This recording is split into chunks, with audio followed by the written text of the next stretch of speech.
Hello there, dear friend. Before we begin this peaceful journey together, I want to know a little about you. How has your day been? Whether it's been filled with joy or challenges, busy moments or quiet pauses, you're exactly where you need to be right now. What time is it where you are in the world? Are you settling in for the night, taking a midday rest, or perhaps greeting the early morning hours? Wherever you are, from the bustling cities of New York to the quiet countryside of England, from the mountains of Colorado to the shores of Australia, you're welcome here in this sacred space.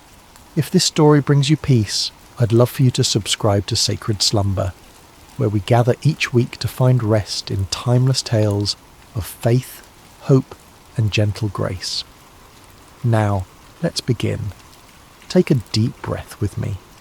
Let your shoulders soften, your jaw relax, and your heart settle into this moment. Whether morning light is streaming through your window, afternoon shadows are dancing on the walls, or midnight quiet surrounds you like a gentle blanket, let us walk together through a story of gentle strength and unseen grace. We're about to enter a time long ago during the days of the judges in ancient Israel. It was a time of chaos and uncertainty, when everyone did what was right in their own eyes. But this is not a story of chaos. This is a story of peace, of quiet faithfulness, of love that chooses to remain when it would be easier to leave. This is the story of Ruth, a young woman whose loyalty would echo through generations and whose humble heart would become part of the greatest story ever told. So close your eyes if you wish, breathe slowly, and let us journey together to the ancient land of Moab, where our story begins beside still waters of the soul. In the rolling hills of Moab, where the morning mist clung to the barley fields like a gentle prayer, lived a young woman named Ruth. She had married into a Hebrew family who had come to Moab during a time of famine in their homeland of Bethlehem. Her husband's name was Mahlon, and his mother was Naomi, a woman whose very name meant pleasant, and whose heart had once been full of joy. But sorrow has a way of finding us, even in the most peaceful places. First, Naomi's husband Elimelech died, leaving her alone with her 2 sons in a foreign land. The boys had grown into men and married Moabite women, Ruth and her sister-in-law Orpah. For 10 years they lived together, and Ruth learned to love not just her husband, but his faith, his God, and especially his mother, who had welcomed her with open arms. Then tragedy struck again, swift and merciless. Both Mahlon and his brother Chilion died, leaving 3 widows to face an uncertain world alone. In those days, a woman without a husband or sons had little hope of survival. They were vulnerable, forgotten, with no one to provide for them or protect them. Naomi sat in her small house, looking at the 2 young women who had become like daughters to her. The silence was heavy with grief, but also with decision. She had heard news from Bethlehem that the famine there had ended, that the Lord had visited his people and given them bread. Her heart longed for home, for the familiar hills of Judah, for the place where she had known happiness before sorrow came calling. "My daughters," she said softly, her voice worn thin by weeping, "I must return to my people. But you are young. You have your whole lives ahead of you. Go back to your mothers' houses. May the Lord deal kindly with you, as you have dealt with the dead and with me." She kissed them both, and they wept together. How can you say goodbye to someone who has been your family, your comfort, your companion through the darkest days? Orpah, after much tears and embracing, finally agreed to return to her people and her gods. It was the practical choice, the safe choice, the choice that made sense to everyone around them. But Ruth clung to Naomi with a determination that surprised them all. When Naomi urged her again to follow her sister-in-law, Ruth spoke words that would echo through history, words that came from the deepest place in her heart. "Do not urge me to leave you or to return from following you. For where you go, I will go, and where you lodge, I will lodge. Your people shall be my people, and your God my God. Where you die, I will die, and there will I be buried. May the Lord do so to me, and more also, if anything but death parts me from you." There was something in Ruth's voice that told Naomi this was not a decision made in the heat of emotion, but a choice carved in stone, written in the very fibre of her being. This young Moabite woman was choosing love over security, faithfulness over comfort, an unknown future over a predictable past. And so they began the long journey from Moab to Bethlehem, two women with nothing but the clothes on their backs and the strength of their love for each other.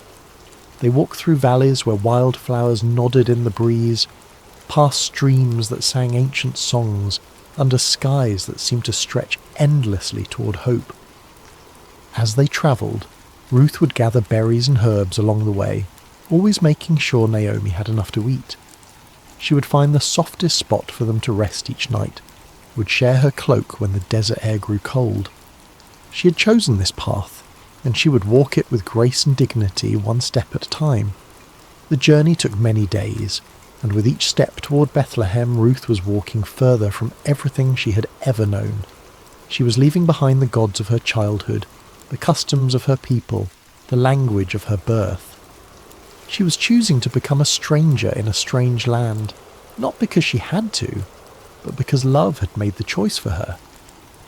When they finally crested the hill that overlooked Bethlehem, the city spread before them like a handful of pearls scattered on brown velvet.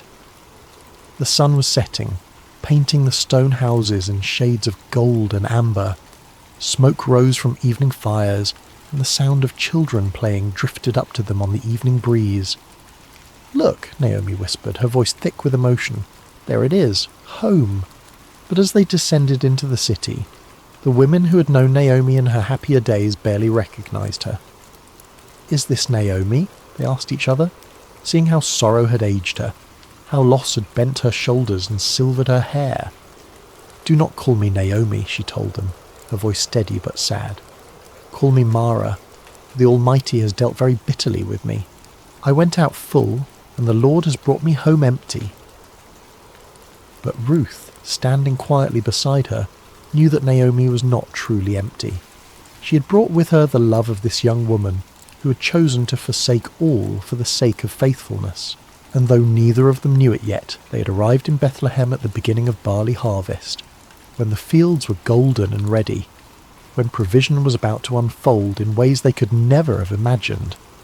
The story was just beginning, and the God who notices every sparrow that falls, who counts every tear that is shed, who remembers every act of kindness, was already preparing the next chapter of their lives. The morning air in Bethlehem was crisp and clean, carrying the scent of ripening grain and the promise of a new day.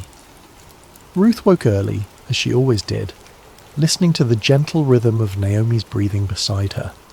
They had found a small place to stay, but their provisions were nearly gone, and Ruth knew that something had to be done. She'd heard about the law of gleaning, a beautiful provision that the God of Israel had made for the poor and the stranger.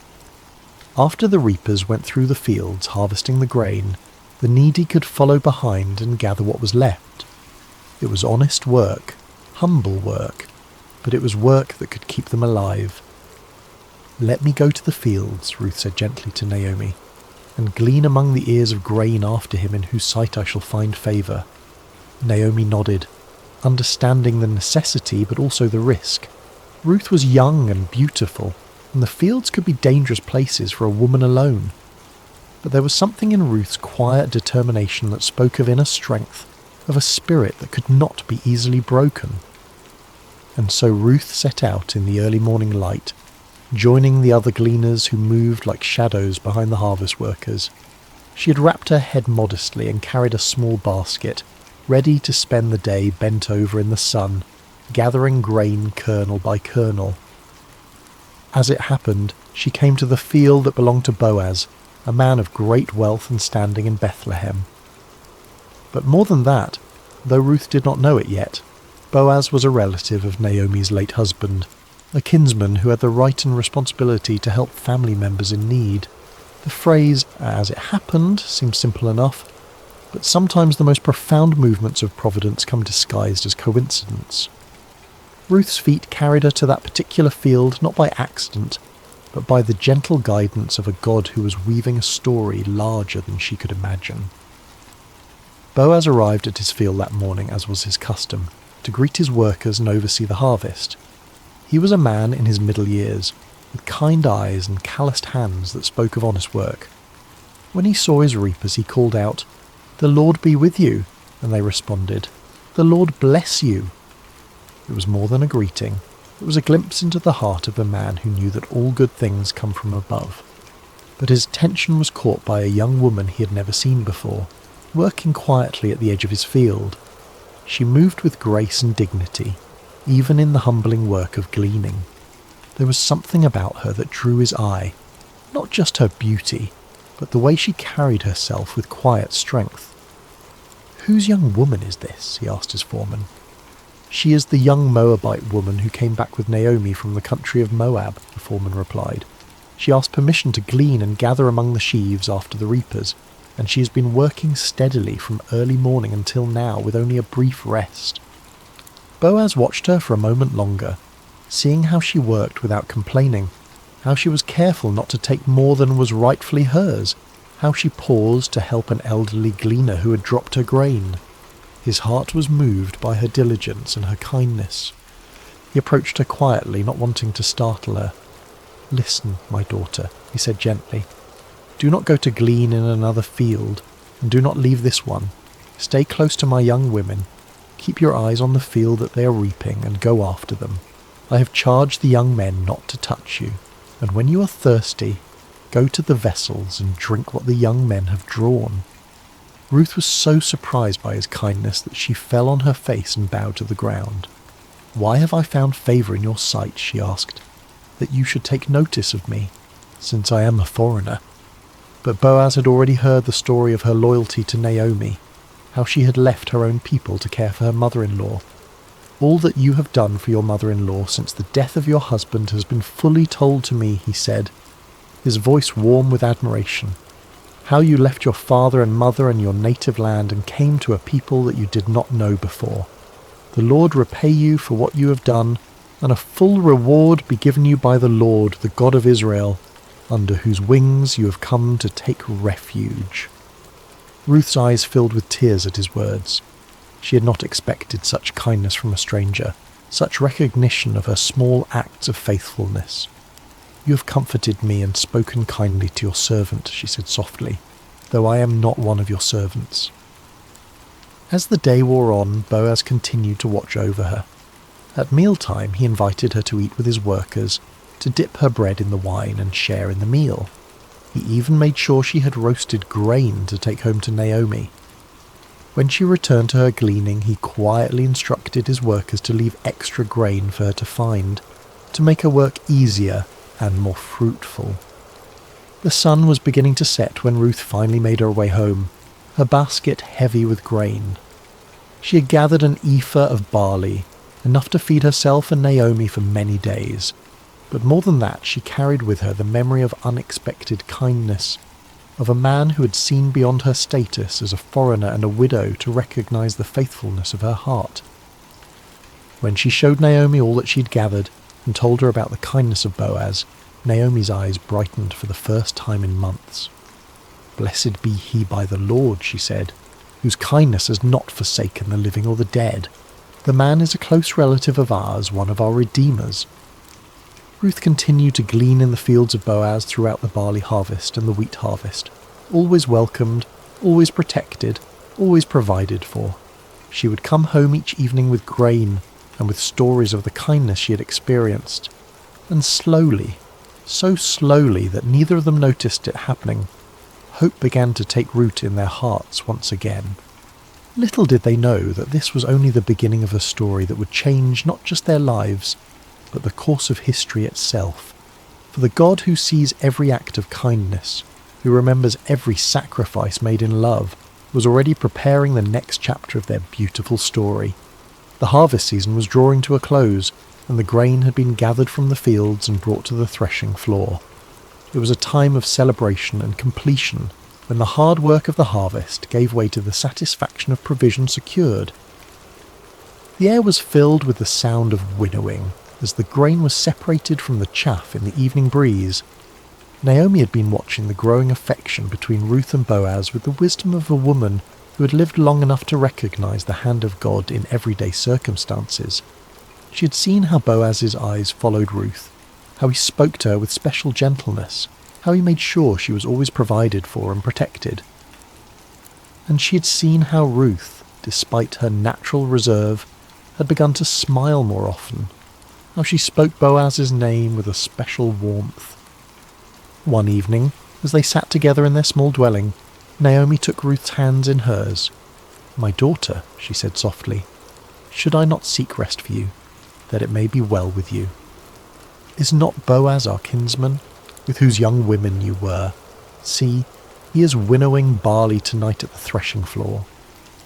Ruth listened carefully as Naomi explained the custom of the kinsman redeemer, how a close relative had the right and responsibility to marry a widow to preserve the family line and inheritance. It was not just about marriage, but about redemption, about restoring what had been lost, about ensuring that the names of the dead were not forgotten. "Wash therefore and anoint yourself," Naomi continued, "and put on your cloak and go down to the threshing floor. But do not make yourself known to the man until he has finished eating and drinking. But when he lies down, observe the place where he lies. Then go and uncover his feet and lie down, and he will tell you what to do." It was a bold plan, one that required great courage and faith. Ruth would be placing herself in a vulnerable position, trusting in the character of a man she had come to respect and admire. But she had learned to trust Naomi's wisdom, and more than that, she had learned to trust the God who had been guiding her steps from the very beginning. "All that you say I will do," Ruth replied simply. As the sun set and the first stars appeared in the clear night sky, Ruth prepared herself carefully. She bathed and anointed herself with fragrant oil, then put on her best garment. But this was not about seduction or manipulation. This was about approaching a good man with dignity and respect, trusting in his honour and in the customs that governed their society. The threshing floor was a place of hard work and celebration, where the grain was separated from the chaff and the harvest was completed. By the time Ruth arrived, the work was done, and the men had eaten and drunk and told stories under the stars. The atmosphere was one of contentment and satisfaction, of work well done and provision secured. Ruth waited in the shadows, watching as Boaz finished his meal and settled down to sleep beside the heap of grain.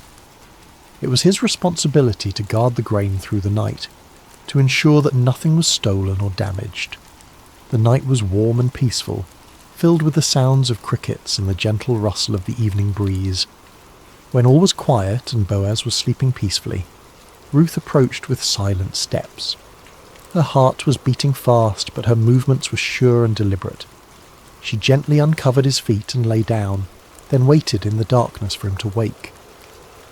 It was midnight when Boaz stirred, suddenly aware of someone at his feet. He was startled but not afraid, turning carefully to see who was there.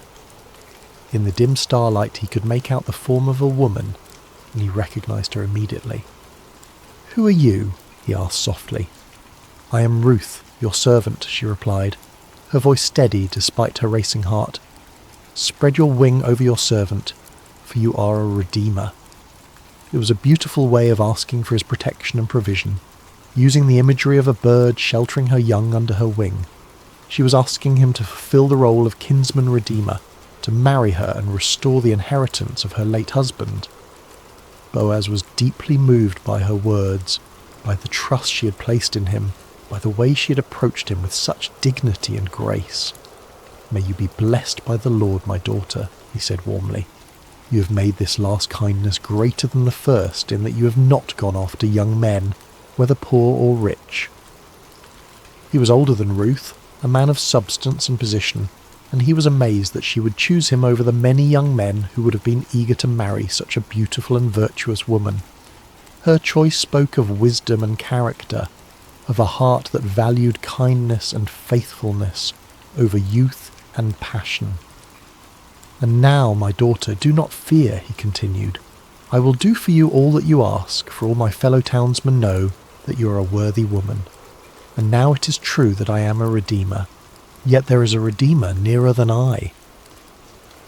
There was another relative who had the first right of redemption, and Boaz was too honourable to proceed without giving that man the opportunity to fulfil his duty. "Remain tonight," he said gently, "and in the morning if he will redeem you, good, let him do it. But if he is not willing to redeem you, then, as the Lord lives, I will redeem you. Lie down until the morning." Ruth lay down again at his feet, comforted by his words and his promise. She had taken a great risk in coming to him, but she had found in Boaz a man of integrity and honour, someone who would do what was right even when it was difficult. When the morning came, before anyone else was stirring, Boaz quietly measured out 6 measures of barley and helped Ruth arrange it in her cloak. "Do not go back to your mother-in-law empty-handed," he said with a smile. Then he sent her on her way before anyone could see her and misunderstand her presence there. Ruth returned home with her heart full of hope and her arms full of grain. When Naomi saw her coming, she knew immediately that something significant had happened. "How did you fare, my daughter?" she asked eagerly. Ruth told her everything that had happened, every word that had been spoken, every kindness that had been shown. When she finished, Naomi smiled with satisfaction. "Wait, my daughter," she said, "until you learn how the matter turns out, for the man will not rest but will settle the matter today." And so they waited, 2 women who had learned that sometimes the greatest acts of faith happen in the quiet moments, when we trust in the goodness of others and in the providence of God. The next chapter of their story was about to unfold, and with it the fulfillment of promises they had hardly dared to hope for. The morning sun was just beginning to warm the stones of Bethlehem when Boaz made his way to the city gate. This was where the elders gathered, where business was conducted, where legal matters were settled according to the ancient customs of Israel. His heart was full of purpose as he took his seat and waited for the other Redeemer to pass by. He didn't have to wait long. Soon he saw the man approaching, and Boaz called out to him by name. "Come over, friend, and sit down here." The man, curious about what business Boaz might have with him, came and sat down. Then Boaz gathered 10 of the city elders to serve as witnesses. What he was about to do would affect not just 2 people, but entire family lines and inheritances. "Naomi, who has come back from the country of Moab," Boaz began, his voice carrying clearly in the morning air, "is selling the parcel of land that belonged to our relative Elimelech. So I thought I would tell you of it and say, buy it in the presence of those sitting here and in the presence of the elders of my people. If you will redeem it, redeem it. But if you will not, tell me, that I may know, for there is no one besides you to redeem it, and I come after you." The other man considered this carefully. A piece of land was valuable, an investment that could bring profit and increase his holdings. "I will redeem it," he said confidently. But Boaz was not finished. "The day you buy the field from the hand of Naomi, you also acquire Ruth the Moabite, the widow of the dead, in order to perpetuate the name of the dead in his inheritance." Suddenly the proposition became more complicated. To marry Ruth would mean that any children born to them would be considered the heirs of her first husband, not his own. The land would eventually pass to them, not to his existing family line.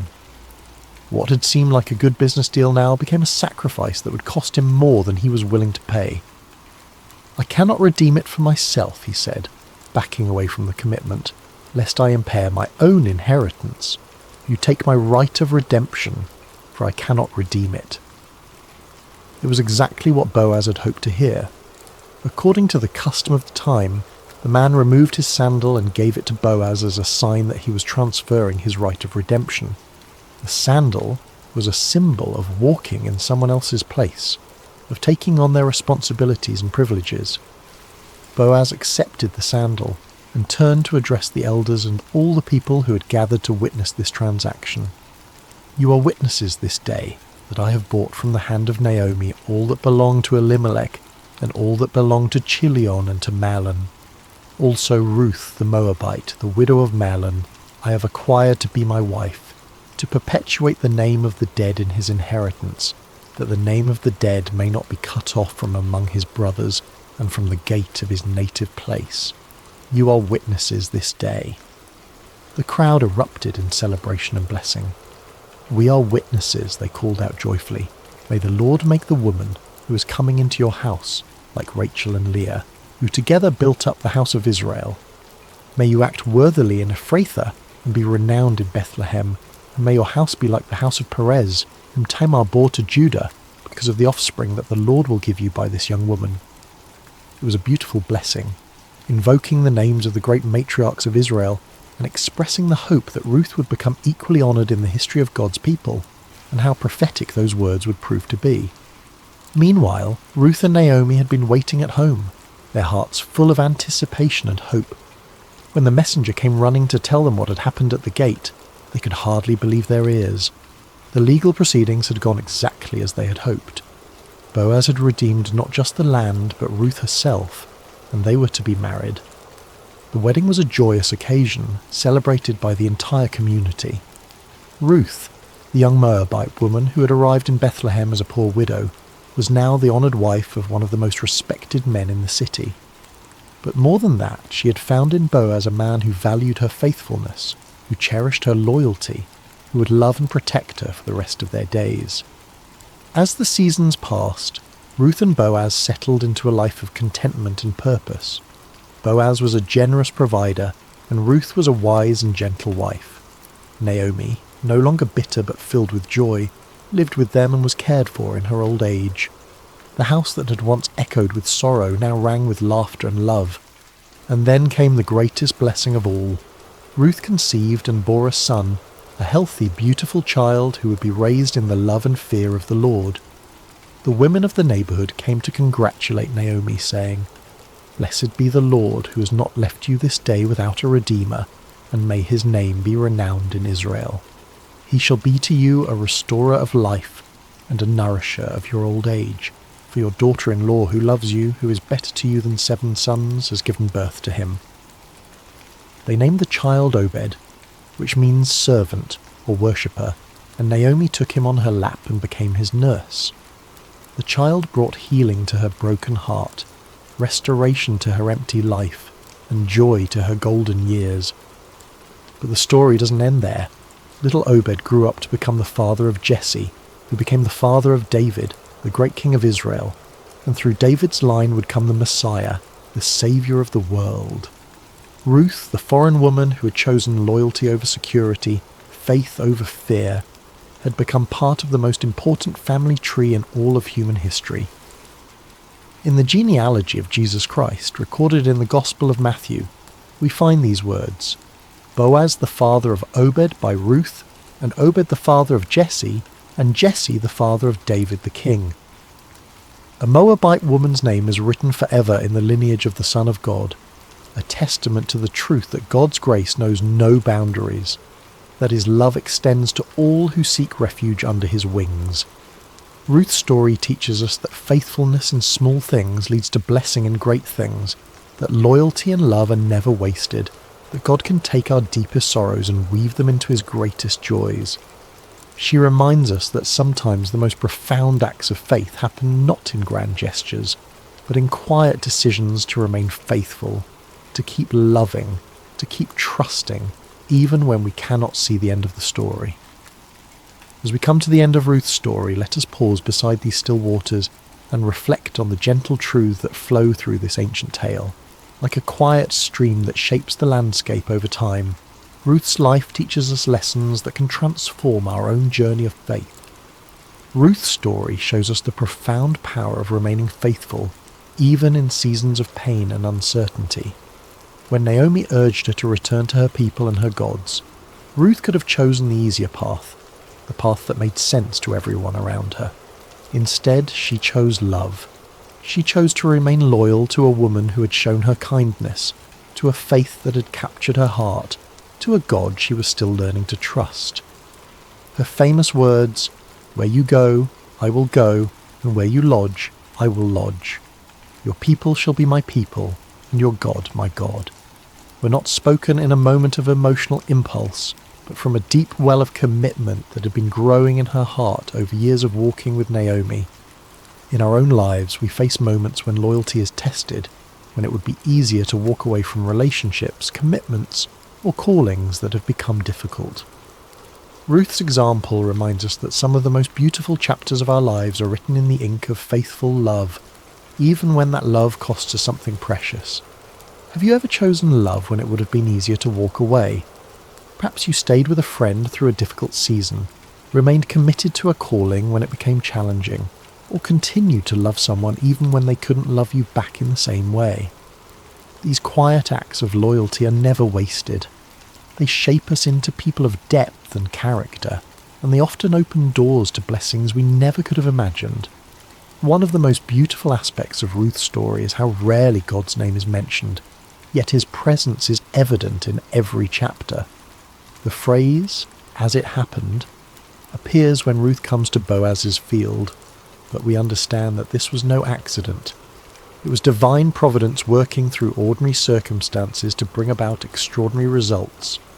God's guidance in Ruth's life came not through burning bushes or angelic visitations, but through the kindness of a stranger, the wisdom of a mother-in-law, and the legal proceedings at a city gate.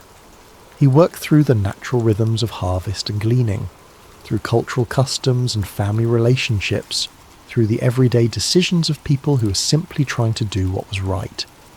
This reminds us that God's hand is often most visible in hindsight, in the moments when we look back and see how perfectly things came together, how doors opened at just the right time, how people entered our lives precisely when we needed them most. The God who numbers our days and knows our needs is constantly at work in the ordinary moments of our lives, weaving together circumstances and relationships for our good and his glory. Can you see moments in your own life where something just happened at the perfect time? Perhaps you met a lifelong friend in an unexpected place, discovered an opportunity through a chance conversation, or found help arriving just when you needed it most. These are not coincidences, but glimpses of a loving God who is intimately involved in the details of our lives. Ruth's story is ultimately about transformation, about how God can take our deepest losses and weave them into his greatest purposes. She began as a young widow in a foreign land, with no prospects and no security. She was an outsider, a foreigner, someone who by all human standards had little to offer the grand story of God's people. Yet her simple acts of faithfulness, her quiet loyalty, her willingness to work humbly in the fields, positioned her to become part of the royal lineage of David and ultimately of Jesus Christ. Her name is recorded forever in the genealogy of the Messiah, a testament to the truth that no one is too small, too foreign, or too broken to be used by God for his purposes. Ruth's transformation from widow to wife, from foreigner to family member, from poverty to provision, reminds us that our current circumstances do not define our future possibilities. The God who saw potential in a Moabite gleaner sees potential in each of us, regardless of our background, our mistakes, or our limitations. No matter where you come from, no matter what losses you have experienced, no matter how ordinary your life may seem, your story can become part of something bigger. Your faithfulness in small things, your acts of love and loyalty, your willingness to trust God even when you cannot see the whole picture. These are the threads that God uses to weave his magnificent tapestry of grace. Perhaps you are in a season of loss right now, wondering if your pain has any purpose, if your faithfulness matters, if your small acts of love make any difference. Ruth's story whispers hope into those questions. It reminds us that God wastes nothing, that he can bring beauty from ashes, that he specializes in writing stories of redemption and restoration. The title of Ruth's story, Beside Still Waters, comes from the 23rd Psalm, where David writes about the Good Shepherd, who leads his sheep beside still waters and restores their souls. Ruth's life exemplifies this truth. In the midst of chaos and uncertainty, she found peace in her commitment to love and faithfulness. In the midst of loss and grief, she discovered that God's provision was always enough for each day. Her story teaches us that peace is not the absence of problems, but the presence of God in our problems. It's not found in perfect circumstances, but in perfect trust. Ruth faced real challenges, real losses, real fears, but she faced them with a spirit of quiet faith and humble obedience. The still waters of God's peace are available to us in every season of life. They flow not from our circumstances, but from our relationship with the one who is the source of all peace. When we, like Ruth, choose to trust in God's goodness, even when we cannot see his plan, when we choose to remain faithful even when the path is unclear, we find ourselves beside still waters where our souls can be restored. As you drift toward rest tonight, may you carry with you the gentle strength of Ruth's example. May you know that even in quiet places, even in fields of sorrow, even in long roads and sleepless nights, grace is never far away. The God who saw Ruth's faithfulness, who provided for her needs, who wove her story into his greater plan, is the same God who sees you tonight. Your acts of loyalty may seem small, but they matter. Your faithfulness in ordinary moments is building something beautiful. Your willingness to trust when you cannot see the whole picture is positioning you for blessings you cannot yet imagine. Rest now in the peace that comes from knowing you are held by a love that will never let you go, guided by a wisdom that sees the end from the beginning, and called into a story that is bigger and more beautiful than you can possibly imagine. May you sleep beside still waters, where your soul can be restored, your strength can be renewed, and your hope can be refreshed for whatever tomorrow may bring. The God who led Ruth from loss to legacy, from sorrow to joy, from emptiness to fullness is leading you too, and his plans for you are good. Sweet dreams, dear friend. May you wake tomorrow with the quiet confidence that comes from knowing you are deeply loved, perfectly guided, and part of a story that extends far beyond what you can see. Like Ruth, who could never have imagined that her simple decision to stay loyal to Naomi would lead to her becoming the great-grandmother of King David, you too are part of a tapestry being woven by hands far wiser than your own. Your faithfulness today, your love tomorrow, your trust in the unseen God who walks beside you, these are the threads that he is using to create something beautiful, something lasting, something that will echo through generations. Rest now in the shadow of his wings, knowing that you are safe, you are seen, and you are more precious than you know. The same God who led Ruth beside still waters is leading you too, and his love will never fail. Amen.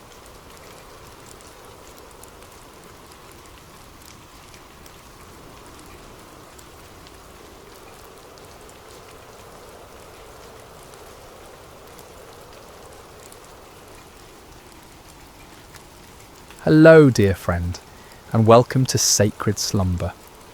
Before we begin tonight's story, I'd love to know, how has your day been? Whether you're listening to this in the quiet hours of evening, perhaps as the sun sets wherever you are in the world, or if it's late at night and you're ready to rest, I hope you'll find peace in the story we're about to share together. Are you listening from a cozy bedroom in America, perhaps from a small town in England, or maybe from somewhere across the vast expanses of Australia or Canada? Wherever you are, whatever time zone cradles you tonight, you're welcome here. If this is your first time with Sacred Slumber, I invite you to subscribe, so these stories can accompany you through many peaceful nights ahead.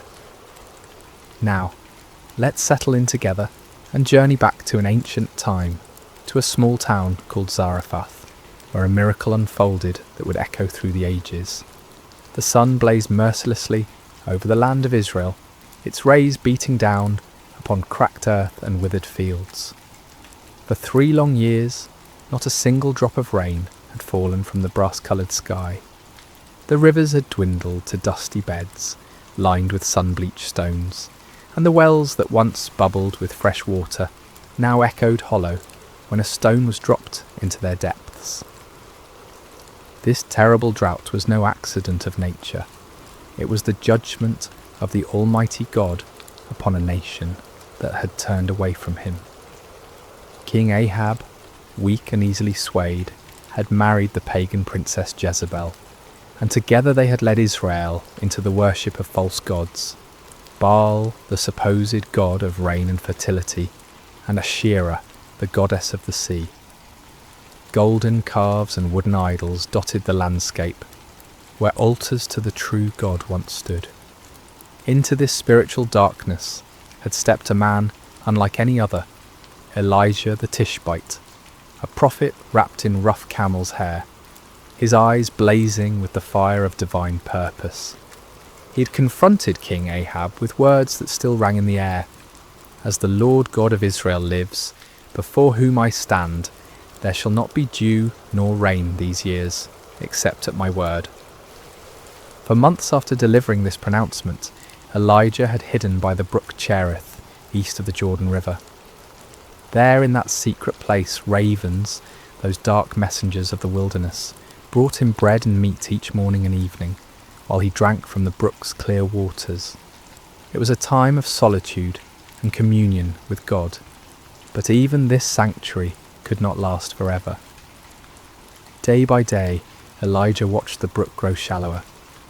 The musical babbling that had once lulled him to sleep grew quieter until it was barely a whisper. Soon only scattered puddles remained, then mere dampness in the sand, and finally nothing but a dry bed where life-giving water had once flowed. It was then, when human resources failed and earthly security vanished, that the word of the Lord came to Elijah again. Arise, go to Zarephath, which belongs to Sidon, and dwell there. See, I have commanded a widow there to provide for you. Zarephath. The name meant a place of refining, and how fitting it would prove to be. This small Phoenician town, nestled along the Mediterranean coast north of Israel, was under Gentile rule, beyond the borders of the chosen people, in a land where Baal and Asherah were worshipped openly. Yet it was here, in this unlikely place, that God would work one of his most tender miracles. So Elijah gathered his simple possessions, his mantle, his staff, and the unwavering faith that had sustained him through these years of drought and hiding. The sun was high as he began his journey northward, his feet raising small clouds of dust from the parched earth. Behind him lay the dried brook and the memories of miraculous provision.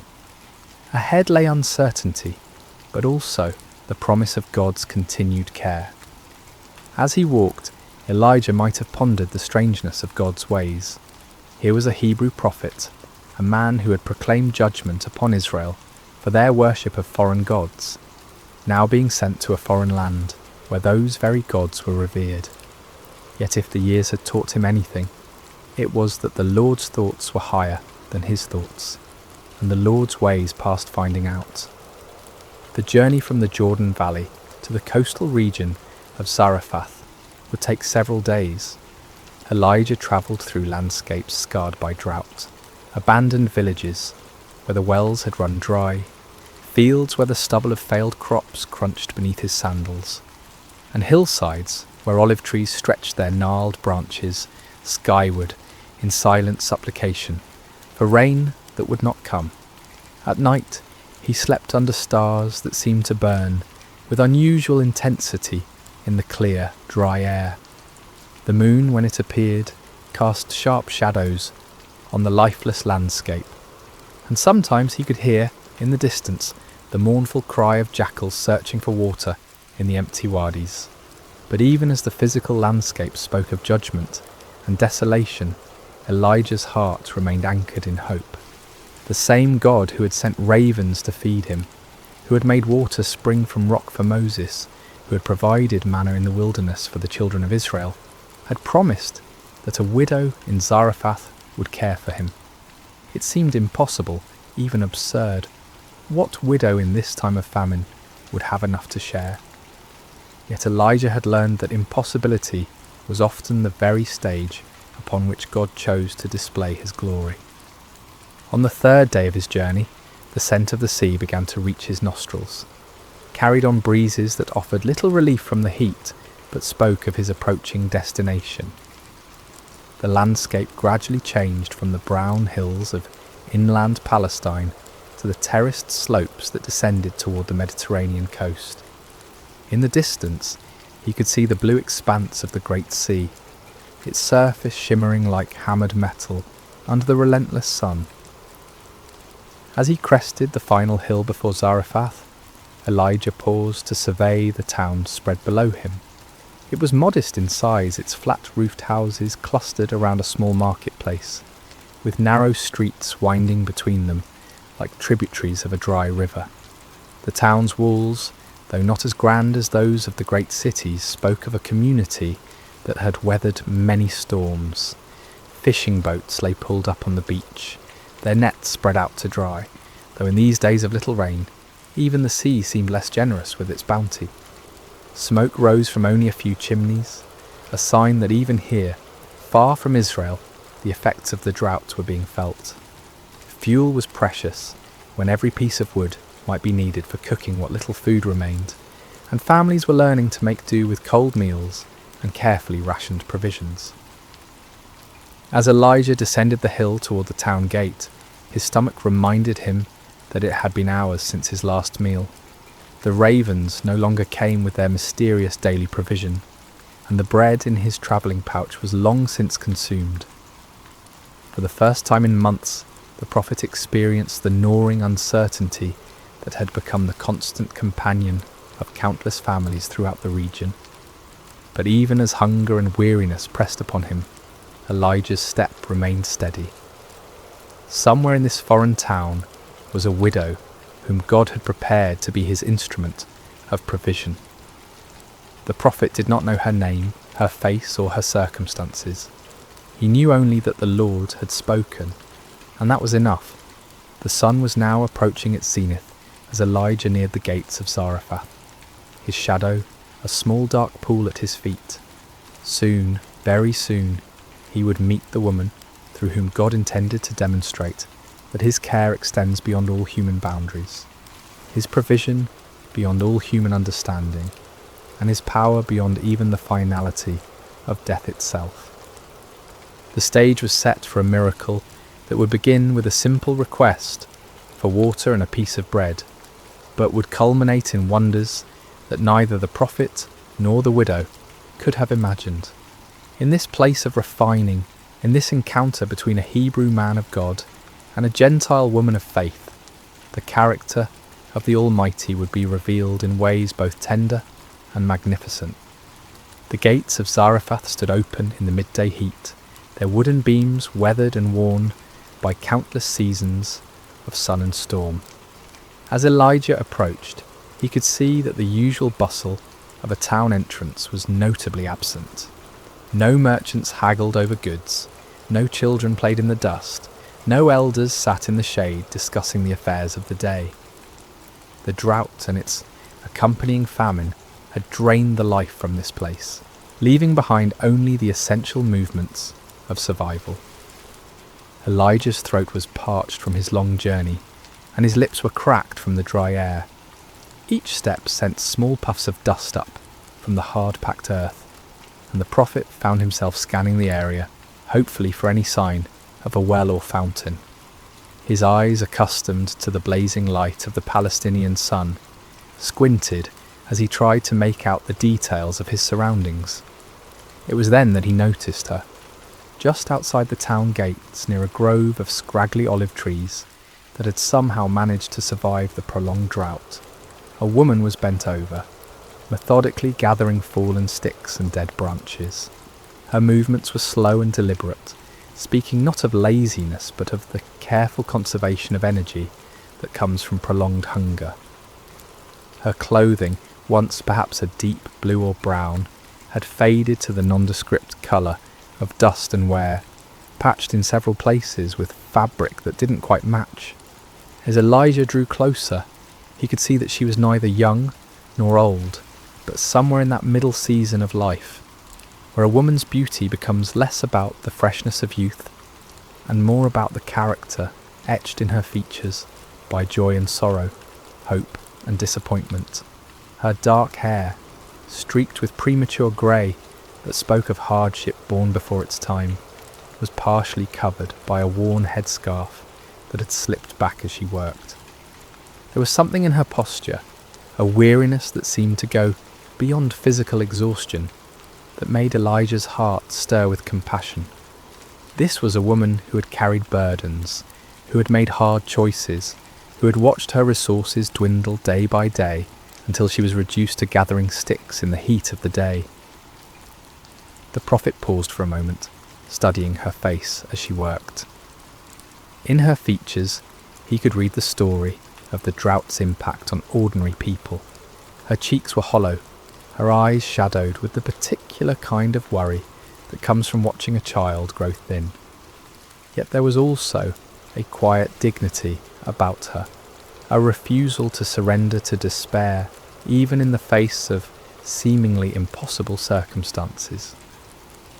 "Excuse me," Elijah called softly, his voice rough from thirst and travel. The woman looked up, startled. Her eyes widened slightly as she took in the appearance of this stranger.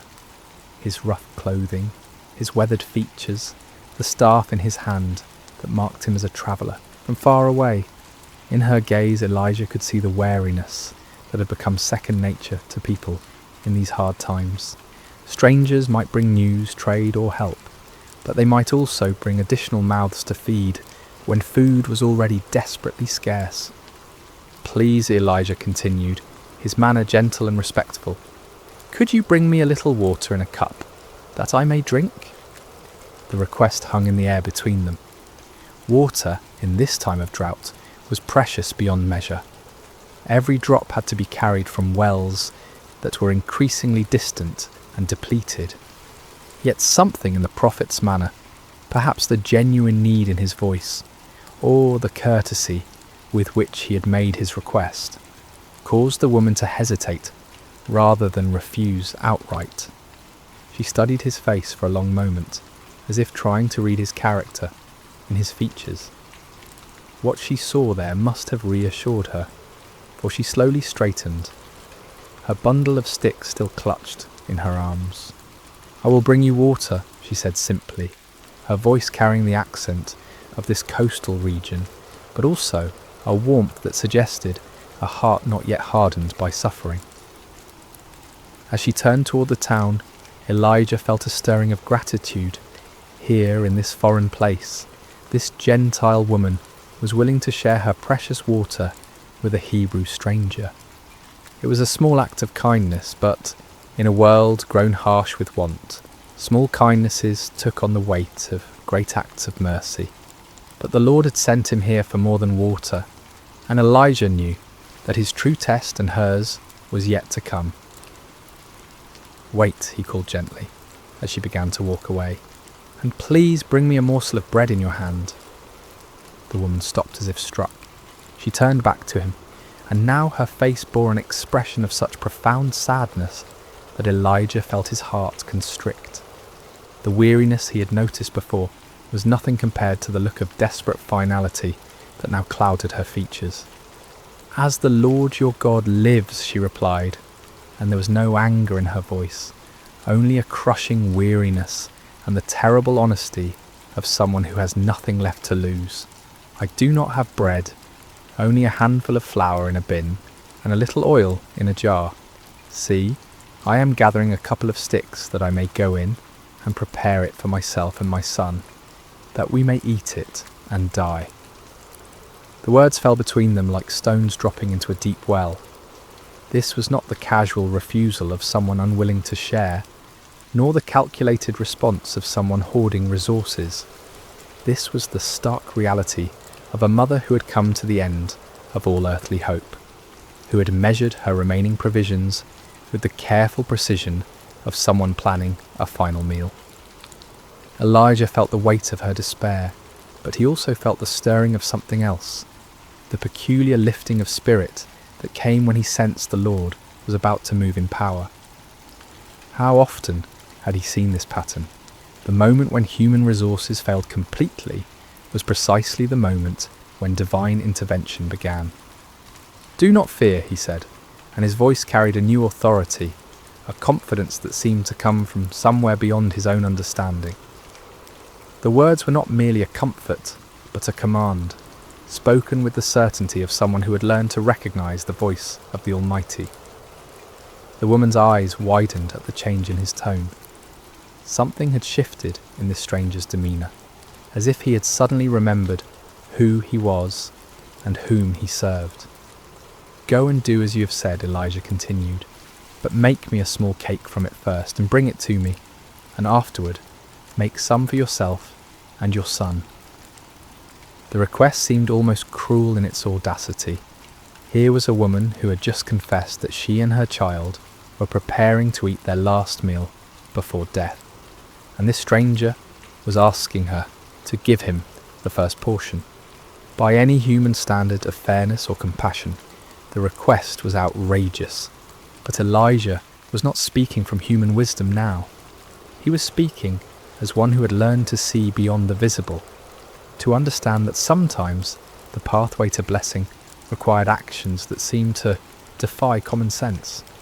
"For thus says the Lord God of Israel," he proclaimed, and now his voice carried the full weight of prophetic authority.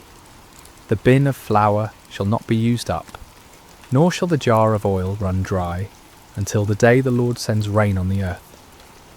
The promise hung in the air between them, like a bridge spanning an impossible chasm. On one side stood the widow's desperate reality, empty bins, empty jars, and the approaching spectre of death. On the other side stood the word of a God she barely knew, spoken through a stranger whose only credentials were the conviction in his voice and the authority with which he spoke. The woman stared at him, her mind undoubtedly racing. Everything in her experience told her that flour and oil, once consumed, were gone forever. Everything she had learned about the world spoke against the possibility of vessels that never emptied, of resources that renewed themselves. She had no reason to trust this foreigner, no evidence that his God was any more real or powerful than the gods her neighbours worshipped.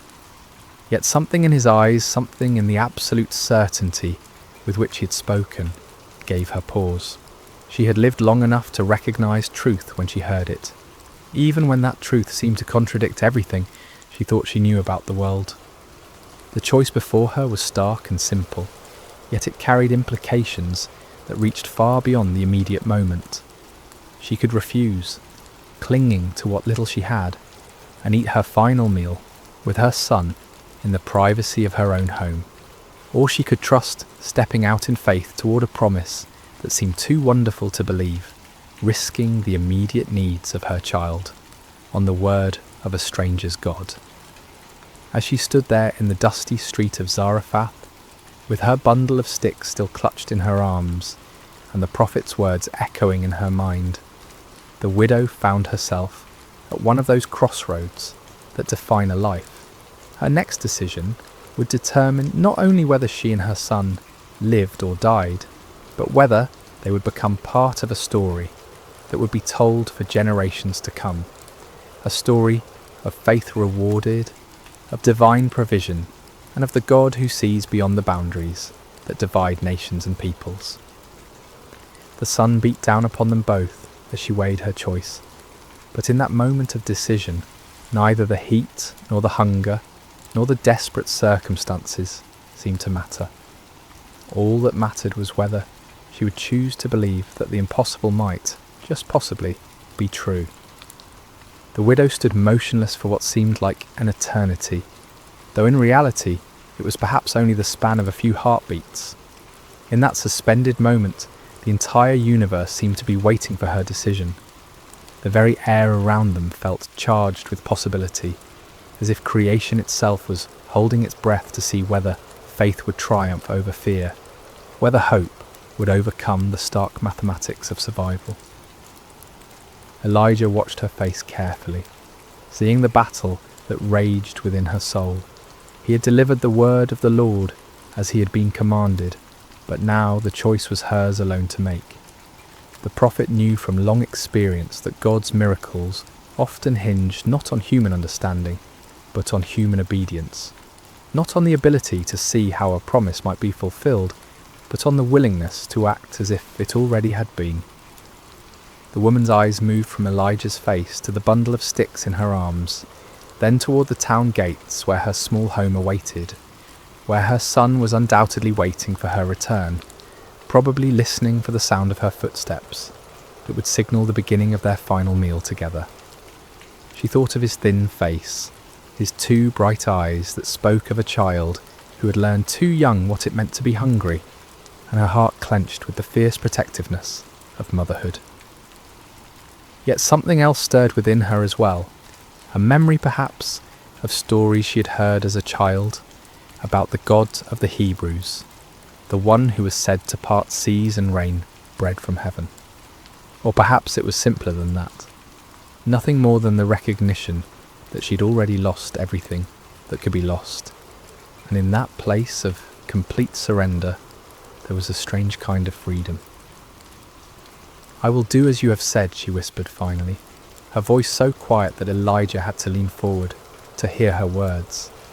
The decision, once made, seemed to infuse her with new energy. She straightened her shoulders, adjusted her grip on the bundle of sticks, and began walking toward the town gates with a purpose that had been absent from her movements before. Elijah followed at a respectful distance, marvelling at the courage it must have taken for her to choose trust over terror, faith over the apparent facts of her situation. The narrow streets of Zarephath were largely empty in the heat of midday, but the few people they encountered looked at the odd pair with curiosity. The widow, known to her neighbours as a woman facing starvation, was walking with determined steps beside a foreign stranger whose very presence seemed to radiate an unusual intensity. Word would spread quickly through the small community that something unusual was happening at the house of the widow woman. Her home, when they reached it, was modest even by the standards of a fishing town. The flat-roofed dwelling was built of the local stone, its walls weathered by countless seasons of Mediterranean storms. A small courtyard in front contained an outdoor oven that had seen little use in recent weeks, its stones cold and covered with a fine layer of dust. A few clay pots stood in the shade, and a wooden door, worn smooth by years of use, led into the main room of the house. As they approached, the door opened and a boy appeared, perhaps 10 or 11 years old, with his mother's dark eyes and hair. His frame was thin in the way that spoke of prolonged hunger, but his face lit up with genuine joy at seeing his mother return. That joy dimmed slightly as he noticed a stranger accompanying her, replaced by the cautious curiosity of a child who had learned to be wary of unexpected changes in routine. "Mother?" he said, his voice carrying a question that encompassed much more than the single word could express. The widow reached out and touched her son's face gently, a gesture that spoke of infinite tenderness and perhaps also of farewell. "This is Elijah, a prophet of the Lord God of Israel," she said simply. "We're going to prepare food and he will eat with us." The boy's eyes widened.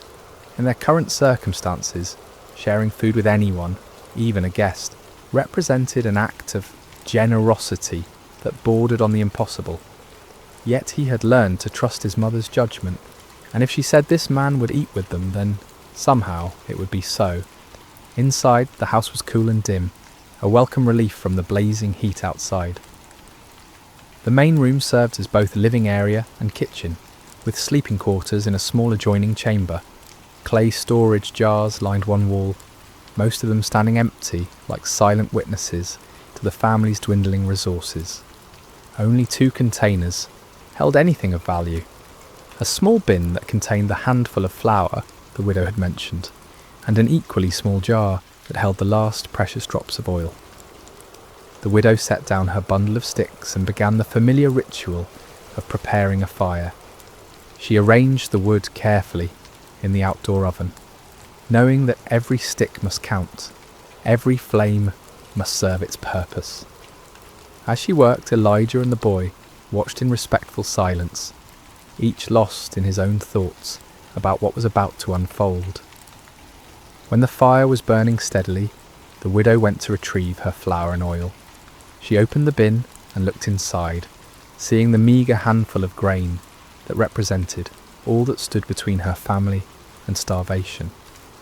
For a moment her resolve wavered. The practical voice of experience whispered that she was being foolish, that she was about to sacrifice her child's last meal on the word of a stranger. But then she remembered the authority in Elijah's voice when he had spoken his promise, the absolute certainty that had rung in his words like a bell struck in a clear mountain air. She had heard many people speak in her lifetime, merchants making promises they wouldn't keep, neighbours offering help they couldn't deliver, officials making proclamations that meant nothing. This had been different. This had carried the weight of truth spoken by someone who knew the one who held the universe in his hands. With steady hands, she measured out the flour, not all of it, but enough to make a small loaf, as Elijah had requested. She added the precious oil, drop by careful drop, then water from their dwindling supply. As she kneaded the dough, she found herself praying to the God of Israel, a God she knew only by reputation, but whom she was now trusting with everything she held dear. The bread baked quickly in the hot oven, filling the small courtyard with an aroma that made all their mouths water and their stomachs clench with longing. When it was finished, golden brown and still steaming, the widow placed it on a wooden plate and carried it to where Elijah sat waiting. "Here," she said simply, offering him the bread that might well be the last her household would ever eat. Elijah received the loaf with the gravity it deserved, understanding that he held in his hands not just food, but an act of faith that would echo through eternity. He broke it carefully, offering portions to both the widow and her son before taking any for himself. The bread was simple fare, coarse flour baked with skill born of necessity, but it tasted like the finest feast to 3 people who had known real hunger. As they ate, a comfortable silence settled over the small courtyard. The bread satisfied their immediate hunger, but more than that, it seemed to nourish something deeper. Hope, perhaps, or the peculiar peace that comes from taking a step of faith and finding solid ground beneath one's feet. When the meal was finished, the inevitable moment arrived. The widow rose to check her storage containers, knowing that according to every law of nature and economy, they should now be empty. The flour bin should contain nothing but dust and remnants, the oil jar nothing but the stained clay at its bottom. She opened the flour bin first, and her breath caught in her throat. Where she had expected to find emptiness, there was flour, not the handful that had remained before, but the same amount that had been there that morning. Her hands trembled as she reached into the jar, running the grain through her fingers to assure herself that she was not dreaming. Next came the oil jar. She lifted it carefully, feeling its weight, hearing the liquid slosh against the sides. It was full as it had been when she had first measured out the precious oil for their bread. "Mother?" her son whispered, seeing the wonder and disbelief that played across her features. "The word of the Lord is true," she breathed, her voice filled with awe. "The flour and oil have not diminished. They are just as they were before." From that day forward, the miracle continued. Each morning, the widow would wake expecting to find her containers empty, only to discover them filled with the same amounts they had held the day before. She would measure out flour for the day's bread, pour oil for cooking, and use what was needed to sustain her household and their guest. But each time she checked, morning, noon, and evening, the levels remained constant, as if invisible hands were replenishing what had been taken. Word of the miracle spread slowly through Zarephath. Neighbours who had expected to attend a funeral instead saw smoke rising daily from the widow's oven. They saw the boy playing in the courtyard with more energy than he had shown in months. They saw the foreign prophet living in their midst, his presence somehow bringing blessing rather than burden to the household that sheltered him. Some whispered that it was sorcery, others that the gods were showing favour to the widow for her kindness to strangers. But the widow herself knew better. She had witnessed firsthand the power of the God of Israel, the one who could multiply resources that seemed exhausted, who could bring abundance from scarcity, who could sustain life when death seemed certain. As weeks turned into months, the relationship between the widow, her son, and Elijah deepened into something like family. The prophet helped with daily tasks, told stories of his journeys and the wonders he had witnessed, and taught them both about the nature and character of the God he served. The boy, who had never known a father's presence, began to look up to Elijah with the mixture of respect and affection that a son shows to a beloved elder. For his part, Elijah found in this simple household something he had rarely experienced in his years of prophetic ministry, the warmth of ordinary human fellowship. Here, far from the palaces and temples where he usually delivered his messages, he discovered the profound joy of seeing God's love expressed through daily provision, through the laughter of a child who was no longer hungry, through the grateful smile of a woman who had learned to trust in the impossible. The jar and jug that never emptied became more than just a miracle of physical provision. They became symbols of a deeper truth, that the God of Israel was not limited by human boundaries, that his love extended beyond the chosen people to encompass all who would trust in him, that his power was sufficient to meet every need of those who placed their faith in his promises. In the small house in Zarephath, as the drought continued to devastate the surrounding lands, a different kind of abundance flourished. It was an abundance measured not just in flour and oil, but in faith rewarded, hope restored, and the quiet joy of lives sustained by the inexhaustible love of the Almighty. The seasons had begun to change, in the way they do even during the harshest droughts, with subtle shifts in the angle of sunlight, and the patterns of wind that speak to those who know how to listen. Elijah had now been living in the widow's household for many months, and what had begun as a desperate act of faith had settled into a rhythm of daily miracle. Each morning brought the same wonder, jars that should have been empty filled with provision, hope renewed with the rising of the sun. The boy had grown stronger during this time, his cheeks regaining some of their childhood roundness, his eyes bright with the vitality that comes from adequate nourishment. He had become Elijah's shadow, an eager student, hanging on every word the prophet spoke about the wonders of God, helping with small tasks around the house, and bringing a lightness to their days that reminded all of them what joy looked like. His laughter had become one of the most precious sounds in that small courtyard, pure and musical, the kind of laughter that makes adults remember what it felt like to see the world as a place of infinite possibility. When he played with the wooden toys he had carved under Elijah's guidance, when he helped his mother tend their small herb garden, when he sat listening to stories of lions' dens and burning bushes, the boy radiated the particular happiness of a child who knows he is loved and secure. The widow, too, had blossomed during these months of miraculous provision. The constant worry that had carved lines around her eyes had softened, replaced by a quiet confidence that spoke of faith tested and proven true. She had learned to trust not just in the daily renewal of flour and oil, but in the character of the God who provided them. Her relationship with Elijah had evolved from desperate gratitude to genuine friendship, seasoned with the deep respect she held for his calling and his God.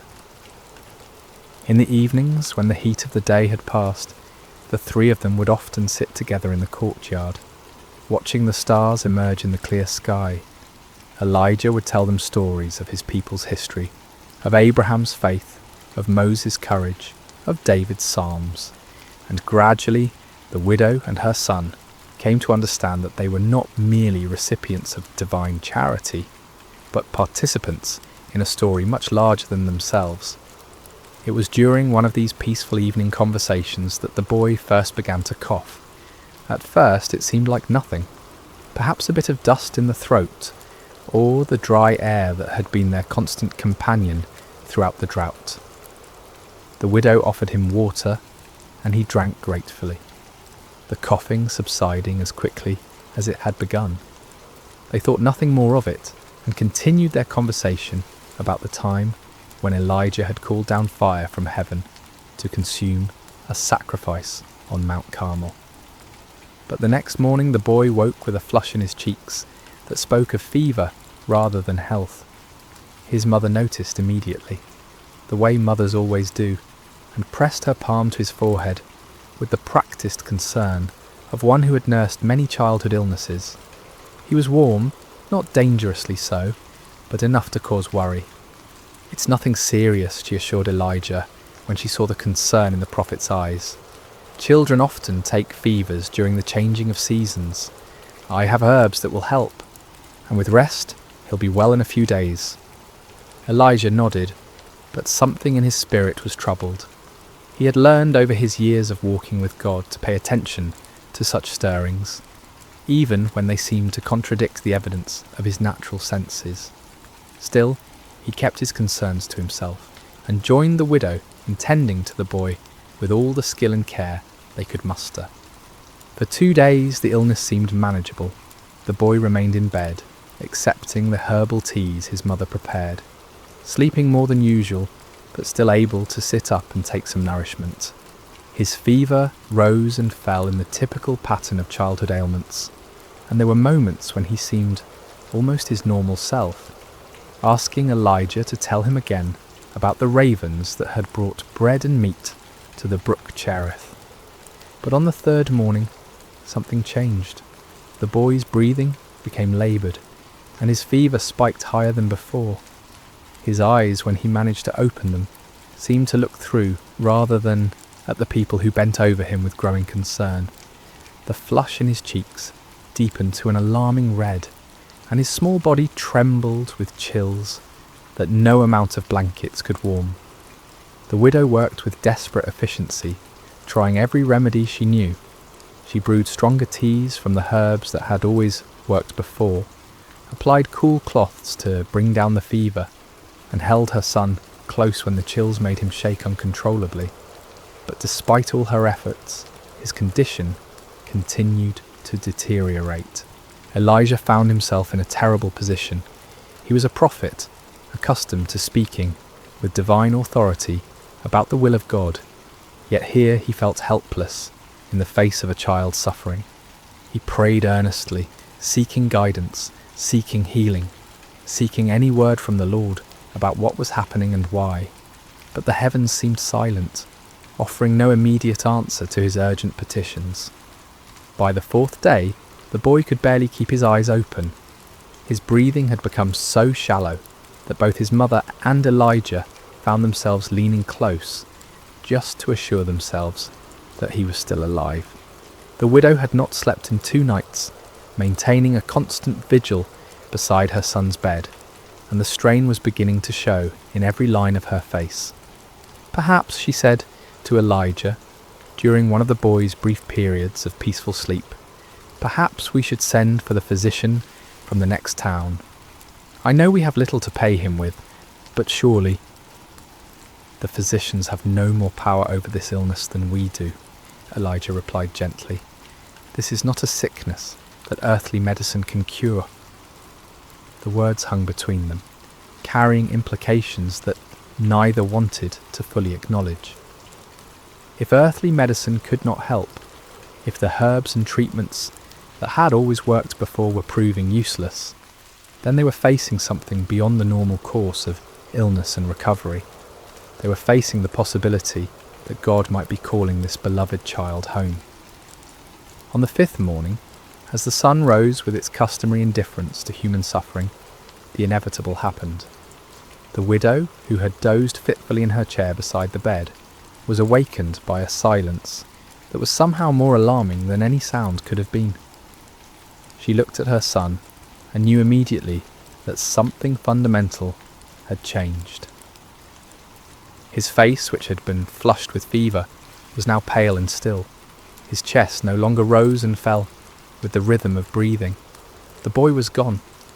The widow's scream of anguish pierced the morning air, a sound so raw and primal that it seemed to tear through the very fabric of hope itself. She gathered her son's lifeless body into her arms rocking back and forth as tears streamed down her face. "What have you done to me, O man of God?" she cried, turning to Elijah with eyes blazing with grief and accusation. "Have you come to bring my sin to remembrance and to kill my son?" The words struck Elijah like physical blows. Here was a woman who had trusted him, who had shared her last meal based on his promise, who had opened her home to him for months. And now, in the presence of God's prophet, her only child lay dead. Without a word, Elijah gently took the boy from his mother's arms. "Give me your son," he said quietly, and despite her grief, something in his tone made her release her hold on the child. Elijah carried the boy to the upper room where he had been staying, laying him carefully on the bed. Then he fell upon his face before God, crying out with all the passion of his prophetic calling. "O Lord my God, have you also brought tragedy on the widow with whom I lodge, by killing her son?" 3 times Elijah stretched himself upon the child, calling out each time, "O Lord my God, I pray, let this child's soul come back to him." The silence that followed seemed to stretch into eternity. Then, like the first breath of dawn, after the longest night, the boy's chest rose. His eyes fluttered open, clear and bright, and he looked up at Elijah with wonder. "Teacher?"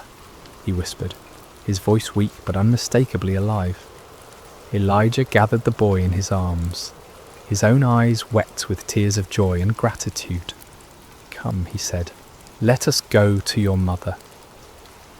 When the widow saw her son walking down the stairs, alive and whole, she fell to her knees. "Now by this I know that you are a man of God," she declared through her tears, "and that the word of the Lord in your mouth is the truth."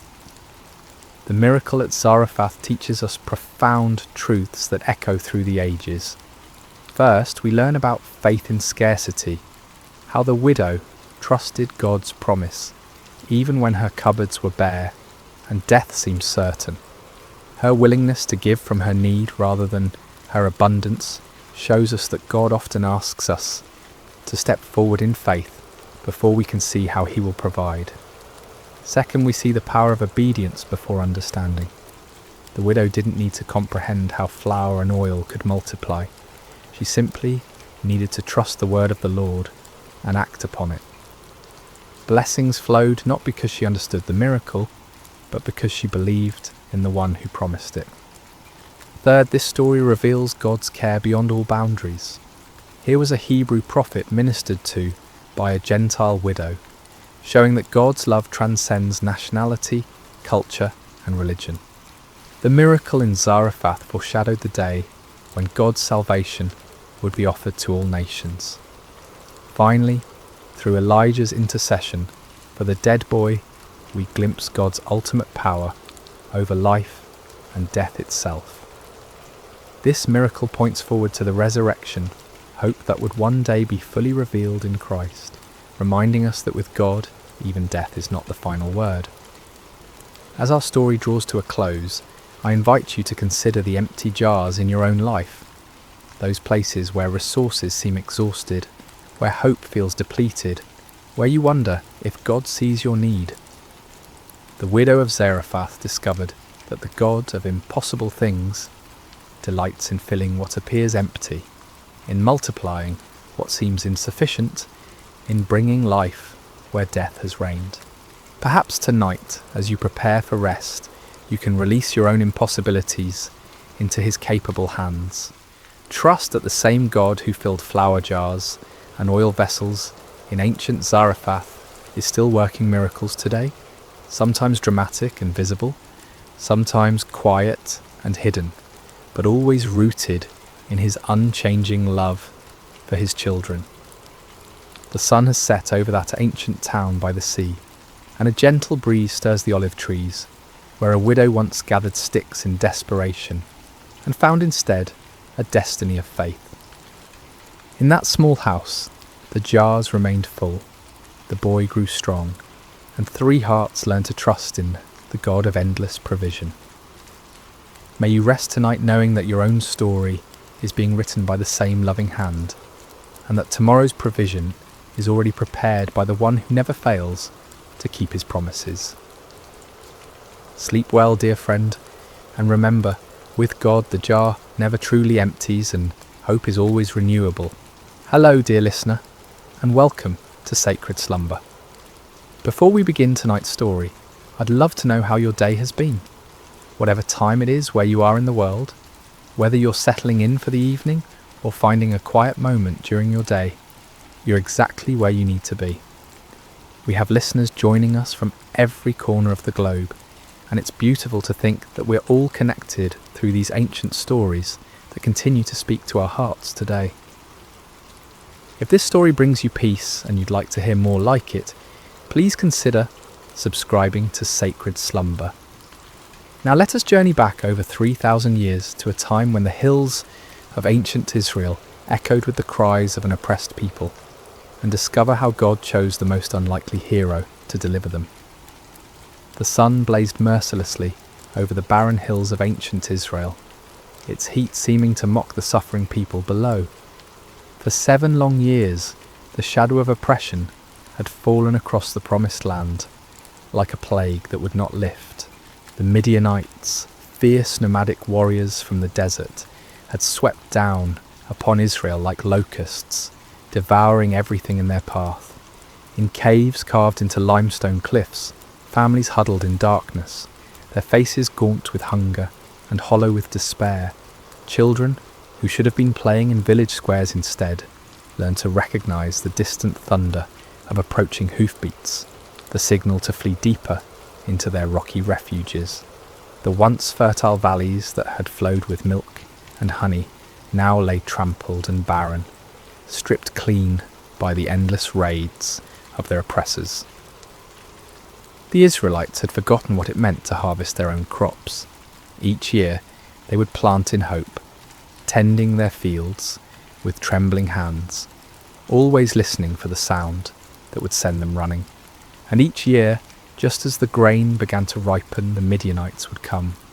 They arrived like a sandstorm, their camels innumerable as the sand by the sea, their warriors dark silhouettes against the burning sky. They took everything, left nothing, and vanished back into the wilderness, leaving behind only dust and desperation. In this time of darkness, when hope seemed as distant as the stars, there lived a young man named Gideon. He was not what anyone would call a mighty warrior. His hands, though calloused from labour, had never gripped a sword in battle. His shoulders, though broad from years of farm work, had never carried the weight of armour. His eyes, though keen from watching the horizon for danger, had never gazed unflinchingly into the face of an enemy.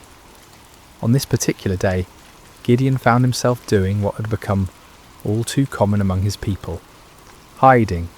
He was in his father's wine press, a stone basin carved deep into the earth, meant for treading grapes. But instead of the purple stain of harvest, this hollow held only wheat stalks and the sound of desperate threshing. Gideon worked quickly, quietly, glancing nervously toward the rim of the pit above him. This was no place to thresh grain, but it was hidden from watching eyes, concealed from raiders who might snatch away even this meagre portion of food. The irony was not lost on him. Here he was, a descendant of Abraham, to whom God had promised this very land, reduced to working in secret, like a thief in his own inheritance. The wheat he threshed was barely enough to keep his family alive, and even this small amount had to be hidden from those who would steal it away. As Gideon worked, sweat dripping from his brow to mingle with the grain dust, he wondered where the God of his fathers had gone. The elders still told stories around carefully concealed fires, stories of a time when the Lord had parted the sea, when he had brought down the walls of Jericho, when his presence had dwelt among them in power and glory.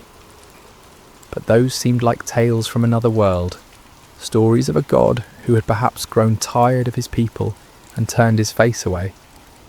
The rhythmic sound of the flail striking grain filled the small space, a lonely percussion that seemed to echo the beating of his own discouraged heart. Each strike felt like a prayer he didn't know how to voice, a desperate plea to heaven from a pit in the earth. And then, without warning, the monotonous rhythm was broken by a voice. "The Lord is with you, mighty warrior." Gideon's flail froze mid-swing. His heart hammered against his ribs as he spun around, expecting to see a Midianite soldier who had discovered his hiding place. Instead, he saw a figure sitting beneath the oak tree above the winepress, a man whose presence seemed to make the very air shimmer with an otherworldly light. The stranger's words echoed in Gideon's mind. Mighty warrior? Him? The man who threshed wheat in secret, who started at shadows, who had never held anything more dangerous than farming tools? Surely this visitor was either mocking him or mistaken about who he was addressing. Gideon climbed slowly from the winepress, his legs unsteady, not from exertion, but from the strange presence of this visitor. The man beneath the oak appeared ordinary enough, yet something in his bearing, something in the way the light seemed to gather around him, spoke of anything but ordinary humanity. "Pardon me, my lord," Gideon said, his voice betraying his confusion and fear. "But if the Lord is with us, why has all this happened to us? Where are all his wonders that our ancestors told us about when they said, 'Did not the Lord bring us up out of Egypt? But now the Lord has abandoned us and given us into the hand of Midian.'" The words tumbled out of him like water breaking through a dam. 7 years of bottled frustration, 7 years of unanswered prayers, 7 years of watching his people suffer, while heaven remained silent. If this stranger claimed the Lord was with them, then where was the evidence? Where was the God who had once fought for Israel, with fire and earthquake, with angel armies and miraculous interventions? The figure beneath the oak tree regarded him with eyes that seemed to hold depths of understanding far beyond human measure. When he spoke, his voice carried an authority that made the ground beneath Gideon's feet feel somehow more solid, as if reality itself paid attention to his words. "Go in the strength you have, and save Israel out of Midian's hand. Am I not sending you?" Gideon felt his knees nearly buckle. Save Israel? Him? The man who hid in wine presses, who jumped at the sound of the wind through the barley? This had to be some terrible mistake, some cosmic error in judgment. "Pardon me, my lord," he said again, his voice barely above a whisper, "but how can I save Israel? My clan is the weakest in Manasseh, and I am the least in my family." It was true. His family held no position of honour among the tribe. They owned no great flocks, commanded no respect in the councils of the elders. Gideon himself was the youngest son, the one who tended to mundane tasks while others made important decisions. He was nobody special, nobody who mattered, nobody whom anyone would follow into battle. But the mysterious visitor seemed unmoved by these protests.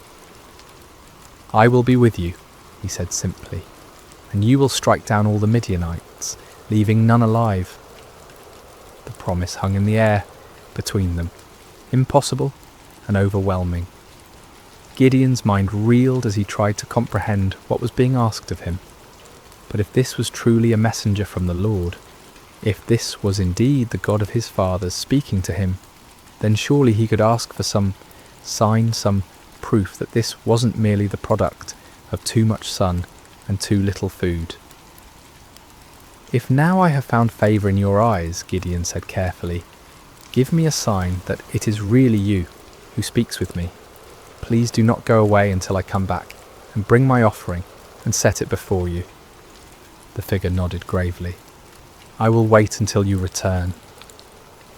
Gideon hurried to his house, his heart pounding with a mixture of terror and desperate hope. He prepared what he could offer: a young goat, unleavened bread made from precious flour, broth to complete the meal. It was a significant sacrifice for a family that had so little, but if there was even the slightest chance that the God of Israel was truly speaking to him, no cost was too great.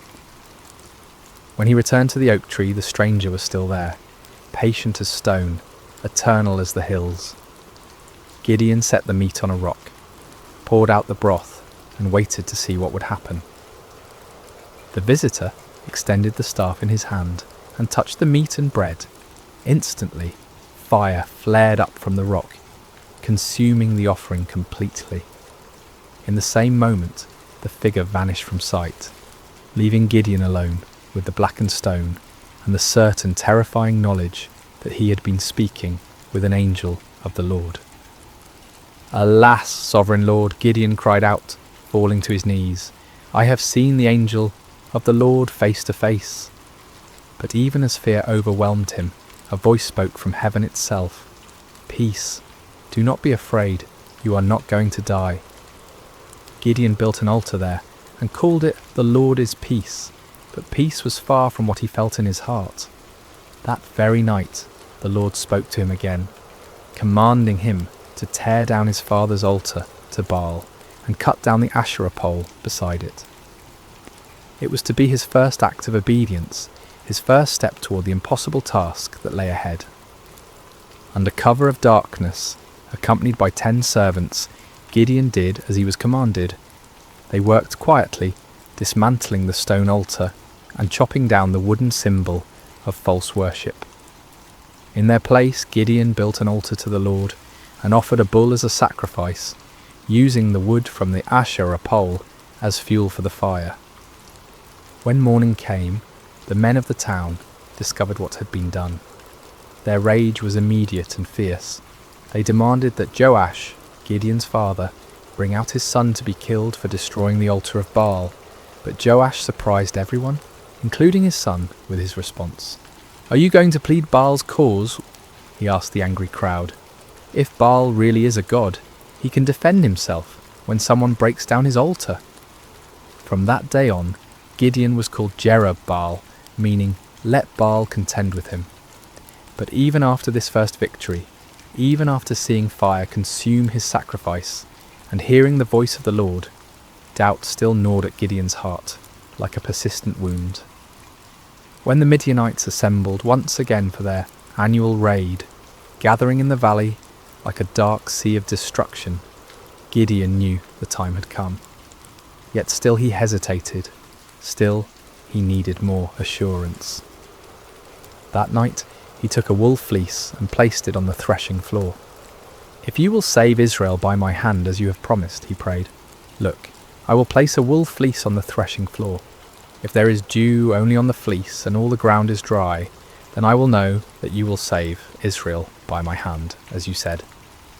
In the morning the fleece was soaked with dew, while the ground around it was completely dry. Gideon wrung out the fleece and filled a bowl with water, but still he doubted. Still, he feared he was deceiving himself. "Do not be angry with me," he prayed again. "Let me make just one more request. Allow me one more test with the fleece, but this time make the fleece dry and let the ground be covered with dew." And God, patient with his fearful servant, did exactly as Gideon asked. The next morning, the fleece was dry while dew covered all the ground around it. Finally, Gideon could doubt no longer. The signs were clear, the calling was certain. The God of Israel had indeed chosen him, the least and the weakest, to deliver his people from their oppressors. But as Gideon would soon discover, God's ways of winning battles were as unexpected as his choice of champions. Word spread quickly through the hill country of Israel. Gideon, son of Joash, had called for warriors to gather at the spring of Harod. The response was overwhelming. Men came from every tribe, every village, every cave where families had been hiding. They came carrying whatever weapons they could find. Old swords passed down from fathers, farming implements that could serve as spears, slings and stones gathered from riverbeds. 32,000 men answered the call. It was a significant force, larger than any army Israel had mustered in years. As Gideon looked out over the sea of faces, weathered by years of oppression, but now bright with hope, he felt a stirring of confidence. Perhaps this task wouldn't be as impossible as it had seemed. But even as he counted his forces, Gideon knew they were still vastly outnumbered. In the valley below, the Midianites and their allies spread across the landscape like a plague of locusts. Their camels were indeed as numerous as the sand on the seashore. Their warriors a dark tide that seemed to stretch to the horizon. Conservative estimates put their numbers at over 100,000 fighting men, but some said there were twice that many.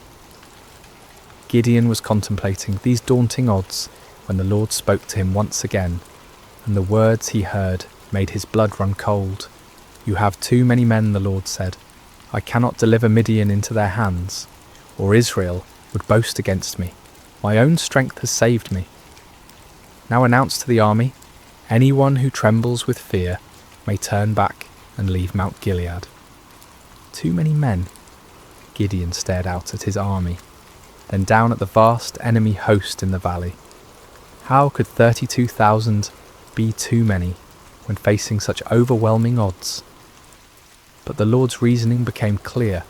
If Israel won this battle with such numbers, they would attribute the victory to their own military might, rather than to God's power. With a heavy heart, Gideon stood before his assembled forces. These men had left their families, their hiding places, their small measures of safety to answer his call. Now he had to tell some of them to go home. "Men of Israel," he called out, his voice carrying across the gathered warriors. "The Lord has spoken to me. Anyone among you who is afraid, anyone who trembles with fear, may return to his home. There is no shame in this. Go in peace." A murmur rippled through the crowd. Some men looked relieved, others confused, still others ashamed. But slowly, surely, men began to step forward, to gather their belongings, to turn away from the camp. What started as a trickle became a stream, then a flood. By evening, 22,000 men had departed for their homes, leaving only 10,000 behind. Gideon watched them go with a mixture of understanding and dread. He couldn't blame them for their fear, not after 7 years of running and hiding, but now his army was less than a third of its original size, facing an enemy that seemed to grow larger with every passing hour. Surely now the Lord would be satisfied with the numbers. Surely now they could plan their attack, develop their strategy, prepare for battle. But as the sun set over the camp, painting the sky the colour of blood, the voice of the Lord came to Gideon once more. "There are still too many men," the Lord said. "Take them down to the water, and I will thin them out for you there." Gideon felt as if the ground was shifting beneath his feet. Still too many? 10,000 men were still too many to face 100,000? What kind of battle was the Lord planning? The next morning Gideon led his remaining men down to the spring of Harod. The water was clear and cold, bubbling up from underground sources that had never failed, even in the driest years. The men were thirsty from the march and eager to drink. Separate those who lapped the water with their tongues, as a dog laps from those who kneel down to drink, the Lord instructed. Gideon watched carefully as his men approached the water. Most of them, weary and relieved to finally rest, knelt down and put their faces directly to the stream, drinking deeply. But a few, perhaps more cautious or alert, cupped water in their hands and lapped it quickly while keeping their eyes up, watching for danger. When the test was complete, Gideon counted with growing amazement and terror. Only 300 men had lapped the water like dogs. 300 out of 10,000. 300 to face the multitudes of Midian. "With the 300 men that lapped I will save you and give the Midianites into your hands," the Lord said. "Let all the others return home." The dismissal of the remaining 9,700 men was even more painful than the first reduction. These were the men who had stayed when others fled, who had shown courage and commitment. Yet now they too had to be sent away, carrying with them the supplies and provisions that would have sustained a larger force. As evening fell over the camp, Gideon found himself staring at his tiny army. 300 men sat around small fires, their faces illuminated by flickering flames. Some sharpened weapons, others mended gear, still others simply stared into the darkness where their enemies waited. They were farmers and shepherds, craftsmen and traders. None of them were professional soldiers. None of them had trained for this kind of warfare. Gideon walked among them, listening to their quiet conversations. Some spoke of their families, wondering if they would ever see their wives and children again. Others talked about the enemy, speculating about Midianite tactics and weapons.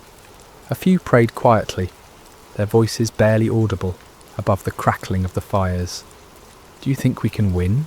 one young man asked his companion, his voice carrying the weight of doubt that Gideon felt in his own heart.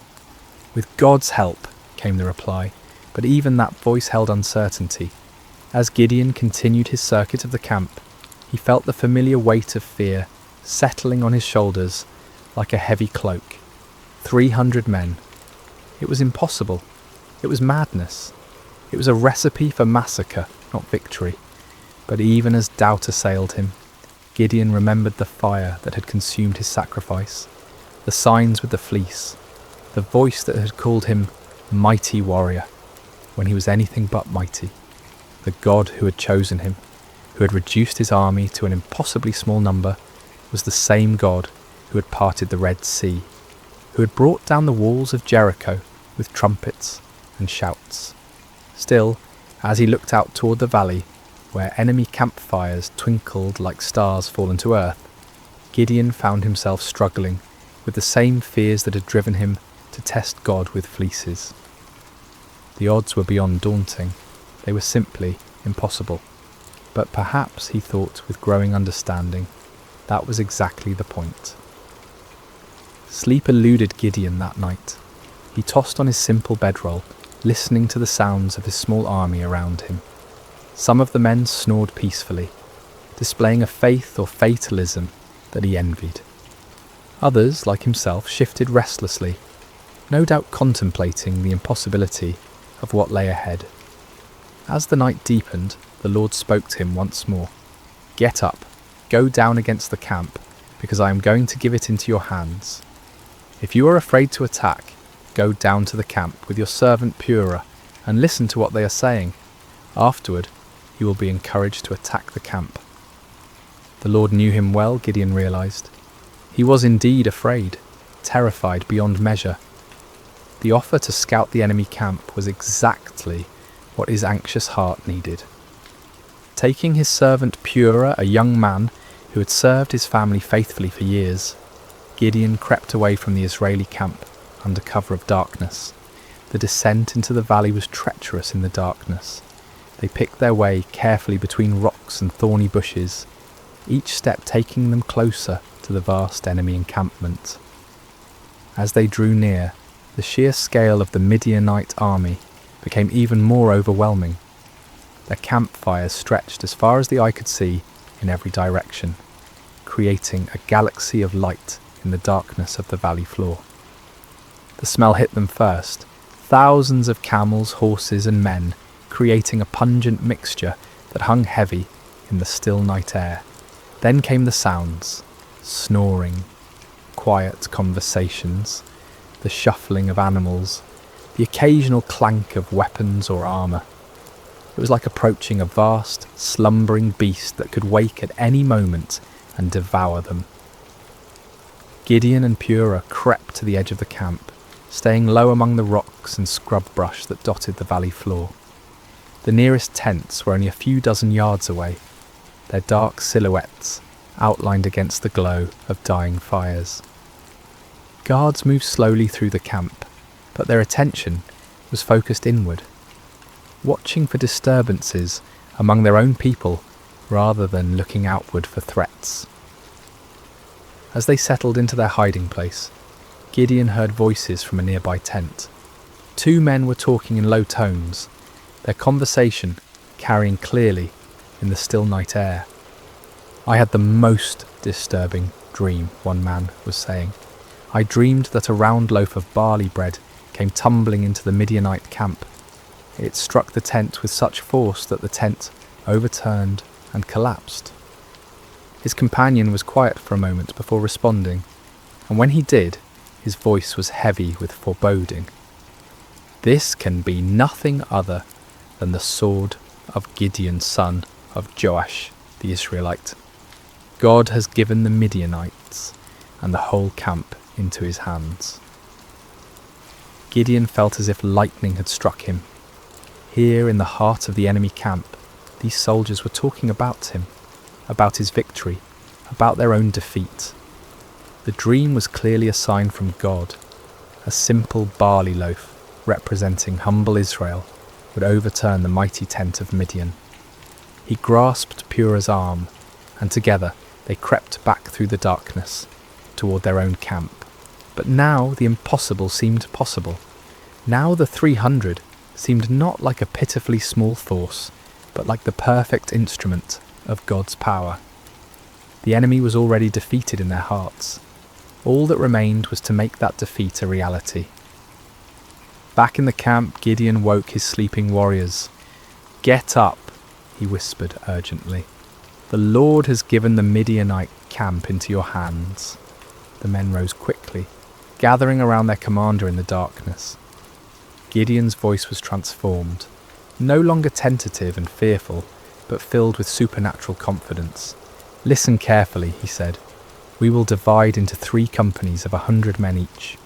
I will give each of you a trumpet and an empty jar with a torch inside it. Watch me and do exactly what I do. When I and all who are with me blow our trumpets, then you blow your trumpets all around the camp and shout, 'For the Lord and for Gideon.'" The plan was unlike anything any of them had ever heard of. No swords, no spears, no conventional weapons at all. Just trumpets, empty pottery jars and torches. It seemed almost like madness, but there was something in Gideon's voice, something in his bearing, that convinced them this was indeed the Lord's strategy. The men moved quickly and quietly to gather the supplies they would need. Clay jars were found and emptied. Torches were prepared and placed carefully inside, so that their light was completely hidden. Each man took a trumpet, though few of them had any experience with such instruments. The plan didn't require musical skill, however, only the ability to make noise. As the first company prepared to move out, Gideon looked at his men one final time. These farmers and shepherds, these ordinary men who had answered an extraordinary call, were about to attempt something that would be remembered for generations to come. They were terrified. He could see it in their faces, but they were also determined. They had come too far to turn back now. "Remember," Gideon said quietly, "we are not fighting this battle alone. The Lord goes before us. Trust in him, follow my lead, and we will see the salvation of Israel this very night." The 3 companies spread out in the darkness, moving carefully around the perimeter of the enormous enemy camp. It took time to get into position, with each group having to navigate difficult terrain while carrying their unusual equipment. But finally, just as the middle watch began, just as the guards were changing and the camp was at its most vulnerable, Gideon's company reached their position on one side of the valley. He looked across the vast sea of tents and fires, knowing that his other 2 companies were in position on the other sides. Somewhere out there in the darkness, 200 other men were waiting for his signal, trusting him to lead them in this impossible venture. Gideon raised his trumpet to his lips, lifted his jar with its hidden torch, and prepared to find out whether the God of Israel would indeed fight for his people. The moment had come. 300 men were about to challenge an army of over 100,000, armed with nothing but faith and the most unusual weapons in the history of warfare. The fate of Israel hung in the balance, suspended in the darkness between doubt and faith, between human impossibility and divine power. The signal came like thunder splitting the night sky. Gideon's trumpet blast echoed off the hills surrounding the valley, a piercing note that seemed to come from heaven itself. In the same instant, he smashed his clay jar against a rock, releasing the torch inside to blaze forth like a star suddenly born in the darkness. "A sword for the Lord "And for Gideon," he shouted at the top of his lungs. The response was immediate and devastating. All around the perimeter of the vast Midianite camp, 299 other men followed their commander's example. The sound was indescribable. 300 trumpets blowing at once, creating a wall of noise that seemed to shake the very foundations of the earth. 300 clay jars smashed simultaneously, the sound like thunder crashing over and over again. 300 torches suddenly blazed to life, creating a ring of fire around the sleeping army. And 300 voices roared out the battle cry, "A sword for the Lord and for Gideon." The effect on the Midianite camp was catastrophic. Men who had been sleeping peacefully moments before were jolted awake by the tremendous noise, their minds struggling to comprehend what was happening. In the darkness, disoriented and terrified, they saw only the ring of torches surrounding them, and heard only the overwhelming sound of trumpets and shouting. To their sleep-clouded minds, it seemed as if they were surrounded by a vast army. The torches suggested thousands of soldiers, each one marking a warrior ready to attack. The trumpet spoke of organised military might, of disciplined forces moving in coordinated assault. The unified battle cry indicated an enemy confident of victory, sure of their superior strength. Panic spread through the camp like wildfire. Men stumbled from their tents, grabbing weapons, looking desperately for officers to tell them what to do. But in the chaos and darkness, with the deafening noise continuing all around them, communication was impossible. No one could hear orders over the sound of 300 trumpets. No one could see clearly through the confusion of flickering torches and deep shadows. "We're surrounded," someone screamed. "The whole Israeli army is here," shouted another. "We're all going to die," cried a third. The panic was contagious, spreading from tent to tent, from company to company, until the entire vast army was in the grip of terror. Men began running in all directions, some trying to escape what they perceived as encirclement, others attempting to mount some kind of defence against an enemy they couldn't see or understand. In their confusion and fear, the unthinkable began to happen.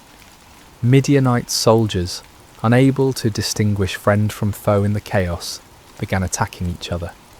A man running through the darkness looked like an enemy soldier. A voice shouting commands in the confusion sounded like the voice of an Israeli warrior.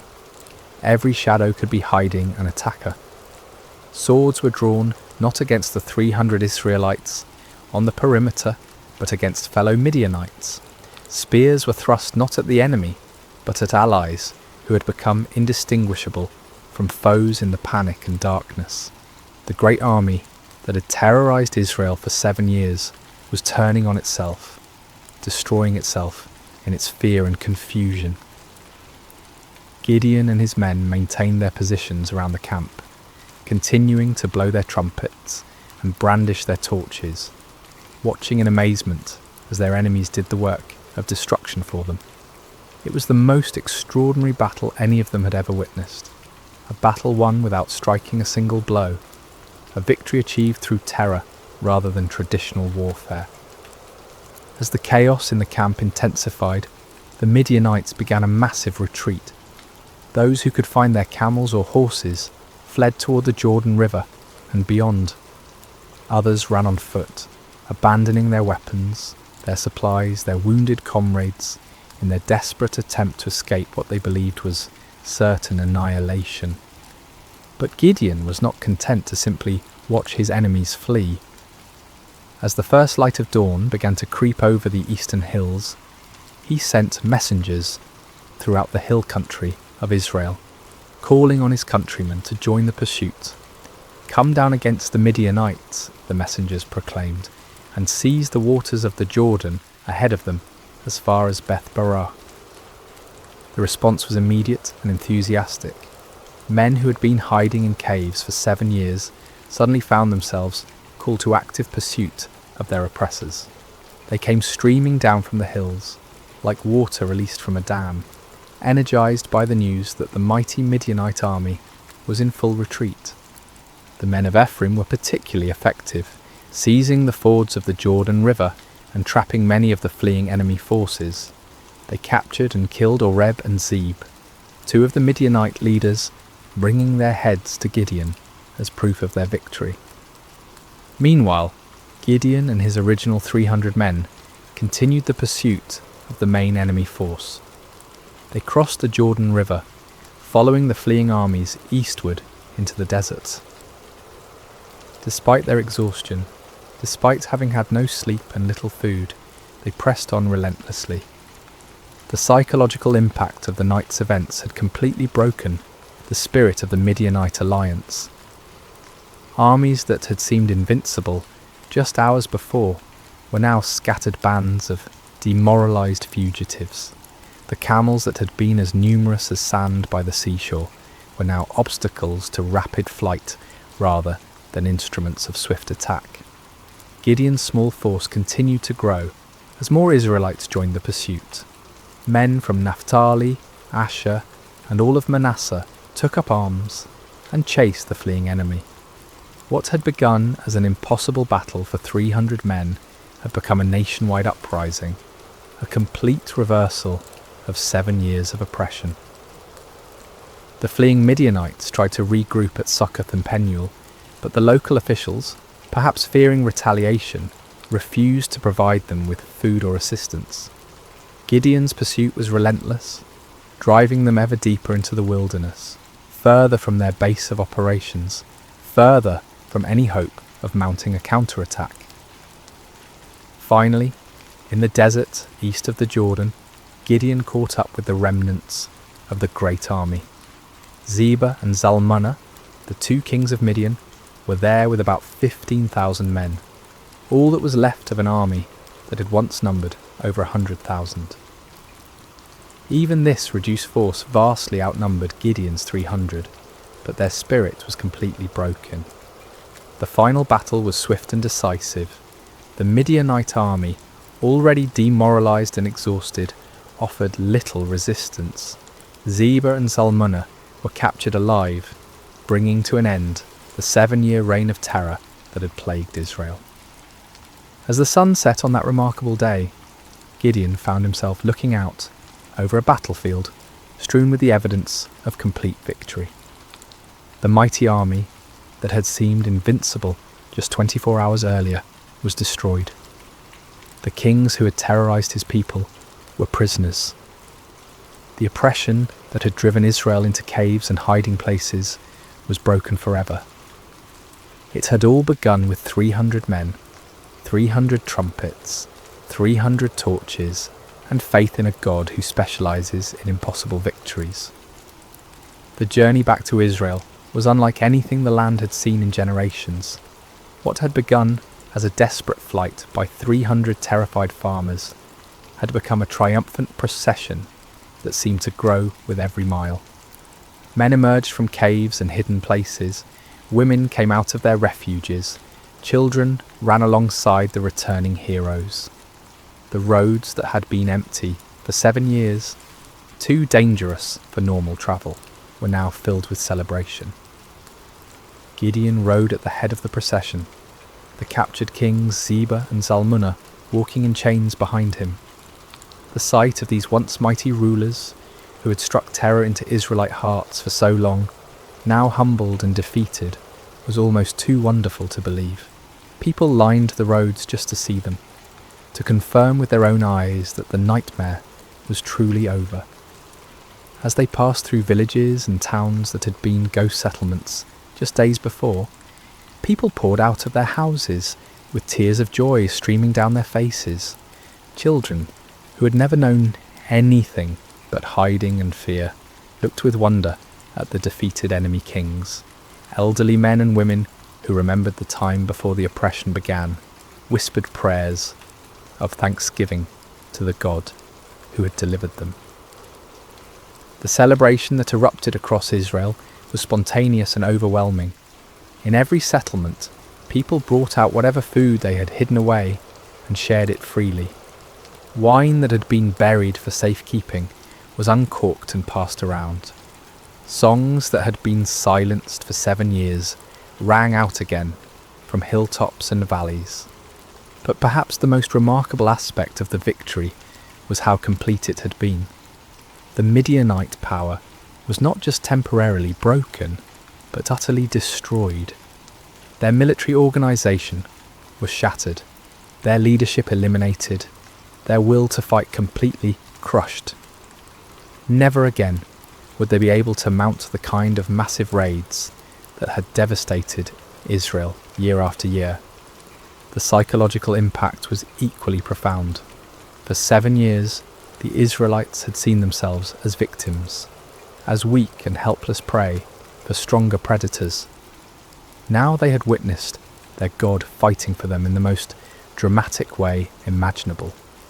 The story of the 300 and their trumpets would be told and retold around campfires for generations to come.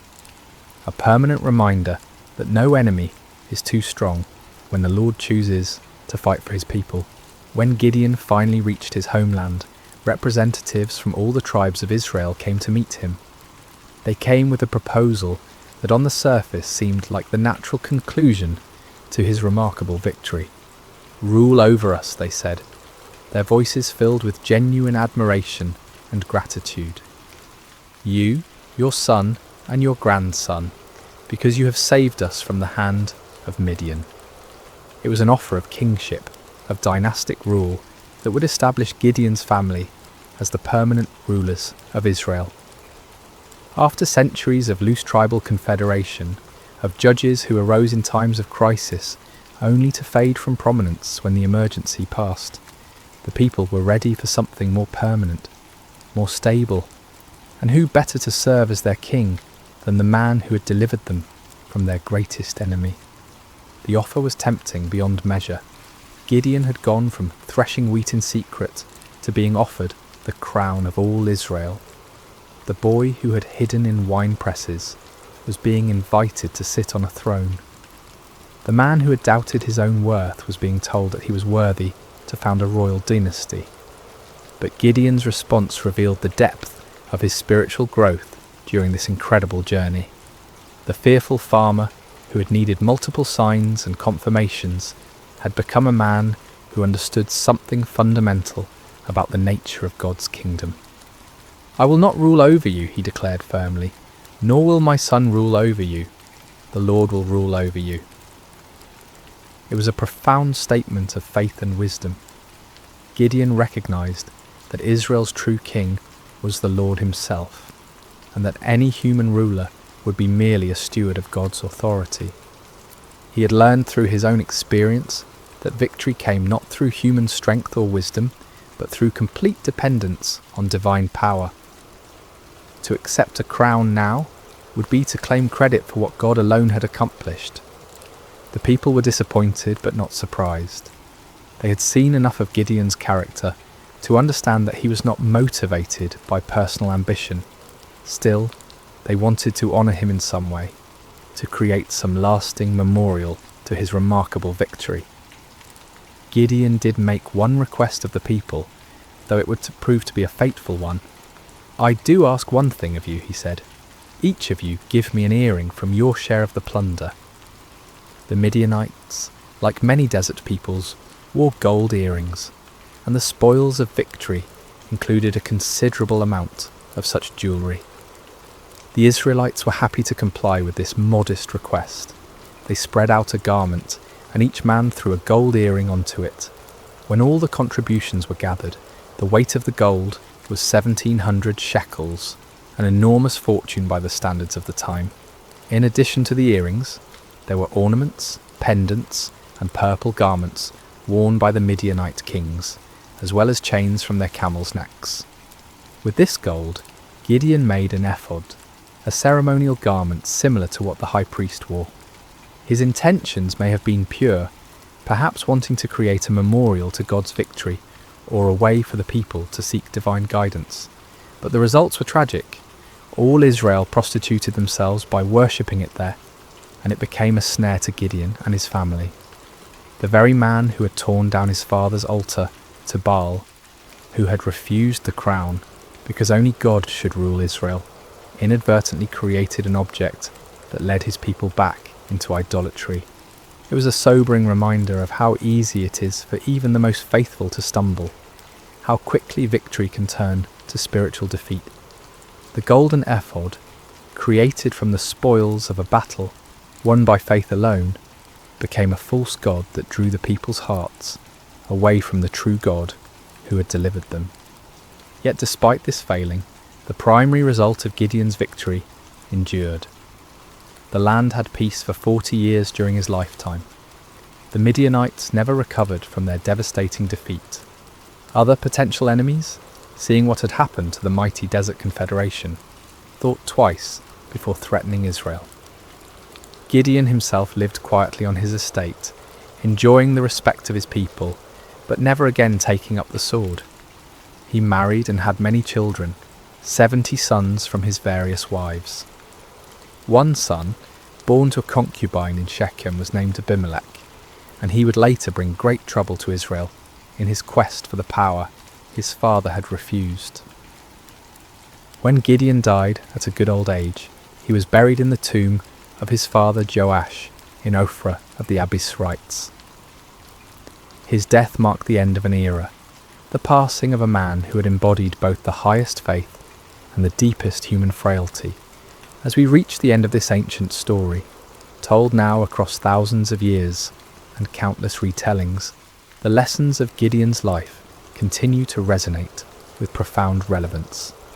His journey from fearful farmer to victorious leader speaks to truths that transcend time and culture, offering wisdom for anyone who has ever felt inadequate for the tasks before them.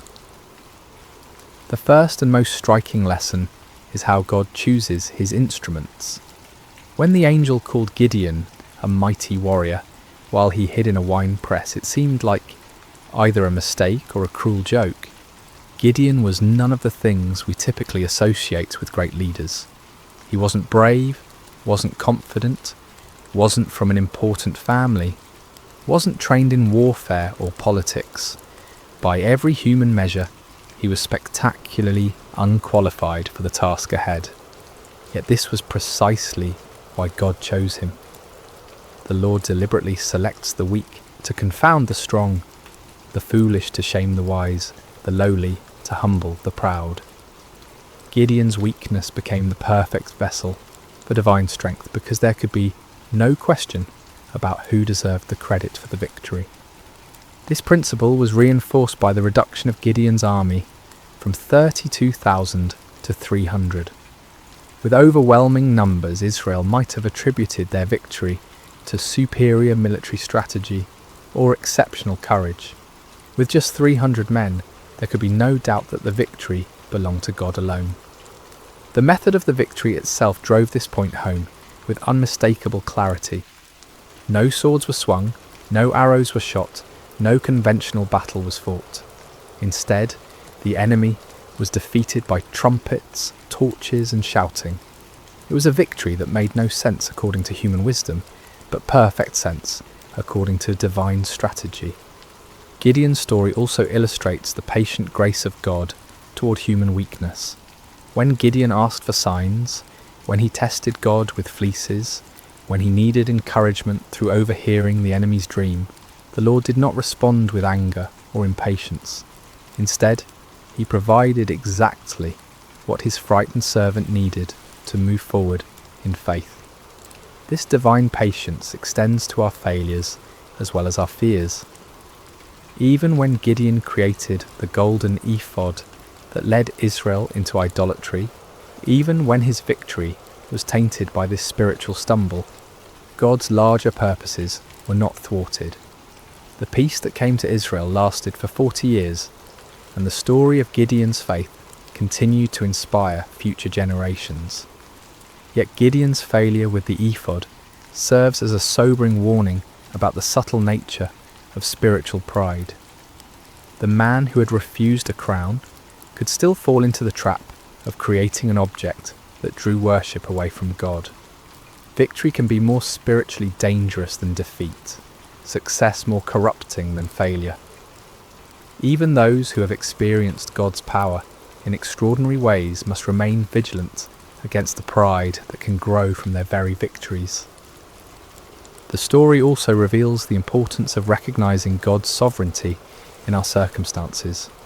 When Gideon questioned why God had allowed the Midianite oppression, he was struggling with one of humanity's oldest questions: why does a good God permit suffering? The answer that emerges from his story is not a theological explanation, but a practical demonstration. God had not abandoned his people. He was preparing to deliver them in a way that would reveal his power and restore their faith. Sometimes what looks like divine absence is actually divine preparation. The 7 years of oppression created the conditions that made Israel ready to trust completely in God rather than in their own strength.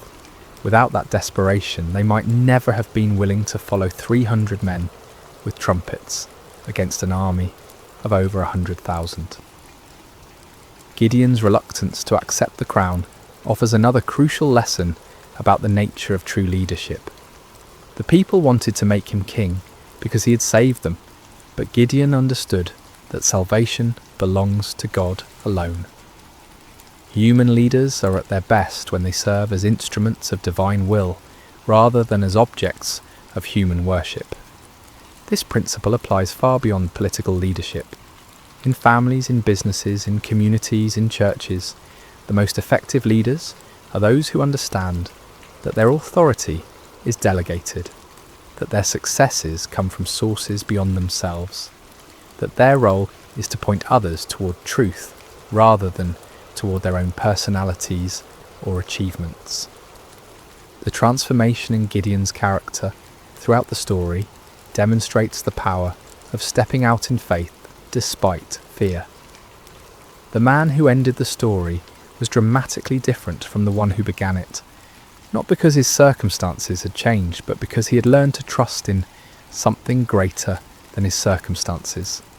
He discovered what countless others have learned: that God's strength is made perfect in human weakness, that his power is most clearly displayed when human power is obviously inadequate, that the greatest victories often come in ways that make no earthly sense. For modern listeners, Gideon's story speaks to anyone who has ever felt overwhelmed by the challenges they face, whether dealing with personal struggles, family crises, professional obstacles, or community problems. The principles that guided Gideon remain relevant.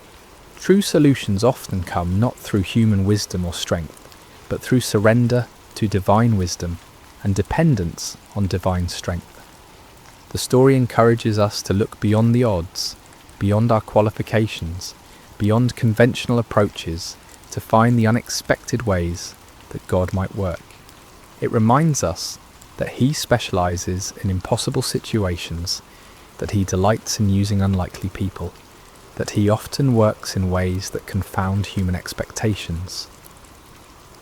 At the same time, Gideon's story warns us about the ongoing nature of spiritual vigilance. Victory is not a destination, but a stepping stone. Success is not an end, but a beginning. Even those who have experienced God's power in remarkable ways must continue to guard their hearts against pride, idolatry, and spiritual complacency. The golden ephod that became a snare to Gideon serves as a perpetual reminder that our greatest spiritual dangers often arise not from our failures, but from our successes, not from our weaknesses, but from our strengths, not from what we lack, but from what we have achieved. As we close this ancient tale, we're reminded that Gideon's story is ultimately not about Gideon at all. It's about a God who sees potential where others see only weakness, who creates strength from surrender, who wins victories through the most unlikely means. It's about divine love that persists through human doubt, divine patience that endures human testing, divine power that works through human frailty. The trumpets that shattered the midnight silence in that valley so long ago continue to echo through the centuries, calling each generation to trust in something greater than themselves, to step forward in faith despite their fears, to discover that the God who delivered Israel through 300 men with torches is still in the business of impossible victories. In our own valleys of challenge and oppression, surrounded by enemies that seem too numerous to count, facing odds that appear insurmountable, Gideon's story whispers the same truth that changed a fearful farmer into a mighty warrior. The Lord is with you, and in him even the weakest can become strong. Even the smallest can achieve great things. Even the most unlikely can be used for extraordinary purposes. The battle belongs to the Lord, and in him victory is always possible. And so we end where we began, with a simple truth that transcends time and circumstance. When God chooses to fight for his people, no enemy can stand, no odds are too great, and no victory is impossible. The story of Gideon continues to unfold in every generation, in every heart that learns to trust, not in human strength, but in divine power, not in earthly wisdom, but in heavenly guidance, not in what we can see, but in what God can do. May this ancient story find new life in modern hearts. May its lessons take root in contemporary soil, and may its timeless truths continue to inspire faith, courage, and hope in all who hear it. For the God who called Gideon from his hiding place continues to call ordinary people to extraordinary purposes, continues to choose the weak to confound the strong, and continues to win impossible victories through the most unlikely means. The story of Gideon is, in the end, the story of all who learn to trust in something greater than themselves. It is the story of divine love that never gives up, divine power that never fails, and divine grace that transforms fearful hiding into mighty victory. This has been the story of Gideon and the battle against Midian, shared with you tonight through sacred slumber. May it bring you peace, may it strengthen your faith, and may it remind you that no challenge is too great when faced with divine help. Sleep well, dear listener, and may your dreams be filled with the trumpets of victory and the light of hope that never dies. Hello there, dear listeners. Before we begin tonight's tale, I hope your day has treated you kindly, wherever you may be in this vast world of ours. Perhaps it's evening where you are, or maybe the quiet hours of early morning have found you seeking rest. Whether you're listening from bustling cities or peaceful countryside, from mountain peaks or seaside shores, know that you're welcome here in this sacred space we've created together. If you find comfort in these stories, please consider subscribing to Sacred Slumber, where we gather each night to explore the timeless truths that have guided humanity through the ages. Tonight, we journey back through the mists of time to ancient Babylon, to a night when the very finger of the divine wrote upon palace walls, and an empire learned that no earthly power stands beyond the reach of heaven's justice. The year was 539, before the Common Era, and the great city of Babylon sprawled along the banks of the Euphrates River like a jewel cast upon the earth. Within its towering walls, the hanging gardens cascaded in verdant terraces. The Tower of Babel reached toward the heavens, and the palace of King Belshazzar gleamed with the accumulated wealth of conquered nations.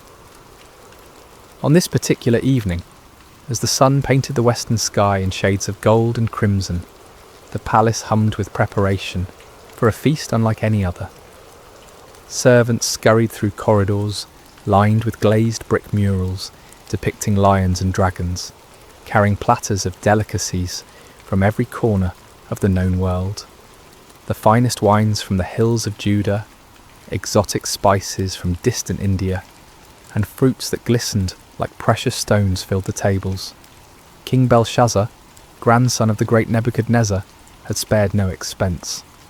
The banquet hall stretched vast as a temple, its ceiling supported by columns carved from single blocks of marble, each one telling the story of Babylonian conquest and glory. Golden lamps suspended on silver chains cast dancing shadows across walls adorned with tapestries, depicting the gods of Babylon in all their imagined splendour. Yet beyond the palace walls, unseen by the revellers within, the armies of Cyrus the Persian stretched across the horizon like a dark sea. For months they had laid siege to the great city, but Babylon's walls had never been breached, her gates never forced. The Babylonians had grown complacent in their strength, confident that their city was impregnable, their empire eternal. As night fell and torches blazed to life throughout the city, 1,000 noble guests made their way through the palace gates. They came dressed in silk and purple, adorned with gold and precious stones, their laughter echoing through the corridors as they anticipated the evening's pleasures. The sound of lyres and flutes drifted through the warm air, mingling with the voices of singers whose melodies spoke of victory and endless prosperity. King Belshazzar himself appeared resplendent in robes of deepest blue, a golden crown upon his brow, rings flashing on his fingers as he gestured grandly to his guests. He was a man in the prime of life, his beard oiled and perfumed, his eyes bright with wine and confidence. This night, he had declared, would be remembered for generations as the greatest feast Babylon had ever witnessed. But even as the celebration reached its crescendo, even as the wine flowed like water and the music swelled to fill every corner of the vast hall, dark currents moved beneath the surface of the evening's joy. For this was not merely a feast, but an act of defiance against the very heavens themselves. As the evening wore on, and the wine loosened tongues and lowered inhibitions, King Belshazzar rose from his golden throne, swaying slightly, as he surveyed the sea of faces before him. The hall fell gradually silent, 1,000 conversations dying away, as all eyes turned toward their sovereign. In the flickering lamplight, his face bore an expression of cruel amusement, as if he harboured some secret that would shock and delight his guests. "My lords and ladies," he called out, his voice carrying easily across the vast space, "tonight we celebrate not merely the glory of Babylon, but the supremacy of our gods over all the earth. We have conquered nations, we have humbled kings, and we have taken the treasures of their temples as trophies of our victories." A murmur of approval rippled through the crowd. Many of the nobles present had been part of those conquests, had seen the wealth of distant lands flow into Babylon's coffers. They raised their goblets in salute, the wine within glinting like liquid rubies in the torchlight. But Belshazzar was not finished. His eyes gleamed with a dangerous light as he continued, "Yet there is one treasure, taken from one temple, that we have never properly honoured. Tonight that changes." He clapped his hands, and servants appeared as if from nowhere, carrying between them objects that made the assembled nobles gasp in recognition and wonder. These were vessels of pure gold and silver, wrought with such exquisite craftsmanship that they seemed to glow within a light. Cups and bowls, pitchers and goblets, each one a masterpiece of the metalworker's art. These were the sacred vessels of Solomon's temple in Jerusalem, taken by Nebuchadnezzar when he conquered that holy city decades before. They had been stored away in the temple of Marduk, treated with the respectful caution due to objects sacred to another people's god. But tonight, under the influence of wine and the intoxication of power, Belshazzar had decided to make them part of his feast. "Behold," the king proclaimed, lifting one of the golden goblets high above his head, "the vessels of the God of the Jews, who could not protect his own temple from our armies, whose people even now languish in exile throughout our empire. Tonight we drink from these cups and show all the world which gods truly hold dominion over the earth." The crowd erupted in cheers and applause, though some of the older nobles shifted uncomfortably in their seats. They remembered the strange stories told about the Hebrew god, the plagues that had befallen Egypt, the walls of Jericho falling at the blast of trumpets. But wine and peer pressure overcame their caution, and soon they too were caught up in the moment's enthusiasm. Servants moved through the hall, distributing the sacred vessels among the guests. Belshazzar himself took the largest of the golden goblets, a magnificent piece that had once held wine, blessed by the priests of the Most High God. He filled it to the brim with the finest vintage from his royal cellars, the red wine dark as blood in the sacred cup. "To Marduk, chief of our gods," he cried, raising the goblet high, "who gives us victory over all our enemies." The assembled throng raised their own sacred vessels, taken from the very altar of the Lord. "To Marduk," they chorused, their voices echoing off the marble walls. But Belshazzar was not content with honouring just one deity. As the evening progressed and the wine continued to flow, he led toast after toast, each one more blasphemous than the last. "To the gods of gold," he proclaimed, and the crowd drank deeply from vessels that had once held the showbread of the temple.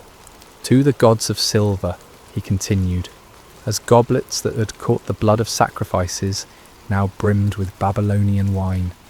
"To the gods of bronze and iron," the king shouted, his voice growing hoarser with each proclamation. "To the gods of wood and stone, who have made Babylon the greatest empire the world has ever seen."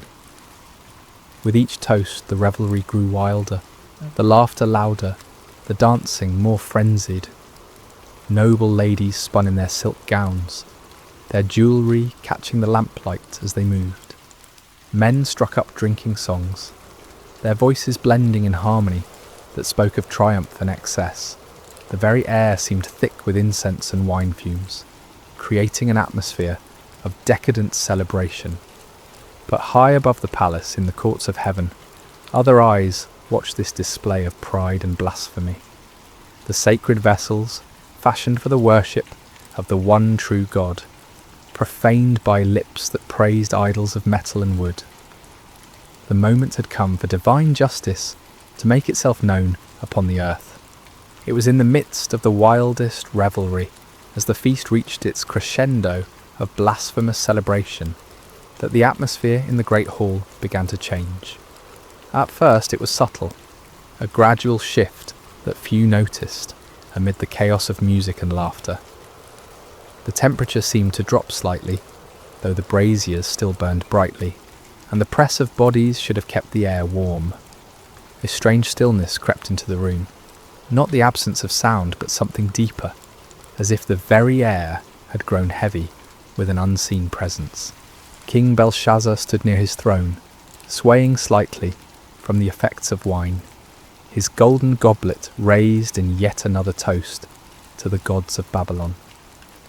His nobles surrounded him, their faces flushed with drink and excitement, sacred vessels clutched in their hands as they prepared to echo their sovereign's words.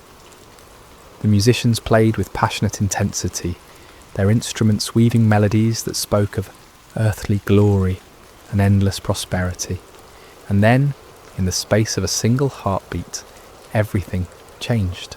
The music faltered first, not as if the musicians had stopped playing, but as if the very air had grown too thick to carry their melodies. Conversations died mid-sentence, laughter cut off as abruptly as if severed by a blade. Even the flickering flames of the lamps seemed to burn lower, their light growing dim and uncertain. It was then that someone screamed. The cry came from a noble woman near the eastern wall, her voice sharp with terror as her trembling finger pointed upward. Every head in the vast hall turned to follow her gaze, and what they saw there drove the colour from their faces and the strength from their limbs. There, upon the wall directly opposite the king's throne, a human hand had appeared, not attached to any arm or body, but suspended in the air as if emerging from the very substance of eternity itself. The hand was illuminated by its own light, pale and ghostly, yet undeniably real, casting shadows that danced across the painted murals of Babylonian gods. The fingers were long and elegant, neither young nor old, but possessed of a timeless quality that spoke of power beyond human understanding. They moved with deliberate precision, as if guided by a will that brooked no resistance, no hesitation. And as the assembled throng watched in growing horror, those fingers began to write.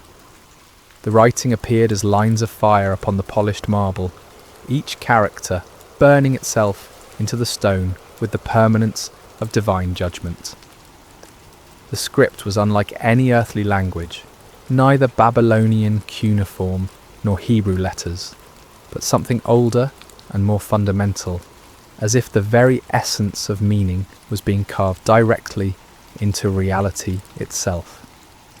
King Belshazzar felt his knees begin to shake, his golden goblet slipping from nerveless fingers to shatter upon the floor. The sacred vessel that moments before had held wine, offered in mockery to false gods, now lay broken, its precious contents spreading like blood across the marble. His face, so recently flushed with wine and arrogance, had gone pale as death, his eyes wide with a terror he had never before experienced. The hand continued its work, unmoved by the chaos it had caused in the hall below. Characters appeared one after another, each one blazing within a fire before settling into a steady glow that seemed to penetrate the very souls of all who looked upon it. The writing was clear and bold, demanding attention, impossible to ignore or dismiss. Around the hall, the reaction was immediate and visceral. Some of the nobles had fallen to their knees, whether from terror or instinctive reverence, it was impossible to say. Others pressed against the walls, as if trying to escape through solid stone, their eyes never leaving the supernatural display before them. The sacred vessels of Solomon's temple lay scattered across the floor, abandoned by hands that now trembled too violently to hold them. The musicians had long since set down their instruments, their faces pale masks of fear. Servants cowered in doorways, torn between the desire to flee and their duty to remain. The dancing girls who moments before had spun and laughed now stood frozen like statues, their silk scarves trailing forgotten around their feet. But it was upon King Belshazzar that the greatest terror fell. As the ruler who had ordered the profanation of the sacred vessels, as the one who had led the blasphemous toasts, he felt the weight of divine displeasure focusing upon him like the heat of a burning glass. His crown, so recently a symbol of earthly power, now felt heavy as lead upon his brow. His royal robes, dyed in the finest purples and blues, seemed to hang upon him like grave clothes. The hand finished its work and faded from view as suddenly as it had appeared, leaving behind only the words burning upon the wall like coals of fire. But even in its absence, the presence that had guided it remained, filling the hall with an atmosphere of judgment that made every breath a struggle. Silence reigned in the great banquet hall of Babylon, broken only by the occasional sob or whispered prayer. The greatest feast in the empire's history had become a scene of terror and divine revelation, and upon the wall, where gods and heroes had been painted in their imagined glory, 4 words now blazed with the fire of heaven's judgment. Mene, Mene, Tekel, Parsin. In the awful silence that followed the hand's disappearance, King Belshazzar stood transfixed, his gaze locked upon the burning words that seemed to sear themselves deeper into his consciousness with each passing moment. The weight of divine judgment pressed down upon the hall like a physical force, and the king's breath came in short, sharp gasps, as if the very air had grown too thin to sustain life. Gradually, as the initial shock began to wear off, the practical reality of the situation asserted itself. Here were words written by a supernatural hand, clearly intended as some form of message or warning, but their meaning remained utterly mysterious. The script was unlike anything in the libraries of Babylon, the characters seeming to shift and dance, even as they maintained their fixed positions upon the wall. "The wise men," Belshazzar managed to croak, his voice barely recognisable. "Summon all the wise men of Babylon, every magician, every astrologer, every diviner in the city. Bring them here at once." His command galvanised the paralysed servants into action. They scattered like leaves before a wind, grateful for any excuse to leave the presence of those terrifying words. Throughout the palace and into the city they ran, pounding upon doors and rousing from sleep the learned men whose wisdom had served the empire for generations. The first to arrive were the court magicians, men whose elaborate robes and mystical instruments had earned them places of honour at royal ceremonies. They entered the banquet hall with confidence, their heads held high and their voices ready with the usual formulas of greeting and flattery. But one look at the writing upon the wall, one glimpse of those characters that seemed to burn within a fire, and their confidence evaporated like mist before the sun. They approached the wall cautiously, their heads tilted at various angles as they studied the mysterious script. They consulted ancient tablets and scrolls, compared the characters to every known form of writing, whispered incantations and cast lots according to their various arts. But though they laboured long into the night, turning the problem over from every conceivable angle, they could make no sense of the divine message. The astrologers came next, men who claimed to read the future in the movements of stars and planets. They examined the writing with instruments of bronze and silver, measuring the angles and proportions of each character as if they were constellations written across the heavens. They calculated and computed, referenced their star charts, and consulted their ancient tables, but the meaning of the words remained as hidden as the dark side of the moon. As the hours passed, more and more of Babylon's learned men arrived at the palace, priests of Marduk and Ishtar, scholars who had studied in the great libraries, men whose reputations for wisdom extended throughout the known world. Each group brought their own methods and their own certainty that they would succeed where others had failed. Yet one by one, they too were forced to admit defeat before the mystery of the burning words. King Belshazzar grew increasingly desperate as each attempt failed. He paced before his throne like a caged lion, his robes dishevelled and his crown askew. The sacred vessels of Solomon's temple lay scattered and forgotten across the floor, their golden surfaces reflecting the supernatural light from the wall in fractured gleams that hurt the eyes to look upon. "Gold," the king proclaimed suddenly, his voice cracking with strain. "I will give gold beyond counting to whoever can read these words. Silver and precious stones, lands and titles, whatever they desire shall be theirs." But even the promise of unlimited wealth could not unlock the meaning of heaven's message. The wise men huddled together in small groups, whispering their theories and hypotheses, but none dared claim understanding of what clearly lay beyond human comprehension. It was then, as the night wore on toward dawn and desperation reached its peak, that a new figure entered the banquet hall. She was an elderly woman, her hair white as snow, but her back still straight and her eyes bright with intelligence. This was Nitocris, the Queen Mother, widow of Nebuchadnezzar and grandmother to Belshazzar himself. She had heard the commotion from her private quarters, had seen the servants running through the corridors, and felt the strange oppression that seemed to hang over the entire palace. Now she made her way through the crowd of baffled wise men, her presence commanding respect even in the midst of chaos.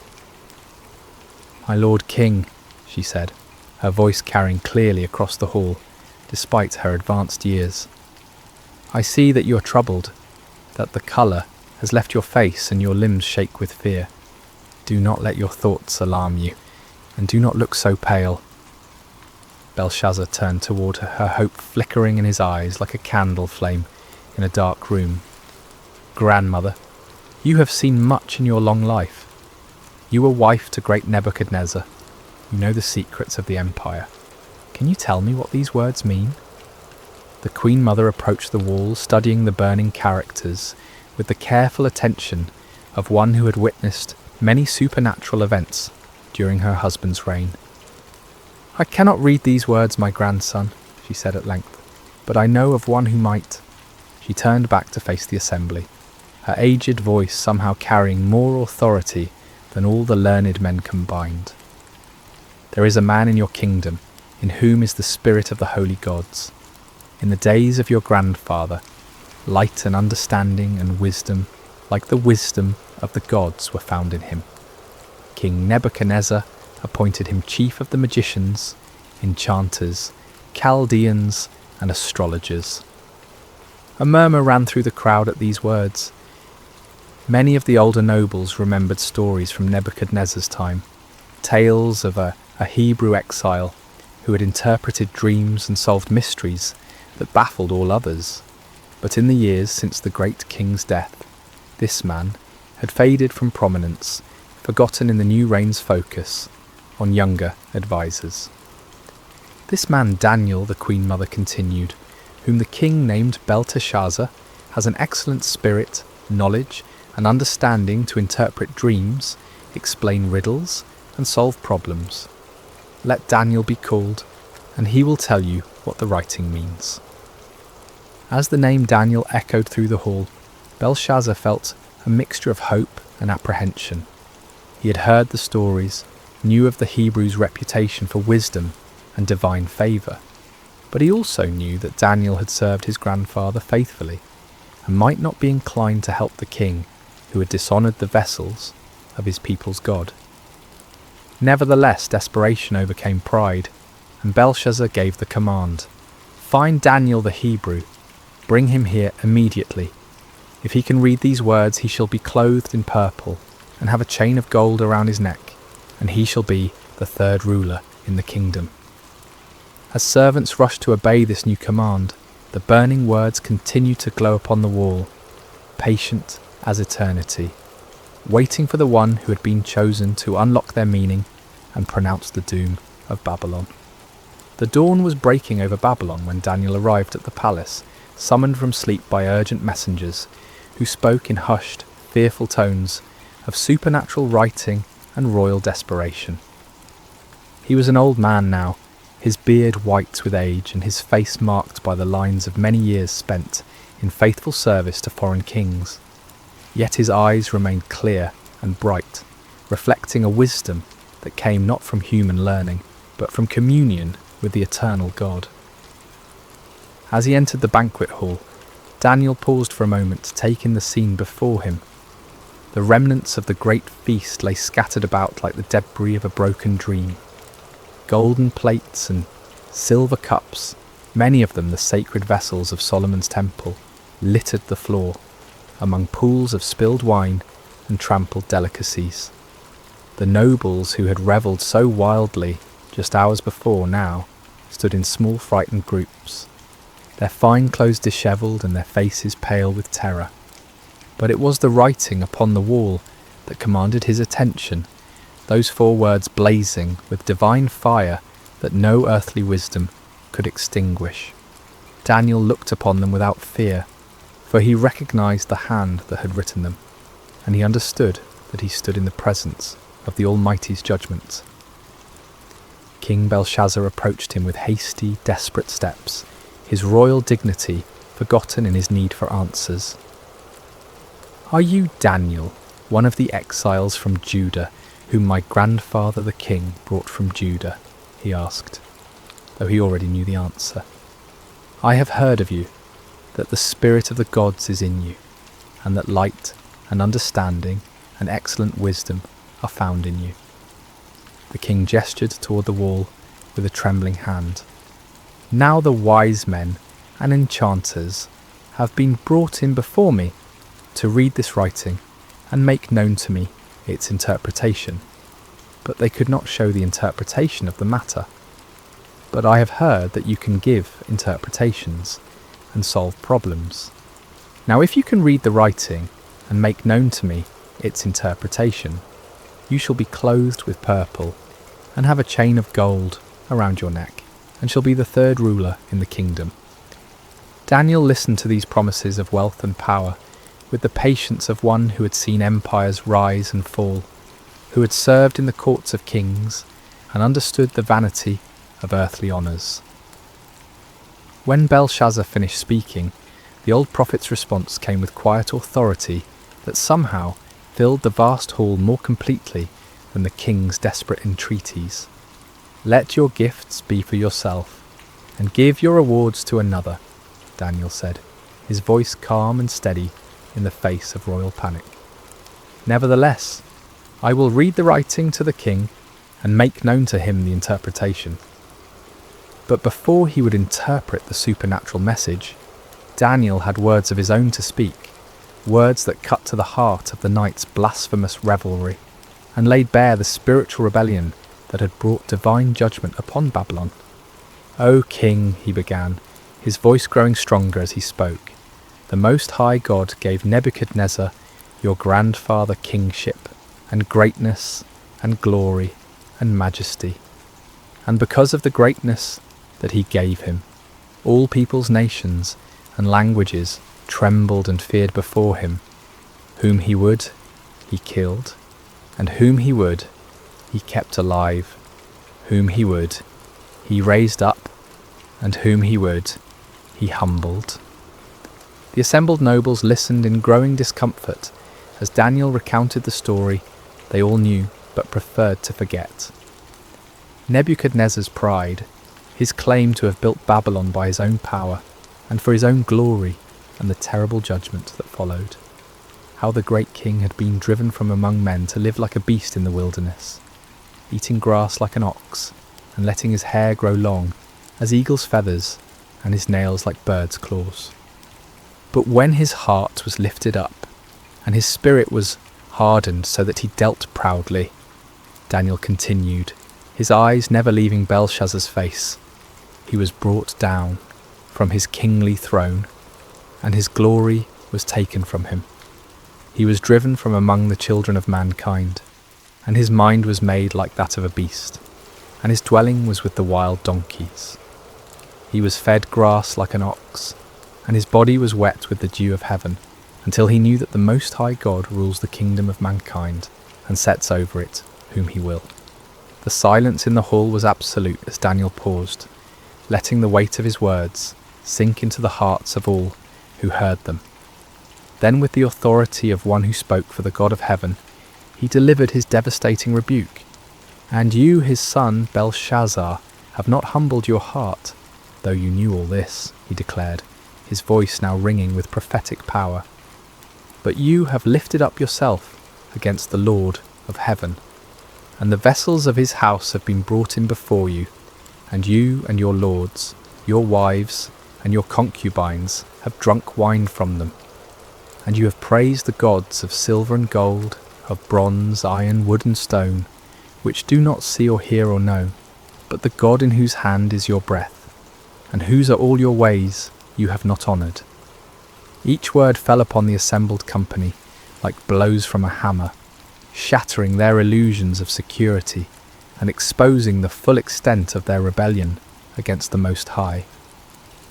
Belshazzar himself seemed to shrink before Daniel's accusing words, his royal robes hanging loose about his diminished frame, his crown sitting askew upon a head bowed with shame and terror. The sacred vessels lay scattered around the hall like silent witnesses to the truth of Daniel's words. These cups and bowls, crafted for the worship of the one true God, had been defiled by lips that praised idols of metal and stone. The wine that had flowed so freely in blasphemous toasts now seemed to accuse those who had drunk it, its red stains upon the marble floor like drops of blood that cried out for justice. Then from his presence the hand was sent, Daniel concluded, pointing toward the burning words upon the wall, and this writing was inscribed. The hall remained wrapped in profound silence as all waited to hear the interpretation that would seal Babylon's fate. The wise men who had laboured through the night stood humbled before this Hebrew exile who had succeeded where they had failed. The nobles who had revelled in their blasphemy now cowered before the prospect of divine judgment. And King Belshazzar, who had thought himself secure in his power, waited to hear the doom that had been written by the finger of God upon his palace wall.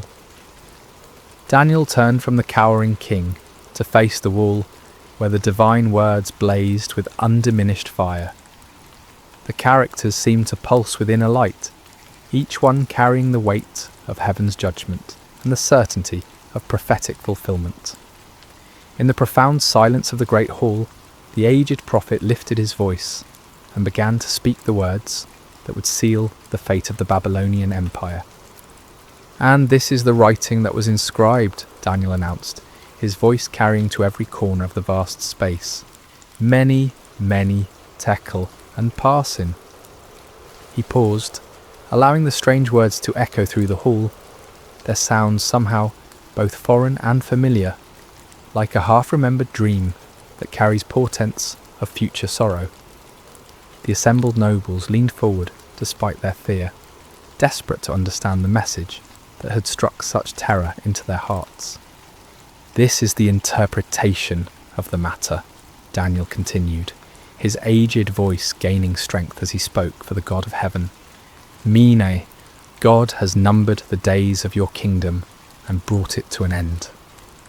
The first word fell upon the assembly like a death sentence. Here was the divine accountant taking inventory of Belshazzar's reign, counting each day of blasphemy and rebellion, each moment of pride and defiance against the Most High. The king's face went even paler, if such a thing were possible, and several of the nobles gasped aloud at the finality of the pronouncement. But Daniel was not finished. The second judgment followed hard upon the first, each word a hammer blow against the foundations of Babylonian pride. "Tekel, you have been weighed on the scales and found wanting." Here was the divine judge placing Belshazzar's reign, his character, his very soul, upon the perfect scales of heaven's justice. And the verdict was damning beyond appeal. Found wanting, found lacking, found insufficient when measured against the standards of righteousness and truth. The king, who had thought himself great in his own eyes, was revealed to be nothing more than a feather in the balance when weighed against divine holiness. Belshazzar's knees gave way completely at these words, and he would have fallen had not two of his guards stepped forward to support him. The golden crown tumbled from his head to ring against the marble floor, the sound echoing through the hall like a funeral bell. His royal robes, so recently symbols of power and majesty, now seemed to hang upon him like burial shrouds. "Perez," Daniel proclaimed, using the singular form of the final word, "your kingdom is divided and given to the Medes and Persians." The last judgment was perhaps the most terrible of all, for it spoke not merely of the king's personal doom, but of the end of the empire itself. Babylon, the golden head of Nebuchadnezzar's dream, the city that had ruled the world with rod of iron, was to be divided like a carcass among its enemies. The Medes and Persians, even now camped outside the city walls, would soon walk through its gates as conquerors and claim its treasures as their own. A wail of despair went up from some of the assembled nobles as the full weight of the prophecy struck home. They had thought themselves secure behind Babylon's mighty walls, protected by their gods and their armies from any earthly threat. But now they understood that their true enemy was not the Persian host outside their gates, but the God of heaven himself, against whom no wall could stand and no army could prevail. Daniel stood unmoved amid the chaos of fear and lamentation, his weathered face reflecting the sorrow of one who took no pleasure in the pronouncement of judgment, yet understood its necessity. He had served this empire faithfully for decades, had helped to interpret its dreams and solve its mysteries, but he had also watched its gradual descent into pride and blasphemy, its increasing defiance of the God who held its breath in his hands.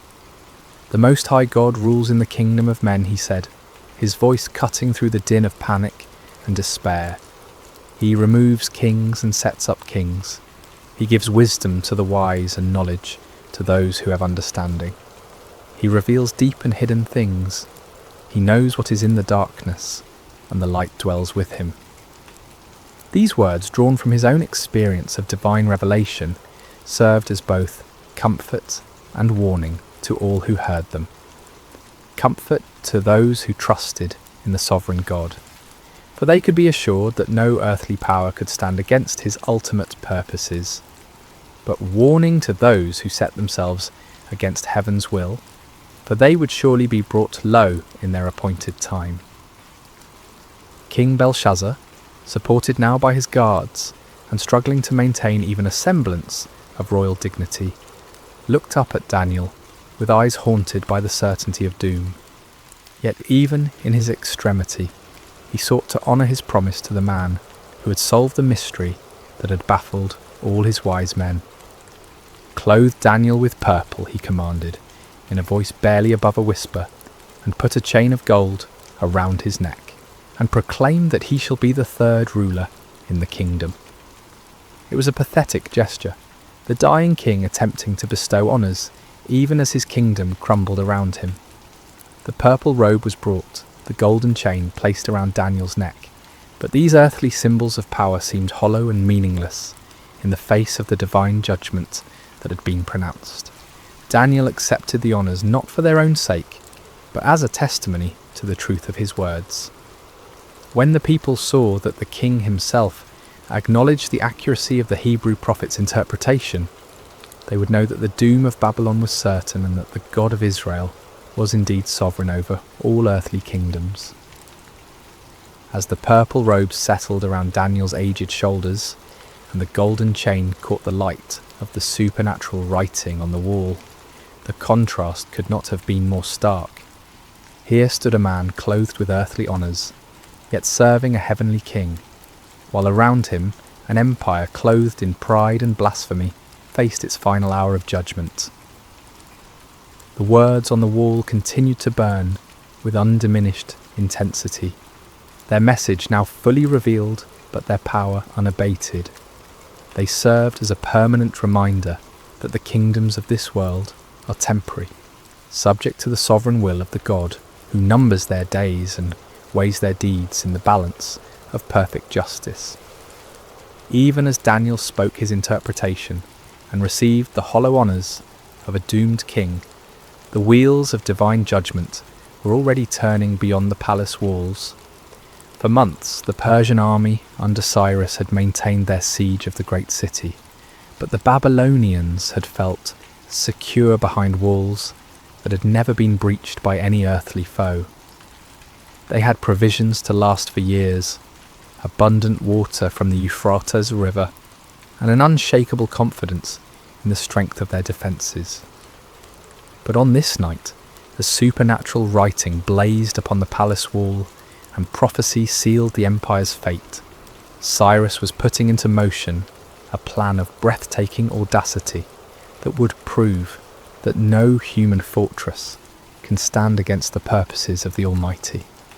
The Euphrates River, which flowed through the heart of Babylon and provided both water and transportation for the great city, was also its greatest vulnerability.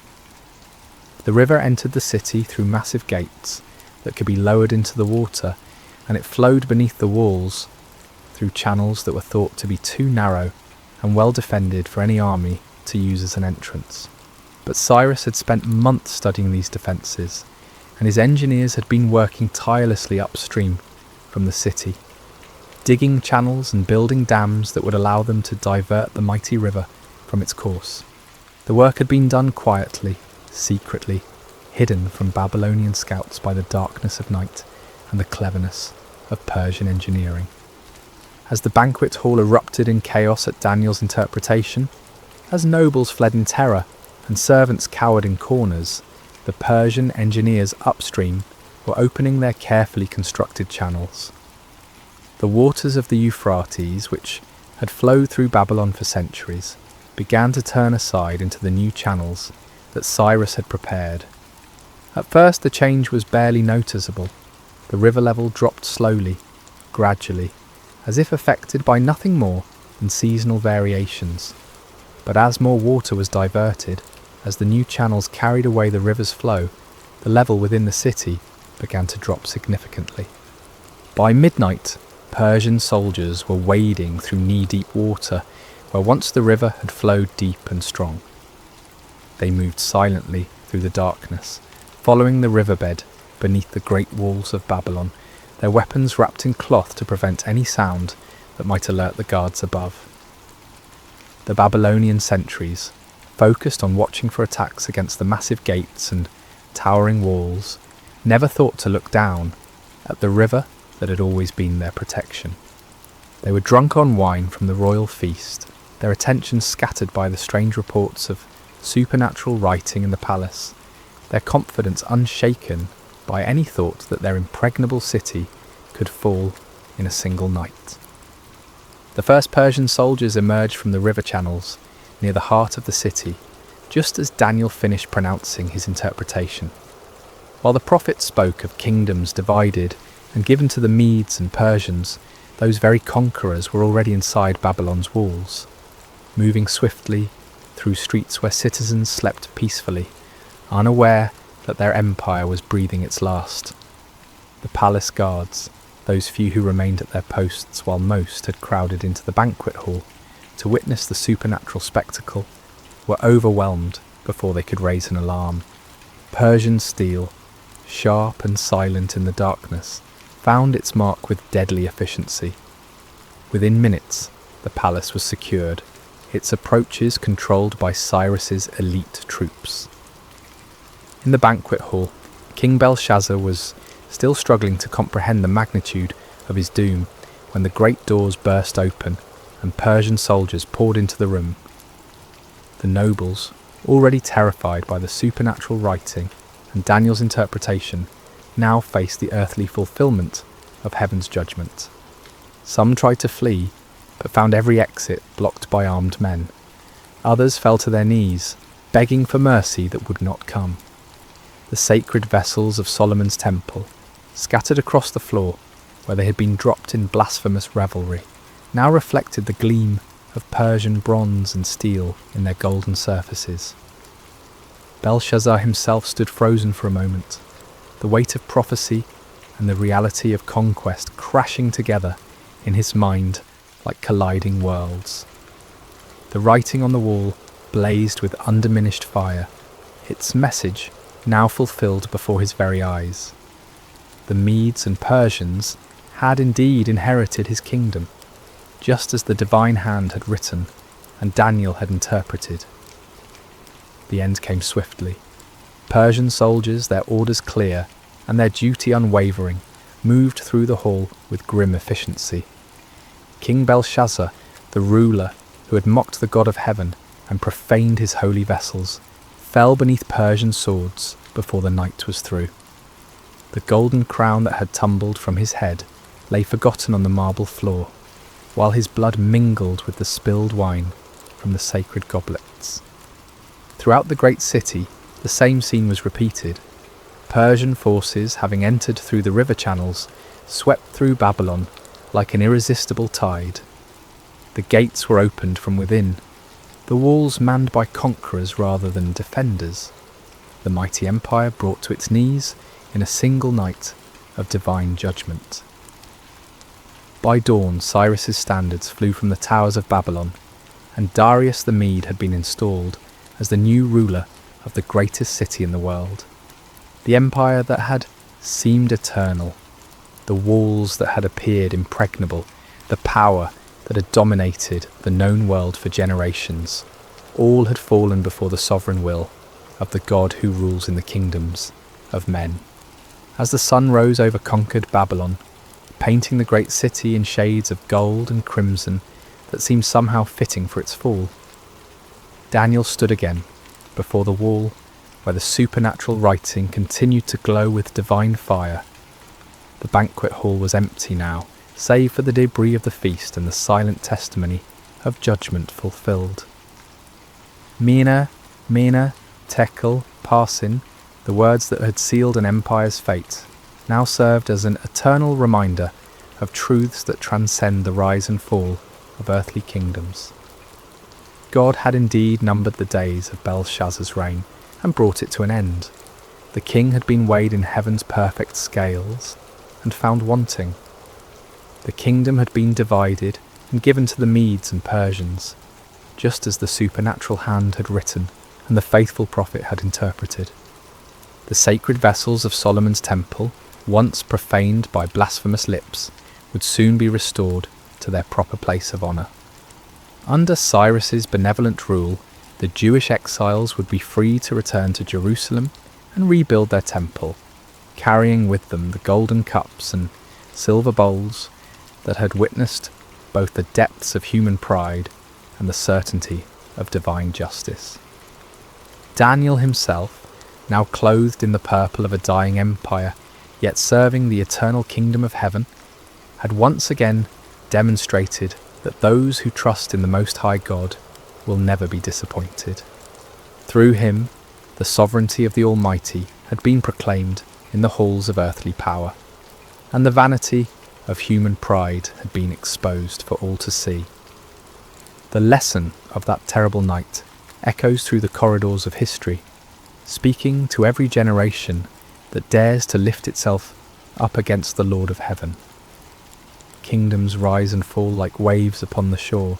Empires that seem eternal prove to be as fleeting as morning mist, but the kingdom of God endures forever. No wall can stand against his purposes, no power can resist his will, no pride can escape his judgments. In our own age, when earthly kingdoms still vie for dominion and human pride still challenges heaven's authority, the writing on Babylon's wall remains as relevant as ever. We who read these ancient words would do well to remember that the God who humbled Nebuchadnezzar, who numbered Belshazzar's days, who gave Babylon to the Medes and Persians, is the same yesterday, today, and forever. The scales of divine justice still weigh the actions of nations and individuals. The sovereign hand that writes the destiny of empires still guides the course of human history, and the kingdom that Daniel served, the kingdom that outlasted Babylon and Persia and all the empires that followed, remains the only power that will never pass away. As night falls once again over the ancient site where Babylon once stood in all its glory, as stars appear in the darkness above ruins that once housed the pride of earthly kingdoms, the eternal truth proclaimed by that supernatural hand continues to shine with undiminished light. The Most High God rules in the kingdom of men, and blessed are those who humble themselves before his throne.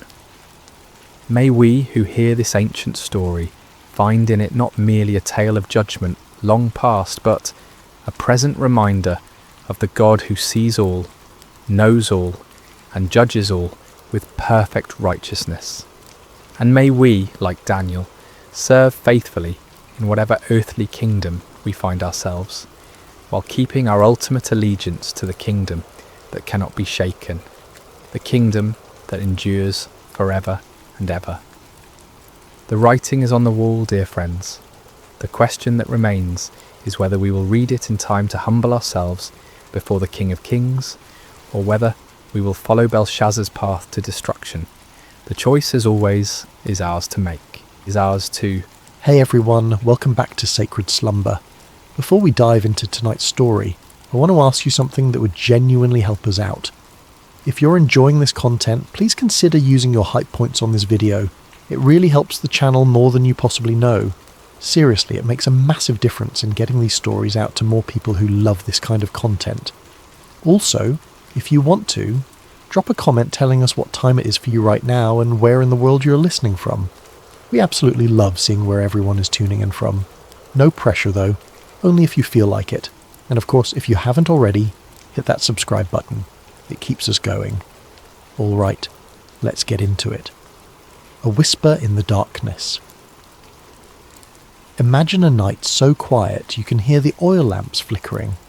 Picture a massive stone sanctuary in the ancient city of Shiloh, where shadows dance across walls that have witnessed centuries of worship. The air is thick with the scent of incense and burning oil, that peculiar combination of cedar smoke and olive essence that clings to sacred spaces. Outside, the wind moves through the hills of Israel like a whispered prayer, carrying with it the distant bleating of sheep settling for the night and the occasional call of a desert owl. Inside, in the sacred chambers near the Ark of the Covenant, a young boy lies sleeping on a simple mat. The stones beneath him still hold the warmth of the day's sun, though the night air has begun to cool. His breathing is steady, deep, the kind of sleep that comes from honest physical labour and a clear conscience. His name is Samuel. This is not a story about miracles that shake mountains or angels descending in blinding light. This is a story about something quieter, something more intimate, something that happens in the space between waking and dreaming, where the boundaries of reality become permeable. It is about a voice in the darkness, a child who learned to listen when the entire world had gone deaf, and a moment that would alter the spiritual trajectory of an entire nation. Because sometimes the most profound truths do not arrive with thunder and earthquake. Sometimes they do not announce themselves with burning bushes or pillars of fire. Sometimes they arrive in whispers, in the stillness between breaths, in the gentle calling of a name spoken 3 times before it is finally understood. What you're about to hear is one of the most mysterious and beautiful moments in ancient scripture. A moment when heaven reached down to touch earth, not through spectacular signs, but through the simple act of calling a child's name in the night.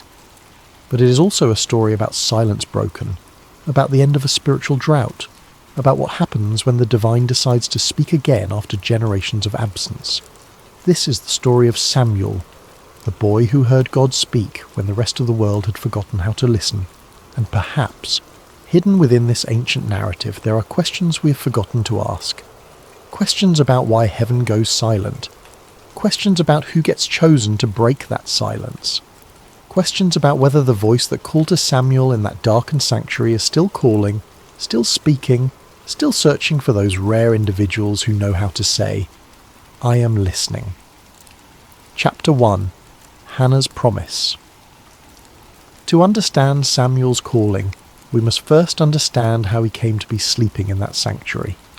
His story begins not with him, but with his mother, a woman named Hannah, who knew the bitter taste of desperation and the hollow ache of prayers that seemed to vanish into an empty sky.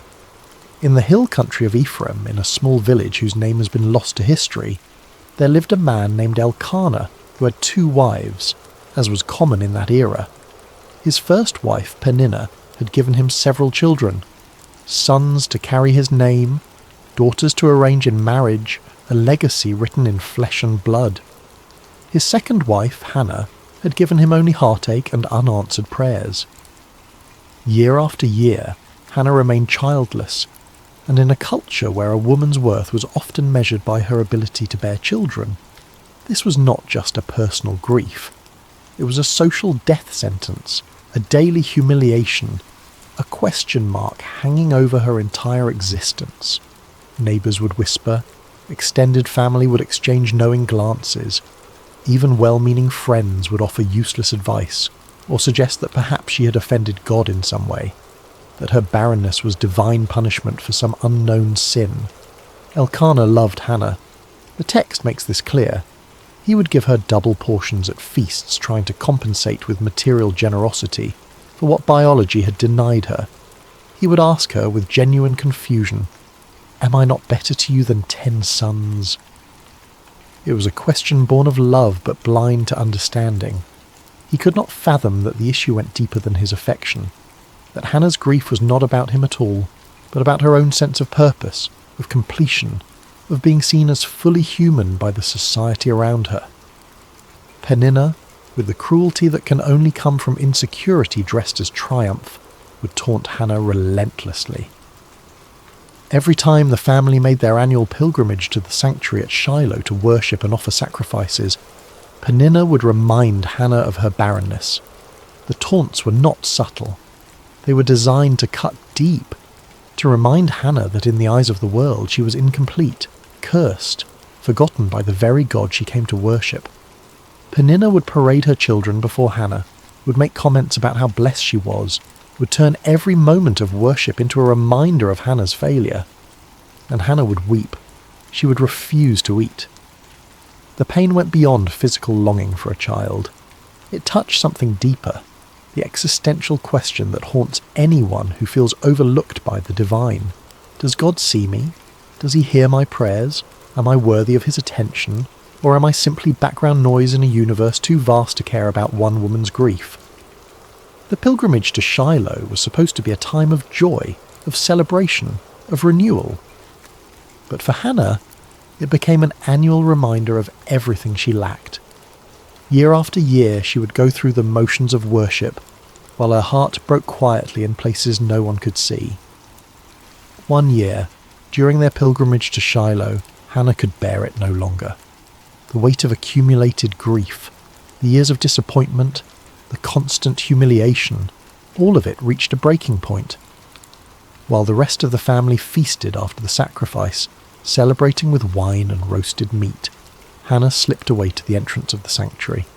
She stood there, in the place where earth met heaven, in the threshold between the mundane and the sacred, and she prayed with an intensity that went beyond words.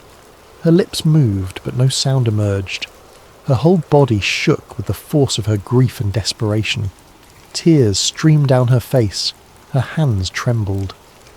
This was not the polite, ritualized prayer of public worship.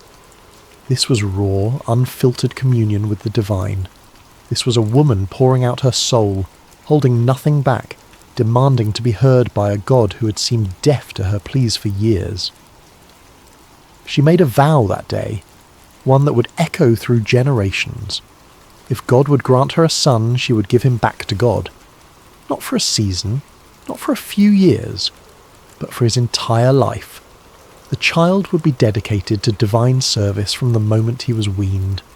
It was the prayer of a woman who understood that sometimes the greatest gift we can receive is not something to hold on to, but something to offer back to its source. She was not bargaining with God so much as she was declaring her willingness to participate in something larger than her own desires. Eli, the high priest, sat by the doorpost of the sanctuary and watched this strange woman swaying and muttering. In his aging, perhaps cynical view of human nature shaped by years of dealing with corrupt worshippers and his own corrupt sons, he assumed she was drunk. The accusation was harsh, almost cruel. What are you doing here, intoxicated in the house of the Lord? How dare you bring your drunkenness into this sacred space? Hannah lifted her eyes, and in them Eli saw not the glaze of wine, but the clarity of absolute desperation. The look of someone who has nothing left to lose, who has stripped away all pretense and pride, who stands naked before God with only their need. She explained that she was not drunk, but deeply troubled, pouring out her soul before God. She had been praying out of her great anguish and grief. Something in her words, or perhaps in her eyes, or perhaps in the raw authenticity of her pain, convinced Eli. His response was both blessing and prophecy. Go in peace, and may the God of Israel grant what you have asked of him. It is unclear whether Eli knew what he was saying, whether he was simply offering the standard priestly blessing, or whether something moved through him in that moment. Some whisper of the divine speaking through a man who had grown complacent in his religious duties. But the words landed on Hannah like rain on parched earth. Hannah left the sanctuary that day transformed. Her face was no longer downcast. She ate. The grief lifted from her countenance like a fog dispersing under the morning sun. She had been heard, if not by man, then by something infinitely greater. She did not yet have the child she longed for, but she had something perhaps more precious. The certainty that her prayers had reached their destination, that her voice had penetrated the silence, that she mattered to the God she served. Within the year, Hannah conceived. When she gave birth to a son, she named him Samuel, which in Hebrew carries the meaning heard by God, or asked of God, or some translations suggest name of God. The name itself was a testimony, a permanent reminder that this child was an answer to prayer, a gift that came from somewhere beyond the ordinary workings of the world. Every time someone spoke his name, they were acknowledging that this boy represented the moment when heaven responded to earth, when silence gave way to acknowledgement. For the first few years of his life, Samuel remained with Hannah. She nursed him, taught him his first words, held him close during thunderstorms, watched him take his first steps, knowing that each day brought them closer to the moment of separation. She must have memorized the sound of his laugh, the feel of his small hand in hers, the weight of him sleeping against her chest. She was not raising a son to keep, but a son to give away, and that knowledge must have coloured every moment with a bittersweet intensity. When he was old enough to be weaned, somewhere around 3 years old by the customs of that time, Hannah kept her vow. She could have rationalised her way out of it. She could have argued that God understood, that the vow was made in a moment of emotional extremity, that surely keeping her son would be acceptable. But Hannah was a woman who understood that integrity means keeping promises even when they cost you everything. She took Samuel to Shiloh. She brought him before Eli, the same priest who had blessed her years earlier, and she said words that must have torn her heart even as she spoke them. I am the woman who stood here praying. I prayed for this child, and the Lord has granted me what I asked. So now I give him to the Lord. For his whole life he will be given over to the Lord. Then Hannah sang, not a lament, but a song of triumph and praise. She sang of God overturning the proud and lifting up the humble. She sang of barren women bearing children and the powerful being brought low. She sang of the Lord bringing death and giving life, bringing down to the grave and raising up. She sang of God judging the ends of the earth, giving strength to his king and exalting his anointed.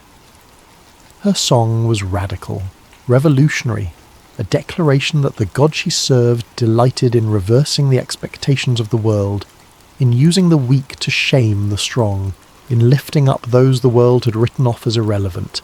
And then she left her son in that sanctuary and went home. Imagine being that child, too young to fully understand why your mother brought you to this vast, echoing building filled with strange smells and unfamiliar faces and then walked away. Too young to grasp that you had become the physical embodiment of a promise, a living prayer offered back to its source. You watch her figure receding, growing smaller, disappearing down the road back to the only home you have ever known, and you are left in the care of an old man whose eyes can barely see you, whose own sons are corrupt, in a place that will become your entire world. Samuel's childhood was unlike any other in Israel. While other boys played in fields and learned their father's trades, running through olive groves and swimming in streams, Samuel grew up in the sacred space of the tabernacle. His world was one of ritual and reverence, of ancient objects and whispered prayers, of shadows and lamplight, and the constant awareness that this place was different from all other places. He opened the doors of the sanctuary each morning, flooding the holy space with light. It was his job to unlock the heavy wooden doors that seal the sacred from the profane, to let in the dawn and with it the worshippers who would come seeking connection with the divine. He assisted Eli in the daily tasks of worship, learning the intricate patterns of sacrifice and ceremony, memorizing which offerings required which procedures, understanding the difference between sin offerings and burnt offerings and peace offerings, learning to read the subtleties of ritual purity. He tended the lamps that burned through the night, ensuring their wicks were trimmed and their oil replenished. This was not glamorous work. It required attention to detail, a willingness to wake in the darkness to check that the flames had not guttered out, an understanding that these small acts of maintenance were what kept the sacred space functioning. The lamps represented the presence of God, and Samuel learned that presence requires constant tending, constant attention, constant care. He cleaned the sacred vessels, swept the courts, washed the linens used in ceremonies, helped prepare the incense, carried water, ran errands. He memorized scriptures, learning to recite the stories of Abraham and Isaac and Jacob, the tales of Moses and the Exodus, the laws given at Sinai. His education was entirely religious, entirely focused on service, entirely oriented towards something beyond himself. By all accounts, Samuel was a good child, humble, obedient, faithful in small things. The text tells us he grew in favour with both the Lord and with people. He was not resentful of his circumstances. He did not seem to chafe against the boundaries of his unusual childhood. Perhaps he had accepted that this was simply who he was, the boy who belonged to God, the boy who lived in the house of the Lord. But what must it have been like psychologically? To have no mother to comfort you when you woke from nightmares. To have no siblings to quarrel and play with. To grow up watching Eli's corrupt sons come and go, seeing the way they abused their position, hearing the whispers of their misconduct. To be surrounded by holiness and yet witness its corruption. To serve faithfully while those who should have been models of righteousness displayed only greed and lust and contempt for the sacred. Did Samuel wonder why he had been left here? Did he feel abandoned by the mother who had kissed him goodbye and walked away? Did he question whether the God he served even noticed his small acts of service?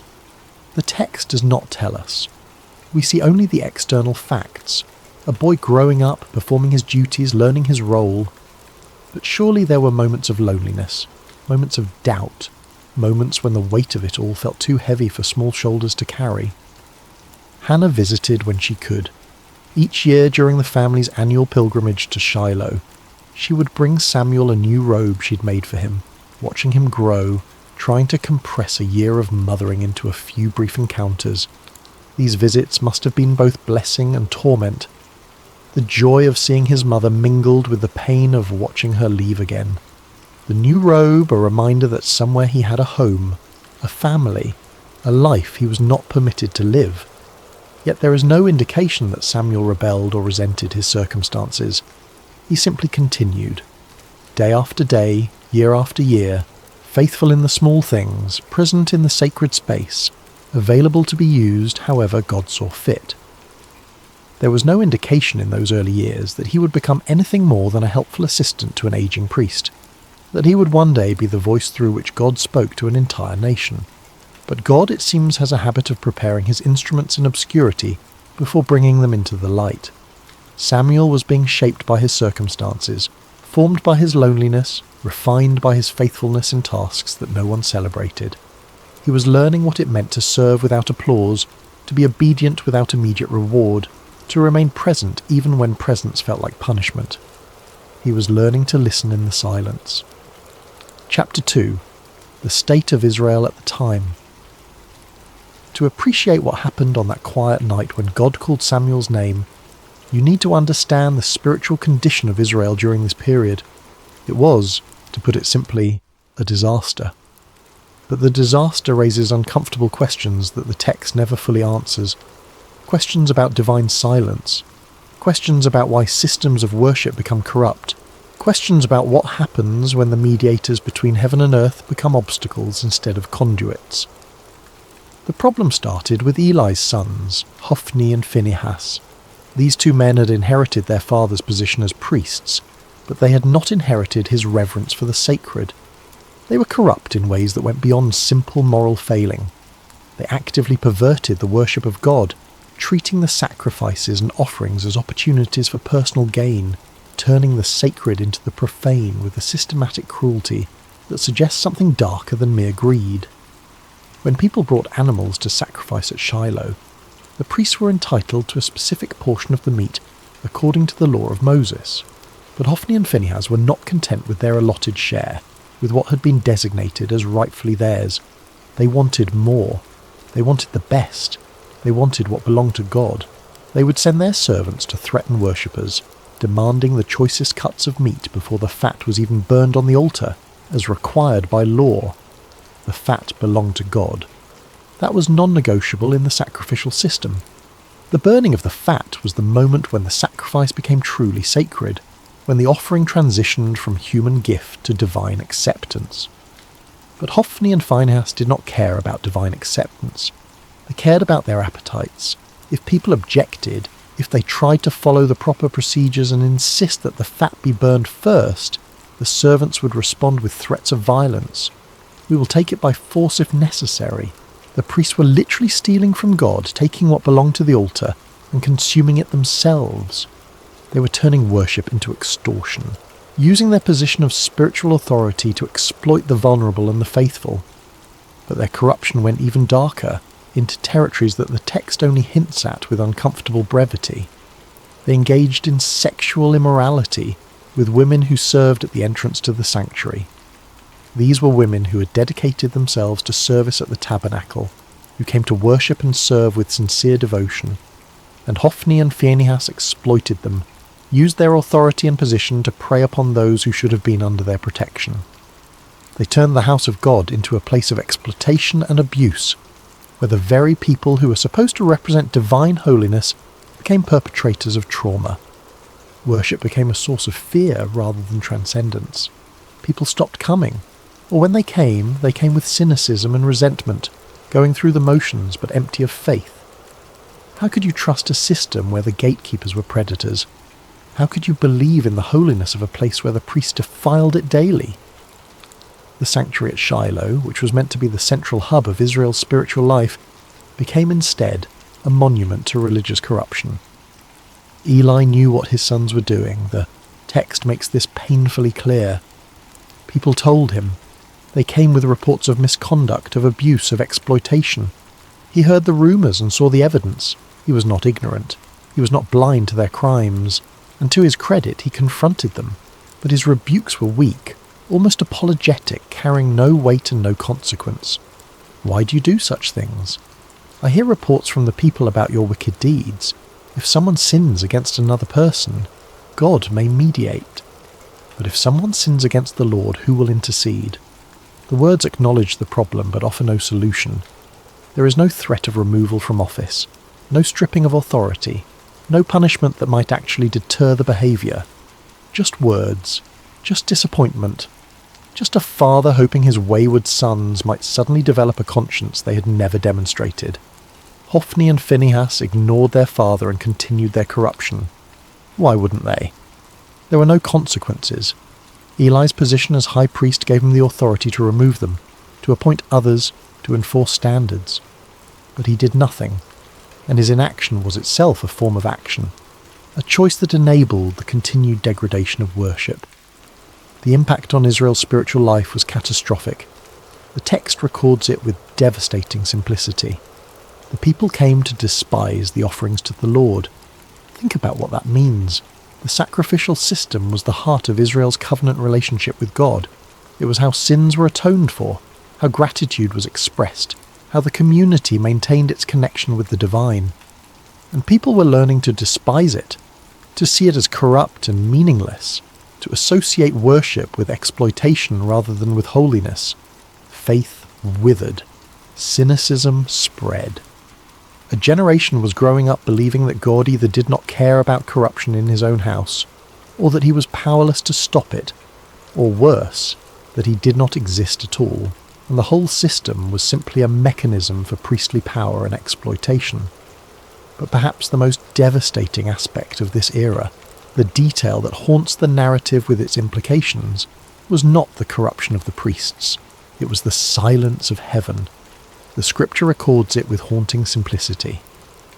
In those days, the word of the Lord was rare. There were not many visions. Think about what that means. In a culture where prophets and priests were meant to be the conduits between God and humanity, the channel had gone quiet. God was not speaking. Or if he was, no one was hearing. Prophecies were scarce to the point of being legendary. Divine visions were so uncommon that when someone claimed to have received one, it was met with skepticism rather than expectation. But why? The text does not explain. It simply records the fact of divine silence as if it were weather, as if the absence of God's voice was as natural and unremarkable as a drought. But this raises uncomfortable questions. Had God withdrawn because of the corruption? Was the silence a form of judgment, a divine turning away from a people who had corrupted worship? Or had the people simply stopped listening? Had they become so cynical and so wounded by religious hypocrisy that they could no longer hear what was being said? Or was there another possibility, one that the text does not explore but that hangs in the air like smoke? Perhaps the priests, who were supposed to be the mediators between God and people, had become such effective blockers of communication that divine messages simply could not get through. Perhaps Hophni and Phinehas were not just corrupt individuals, but symptoms of a systemic failure, a spiritual infrastructure that had collapsed under the weight of its own contradictions. Israel was spiritually adrift, navigating by dead reckoning through waters where the stars had gone dark. There were no prophets to consult, No clear word from God about how to proceed. No divine guidance about which way to turn. Just the daily grind of existence, the hollow rituals performed without meaning, the slow death of a people's faith in the face of institutional betrayal. This was the world into which Samuel was growing up, a world where the representatives of God were corrupt, where worship had become hollow, where heaven seemed distant and disinterested. If you were a young person in that era, what would you believe about the divine? Would you expect God to speak? Would you even know what his voice sounded like? Would you be able to distinguish a divine call from your own imagination or from the voice of a very human priest? Samuel cleaned the lamps each evening, ensuring the light would burn through the night. It was a practical task, a maintenance duty, nothing spiritual about it. He trimmed the wicks, refilled the oil reservoirs, ensured the flames were steady. But in that small act, there was a symbol that perhaps Samuel himself did not fully understand. The lamp of God had not yet gone out. Somewhere in the darkness a light still burned, and into that darkness, cutting through the silence that had lasted for generations, a voice was about to break through. Chapter 3. The night God spoke. The night began like any other. Samuel had completed his duties for the day, working through the familiar routines that structured his life. The sanctuary was clean, the floors swept, the vessels washed and arranged in their proper places. The lamps were lit, their flames steady, casting dancing shadows across the ancient stones. The sacred space was prepared for the silence of the evening hours, for the long watch through darkness toward dawn.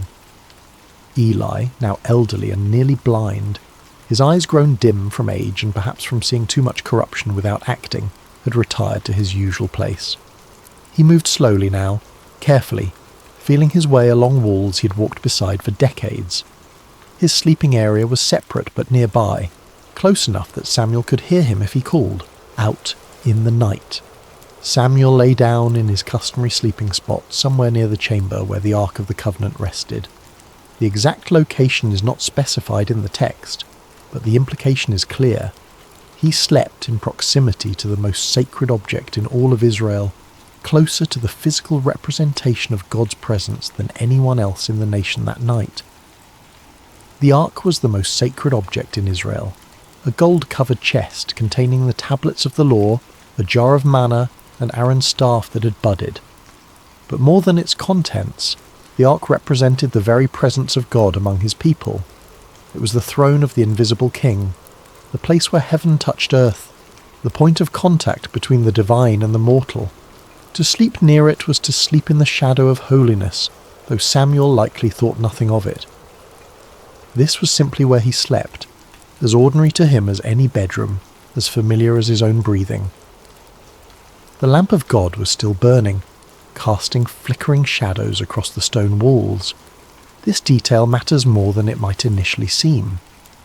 In the Jewish tradition, the lamp in the sanctuary, the menorah that burned with consecrated oil, was not allowed to go out until morning light made it unnecessary. It represented the presence of God, the light that persisted even in darkness, the hope that had not yet been extinguished. The phrase, "the lamp of God had not yet gone out," carries within it both promise and warning. Not yet, but it could. The light was still burning, but barely. The presence was still there, but fading. As long as the lamp burned, there was hope. As long as the light persisted against the encroaching darkness, God had not abandoned his dwelling place entirely. Samuel drifted into sleep, a boy exhausted from the honest labour of serving in the house of God. His breathing slowed, his muscles relaxed. He sank into that deep, dreamless sleep that comes from physical work and a clear conscience. The sanctuary around him settled into its nighttime sounds. The creak of cooling stone, the whisper of wind through high windows, the distant cry of a night bird, the soft flutter of the lamp flames, and then, in the darkness, cutting through the silence like a knife through cloth, he heard his name, Samuel. The voice was clear, distinct, personal. Not a shout that would echo through the halls, but not a whisper that could be mistaken for imagination either. It had the quality of someone standing nearby, speaking with intention and purpose, with the certainty that they would be heard. It was a voice that expected a response. Samuel's eyes snapped open. His heart leaped in his chest. There was no confusion, no moment of disorientation. He knew immediately that someone had called him. The voice had been too clear, too deliberate, too unmistakably directed at him. In the darkness, with the lamp casting its uncertain light, Samuel did what made perfect sense to a boy who had grown up serving under an elderly priest. Eli must need something. The old priest was nearly blind now, stumbling in the darkness. Perhaps he had dropped something. Perhaps he needed water. Perhaps he was unwell and required assistance. Samuel threw off whatever covering he used against the night chill and ran to where Eli slept. "Here I am. You called me?" The response was immediate, instinctive. "Here I am." Two words that would become the defining posture of Samuel's entire life. Not, "What do you want?" Not, "Can it wait until morning?" Just presence. Just availability. Here I am. Eli, pulled from sleep and confused, his mind foggy with the remnants of dreams, looked in the direction of Samuel's voice with eyes that could barely make out shapes in the darkness. "I did not call. Go back and lie down." Samuel returned to his place, perhaps a little puzzled, but not overly concerned. Perhaps he had been dreaming. Perhaps the transition from sleep to waking had jumbled his perceptions. Perhaps the old man had called out in his sleep and forgotten. These things happen. The mind plays tricks in the boundary spaces between consciousness and unconsciousness. He lay back down, pulled his covering around him, and closed his eyes, willing himself back towards sleep. The sanctuary settled back into silence. The lamp continued its steady burning. Outside, the wind moved through the hills with a sound like breathing. Samuel's heartbeat slowed back to its resting rhythm. Samuel? Again. The same voice, the same clarity, the same undeniable sense that someone was speaking directly to him, calling him by name with purpose and intention. This was not imagination. This was not the remnant of a dream clinging to the edge of waking. This was not the echo of Eli's voice misheard in the darkness. Someone had called his name, clearly and deliberately, as real as the stone beneath him and the lamplight flickering against the walls. Once more, Samuel got up and went to Eli.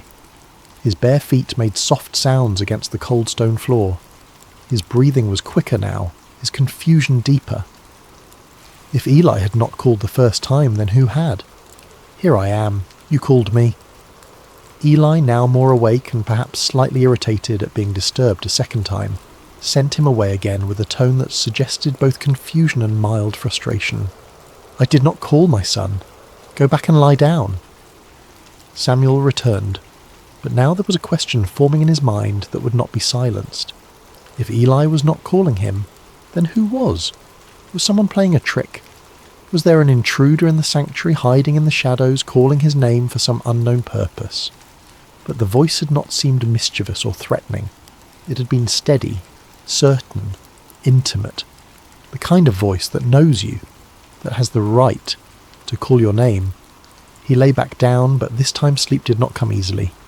His eyes stayed open, staring into the darkness above him. His ears strained for any sound, any indication of who or what had spoken to him. The lamp flickered. A moth circled near its flame. Time stretched and compressed in that strange way it does when you are lying awake in the dark, unsure whether minutes or hours are passing. Samuel. The third time, Samuel abandoned any doubt or hesitation. Someone was calling him, and if it was not Eli, then perhaps the old priest was confused. Perhaps he was calling out without realizing it. Perhaps his dreams were speaking through him. Samuel got up once more, faster now, urgent, and went to Eli. He stood at the foot of the old priest's sleeping mat, his young face barely visible in the dim light that filtered in from the main chamber. "Here I am. You called me." And finally, after decades of serving in the sanctuary, after years of watching the word of the Lord become rare and vision scarce, After witnessing the corruption of his sons and the slow death of Israel's faith, Eli understood. The realization must have hit him like a physical blow. God was calling the boy, not the high priest, not the experienced religious leader, not the man who had served in this place for decades. The boy who cleaned the floors and tended the lamps and slept near the ark without fully comprehending what that meant. Eli's response is one of the most beautiful moments in the entire narrative. He could have been jealous, wounded by the divine bypassing, bitter that his years of service were being overlooked in favour of a child. He could have been defensive, questioning whether this was really happening, whether Samuel was perhaps confused or making things up. He could have claimed the voice for himself, insisted that any divine communication should come through proper channels, through the established hierarchy of priesthood. But instead, Eli became a teacher in the truest sense. He gave Samuel the gift of understanding and the words that would change everything. He put aside whatever personal feelings he might have had, and focused entirely on helping Samuel navigate what was about to happen. "Go and lie down," Eli said, and you can hear in those words both resignation and hope, both the sadness of being passed over and the wonder that God was speaking again at all. "And if he calls you, say, 'Speak, Lord, for your servant is listening.'" Those words, "Speak, Lord, for your servant is listening," not "Who are you?" not "What do you want?" not "Prove yourself to me." Just openness, just availability, just the humble acknowledgement that if God is speaking, the only appropriate response is to listen. Samuel returned to his place one more time. He lay down in the darkness, the lamp of God still burning nearby, casting its uncertain light across ancient stones, and he waited. His heart must have been pounding so hard he could hear it in his ears. His mind must have been racing with questions and fears and wonder. What does the voice of God sound like? What will he say? Am I worthy to hear it? What if I do not understand? What if I get it wrong? The silence stretched. The lamp flickered. Outside, the night continued its slow progression toward dawn. And then, for the fourth time, the voice came. But this time there was a difference. This time the name was repeated, spoken twice, with an intimacy and urgency that had not been there before. "Samuel! Samuel!" The repetition is significant. In Hebrew, when a name is called twice, it indicates intimacy, urgency, importance. Abraham, Abraham, Moses, Moses. Now Samuel, Samuel. This was not a casual summons. This was personal, direct, unmistakable. This time, the boy was ready. Following Eli's instructions exactly, word for word, he responded with the words that have echoed through millennia as the perfect posture of faith, the ideal response to divine initiative. "Speak, for your servant is listening." And God spoke. What happened next was not what a child would want to hear. God did not give Samuel a message of encouragement or blessing. He did not reveal some beautiful mystery or share some cosmic secret about the nature of reality or the structure of heaven. He did not offer comfort or promise Samuel a glorious future. Instead, God gave Samuel a prophecy of judgment, and the judgment was against Eli's household, against the man who had been like a father to him, against the only family he had truly known. God told Samuel that he was about to do something in Israel that would make the ears of everyone who heard it tingle. That phrase, ears tingling, suggests something shocking, something that would reverberate through the nation like a physical sensation. This was not going to be a quiet judgment, a private correction. This was going to be public, unmistakable, impossible to ignore. He was going to carry out against Eli everything he had spoken concerning his family, from beginning to end. There had been warnings before. A prophet had come to Eli years earlier with a similar message, speaking of judgment to come, of the priesthood being taken from his lineage, of his sons dying on the same day. That prophecy had been spoken and then seemingly forgotten, filed away as one of those uncomfortable truths that people acknowledge but never really expect to see fulfilled. But God was saying now that the time of fulfillment had come. The warnings were over. The judgment was at hand. The reason was clear and devastating. Eli knew about the sins of his sons. He knew they were blaspheming God, treating the sacred as profane, exploiting women, stealing from the altar, corrupting worship itself. He had heard the reports. He had seen the evidence. He had confronted them, yes, but his rebukes were empty, carrying no weight, leading to no consequences. He had failed to restrain them, failed to use his authority to stop them, failed to choose God's honour over his son's comfort, and that failure, that complicity through inaction, meant that the guilt of Eli's house would never be atoned for by sacrifice or offering. Think about what that means. In a religious system built entirely around sacrifice and atonement, where every sin could theoretically be covered by the blood of animals and the proper rituals, God was declaring that some corruption runs too deep for ritual to reach. Some betrayals are so fundamental that the system itself cannot address them. Eli's family would carry their guilt to the grave and beyond, marked forever by their choice to prioritize family loyalty over divine justice. Imagine being Samuel in that moment. You are a child, perhaps 11 or 12 years old, lying in the darkness of a sanctuary, having just heard the voice of God for the first time in your life. And the message you have been given is not one of blessing or calling or future glory. It is a message of doom for the man who has raised you, who has taught you everything you know about worship and service, who has been your only father figure in a life marked by abandonment and loneliness. The weight of it must have been crushing. How do you speak words of judgment to someone you love? How do you become the bearer of bad news that will break someone's heart? How do you look into the eyes of a man who has shown you kindness and tell him that his family line is cursed, that his sons will die, that everything he has built will crumble? This was the cost of prophecy that no one talks about. This was the burden of truth that cannot be softened or avoided or delayed. Samuel had been given a message, and whether he wanted to deliver it or not was irrelevant. The truth had been spoken to him, and now he was responsible for speaking it to others. This is what it means to be a prophet. Not visions and mystical experiences and spiritual heights, but the grinding, awful responsibility of speaking truths that wound you as deeply as they wound those who hear them. The rest of the night must have been agony for Samuel. The text tells us he lay there until dawn, too afraid to tell Eli what he'd heard. He did not sleep. How could he? His mind must have raced through possibilities. Maybe he had misunderstood. Maybe there was a way to soften the message to make it less harsh. Maybe if he just kept quiet, the whole thing would fade like a dream, and he could go back to his simple life of tending lamps and sweeping floors. But deep down, he knew. The voice had been too clear. The message had been too specific. And God had not asked his opinion about whether this was a good idea or whether Samuel felt ready for such responsibility. The divine does not consult us about our readiness. It simply calls, and we must answer. Chapter 4. The Weight of the Message. As morning light began to filter into the sanctuary, pale and hesitant through the high windows, Samuel rose and went about his duties as usual. Muscle memory guided him through the familiar routines. He opened the doors of the house of the Lord, pushing aside the heavy wooden barriers that sealed the sacred from the profane, letting in the day, with all its ordinary demands.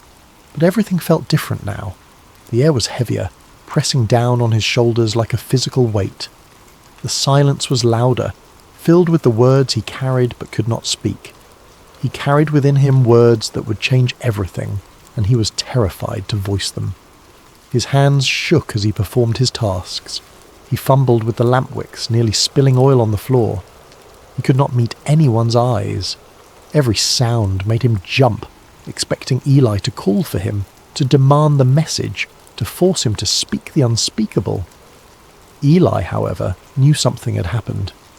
Years of serving in the sanctuary had given him an intuition about spiritual matters that his failing eyesight could not diminish. He could sense the change in Samuel, could feel the weight the boy was carrying. He called Samuel to him, his voice gentle but insistent, and when the boy came, reluctant and pale, the old priest asked him directly, "Samuel, my son, what was it he said to you? Please do not hide it from me." Then he added words that carried the weight of both authority and desperation. May God deal with you, be it ever so severely, if you hide from me anything he told you." It was an oath, a binding formula that made concealment impossible. Eli was not giving Samuel an easy out. He was demanding truth, however painful, however devastating. And in doing so, he was teaching Samuel one of the most important lessons of prophetic ministry: that truth matters more than comfort, that integrity requires speaking even when silence would be kinder. There is something deeply moving about this moment. Eli was giving Samuel permission to speak truth, even painful truth. He was not demanding a comfortable answer. He was not pressuring the boy to lie or soften the message. He was not using his position as high priest to intimidate or manipulate. He was simply asking for honesty, for the faithful delivery of whatever word had been given, regardless of personal cost. Samuel, to his credit, did not hold back. He told Eli everything, every word of the judgment, every detail of the coming consequences, every aspect of the doom pronounced against his house. He did not sugarcoat it. He did not try to make it easier to hear. He did not add comforting caveats or suggest ways the judgment might be avoided. He simply delivered the message as it had been given to him, faithful to both God and to Eli in his refusal to distort the truth. The words must have felt like stones in his mouth, each one heavy and sharp. He would have watched Eli's face as he spoke, looking for signs of anger or rejection or denial. But what he saw instead was something he had not expected.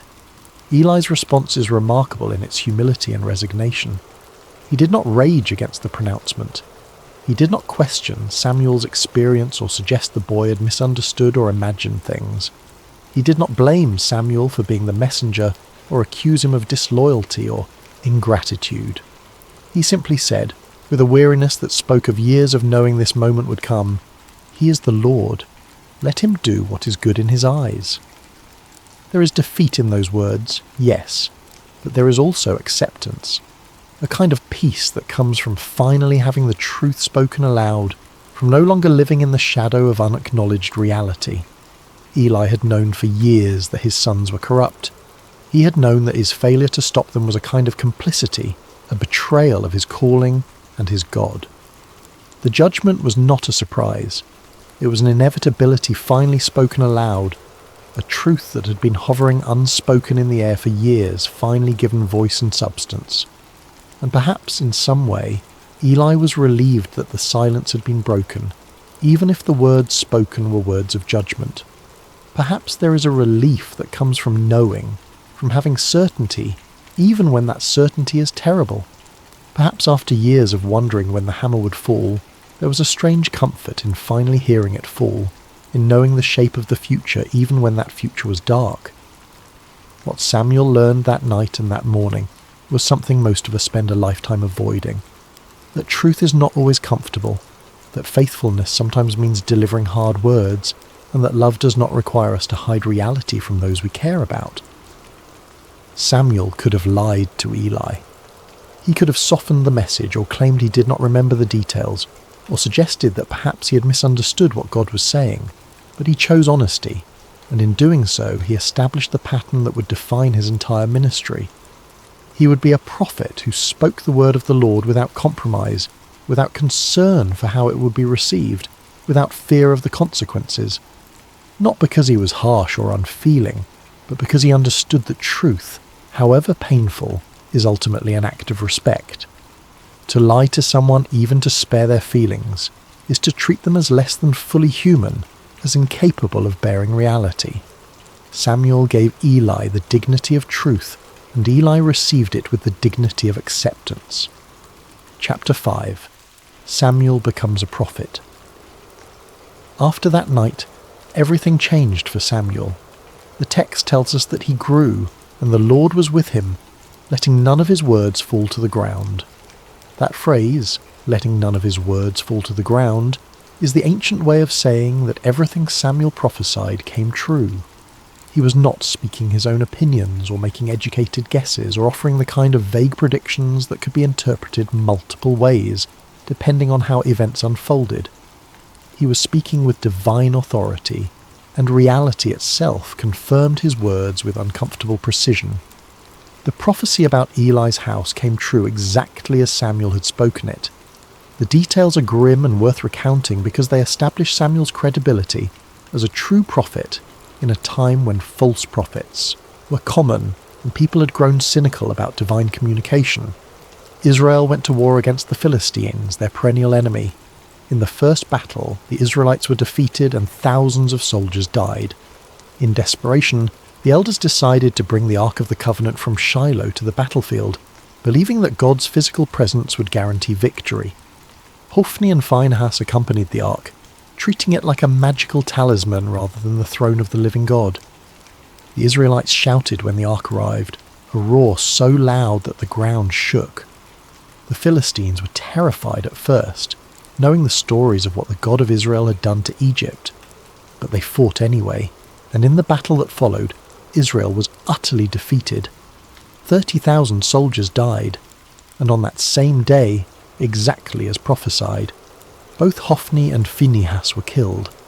The Ark of God was captured by the Philistines, carried off as a trophy of war. When a messenger brought the news to Shiloh, Eli was sitting by the road, his heart trembling for the Ark of God. When he heard that the Ark had been captured and his sons were dead, the 98-year-old priest fell backward off his chair, broke his neck, and died. The priesthood of his line ended in that moment, cut off exactly as God had declared. It was a devastating fulfillment, but it established beyond doubt that Samuel spoke with divine authority. He had predicted these events when he was just a child, and they had come to pass exactly as he said. The word of the Lord through Samuel was reliable, trustworthy, deserving of attention. As Samuel matured from boy to young man, his reputation spread throughout Israel like wildfire. From Dan in the far north to Beersheba in the deep south, spanning the entire geographical extent of Israel's territory, everyone knew that Samuel had been established as a prophet of the Lord. The word that had been rare, the visions that had been scarce, now flowed through this young man who had learned to listen in the darkness. But Samuel was more than just a prophet delivering occasional messages. God continued to appear at Shiloh, revealing himself to Samuel through his word on a regular basis. Samuel became the primary channel of divine communication for the entire nation. The silence had been broken. The channel between heaven and earth, clogged by corruption and complacency for generations, had been cleared. And the instrument God chose was not a powerful warrior or a cunning politician or even an experienced priest with decades of religious training. It was a boy who had learned to say 5 simple words: "Speak, for your servant is listening." Samuel's influence on Israel cannot be overstated. He became the bridge between the chaotic era of the judges and the establishment of the monarchy, standing at one of the most critical transitions in the nation's history. He was the last judge, travelling on a circuit through Bethel, Gilgal and Mizpah, settling disputes and administering justice with a wisdom that people recognised as coming from God. He was also the first of the great prophets, the founder of a prophetic tradition that would produce Elijah, Elisha, Isaiah, Jeremiah, and all the voices that would call Israel back to God throughout its history. When the people demanded a king like the surrounding nations, it was Samuel who anointed Saul, a tall and handsome man from the tribe of Benjamin, as Israel's first king. And when Saul proved disobedient and unfaithful to God, it was Samuel who had to deliver yet another hard message of judgment, who had to watch another man he had elevated fall under divine displeasure. Later, it was Samuel who anointed David, the youngest son of Jesse, a shepherd boy with no apparent qualifications except that God had chosen him. That shepherd boy would become Israel's greatest king, the man whose lineage would eventually produce the Messiah. But beyond the political role, beyond the anointing of kings and the settling of disputes, Samuel represented something Israel desperately needed: spiritual integrity in a world corroded by compromise. In a time when the priesthood had become corrupt, when worship had become hollow, when the word of the Lord was rare, Samuel embodied what it meant to hear from God and speak his truth faithfully regardless of personal cost. He reformed religious life throughout Israel, establishing schools of prophets where young men could learn to listen for God's voice and speak his word. He called the people back to authentic worship, challenging them to put away their foreign gods and serve the Lord only. He led the nation in repentance at Mizpah, where they fasted and confessed their sins, acknowledging that they had abandoned God.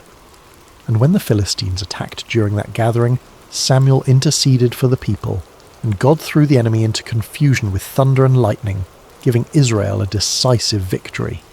Samuel demonstrated that God had not abandoned his people, that the silence had been circumstantial rather than permanent, that divine presence and power were still available to those who would seek them with integrity. The boy who once cleaned floors and trimmed lamp wicks became the conscience of a nation. The child who slept near the ark became the voice through which God spoke to kings and commoners alike. His authority came not from position, or political power, or military might, but from the simple fact that he had learned to listen and had the courage to speak what he heard, even when speaking cost him dearly. Chapter 6. The Legacy of the Story. So what do we take from this ancient narrative? What does it mean for us, centuries removed from oil lamps and tabernacles and sleeping near the Ark of the Covenant? And perhaps more intriguingly, what questions does this story raise that it never fully answers? First, there is the theme of listening. God can speak in quiet places, in ordinary moments, when we least expect it. Samuel was not performing some elaborate spiritual ritual when God called his name. He was not fasting on a mountain. He was not in a trance or a vision quest. He was sleeping, exhausted from a day of mundane labour. He was simply present in a sacred space, available to be awakened. How often do we miss the voice of the divine because we are too busy, too distracted, too convinced that revelation only comes in spectacular packages? We wait for burning bushes and angelic visitations, for dramatic signs and unmistakable interventions, while the still small voice speaks in the darkness and we mistake it for our imagination, or for human conversation, or for nothing at all. Samuel teaches us that sometimes the most profound moments arrive softly, in the space between waking and sleeping, in the darkness when our defences are down and our minds are quiet enough to hear what has always been speaking. But this raises uncomfortable questions.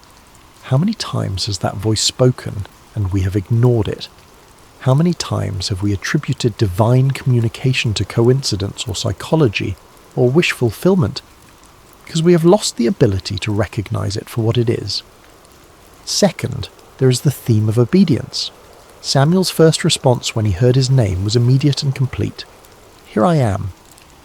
No hesitation, no calculation, no weighing of options or considering whether this was a good time, just presence and availability. Not, what do you want, but here I am. Not, let me think about it, but immediate response.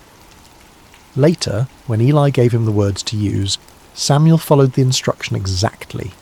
He did not improvise or try to improve on the formula or insert his own personality into the exchange. He simply said what he had been taught to say: "Speak, for your servant is listening." Obedience in this story is not about blind submission to authority. It is about being teachable, about recognizing when someone knows more than you do, about trusting guidance even when you do not fully understand where it is leading. But there is something deeper here, something that troubles the waters of easy interpretation. Samuel was obedient to a voice he had never heard before, to a presence he could not see, based entirely on the instruction of a priest whose own family was corrupt, and whose judgment had been compromised by his failure to discipline his sons. What made Samuel so certain that this was God speaking and not some other voice? What internal compass guided him toward trust when skepticism would have been equally reasonable? Third, there is the theme of humility. Samuel's greatness began in small acts of service. He was faithful in opening doors, in cleaning, in tending lamps, in all the unglamorous work that keeps a sacred space functioning. He did not despise the small things, or consider himself above menial tasks. He swept floors with the same attention he later brought to anointing kings. He He trimmed lamp wicks with the same care he would later exercise in delivering prophetic words, and it was in that posture of humble service, in the daily repetition of small faithful acts, that God found him. How different this is from our modern obsession with platform and visibility, with making a name for ourselves and ensuring everyone knows our accomplishments, with treating service as a stepping stone to something better rather than as its own reward.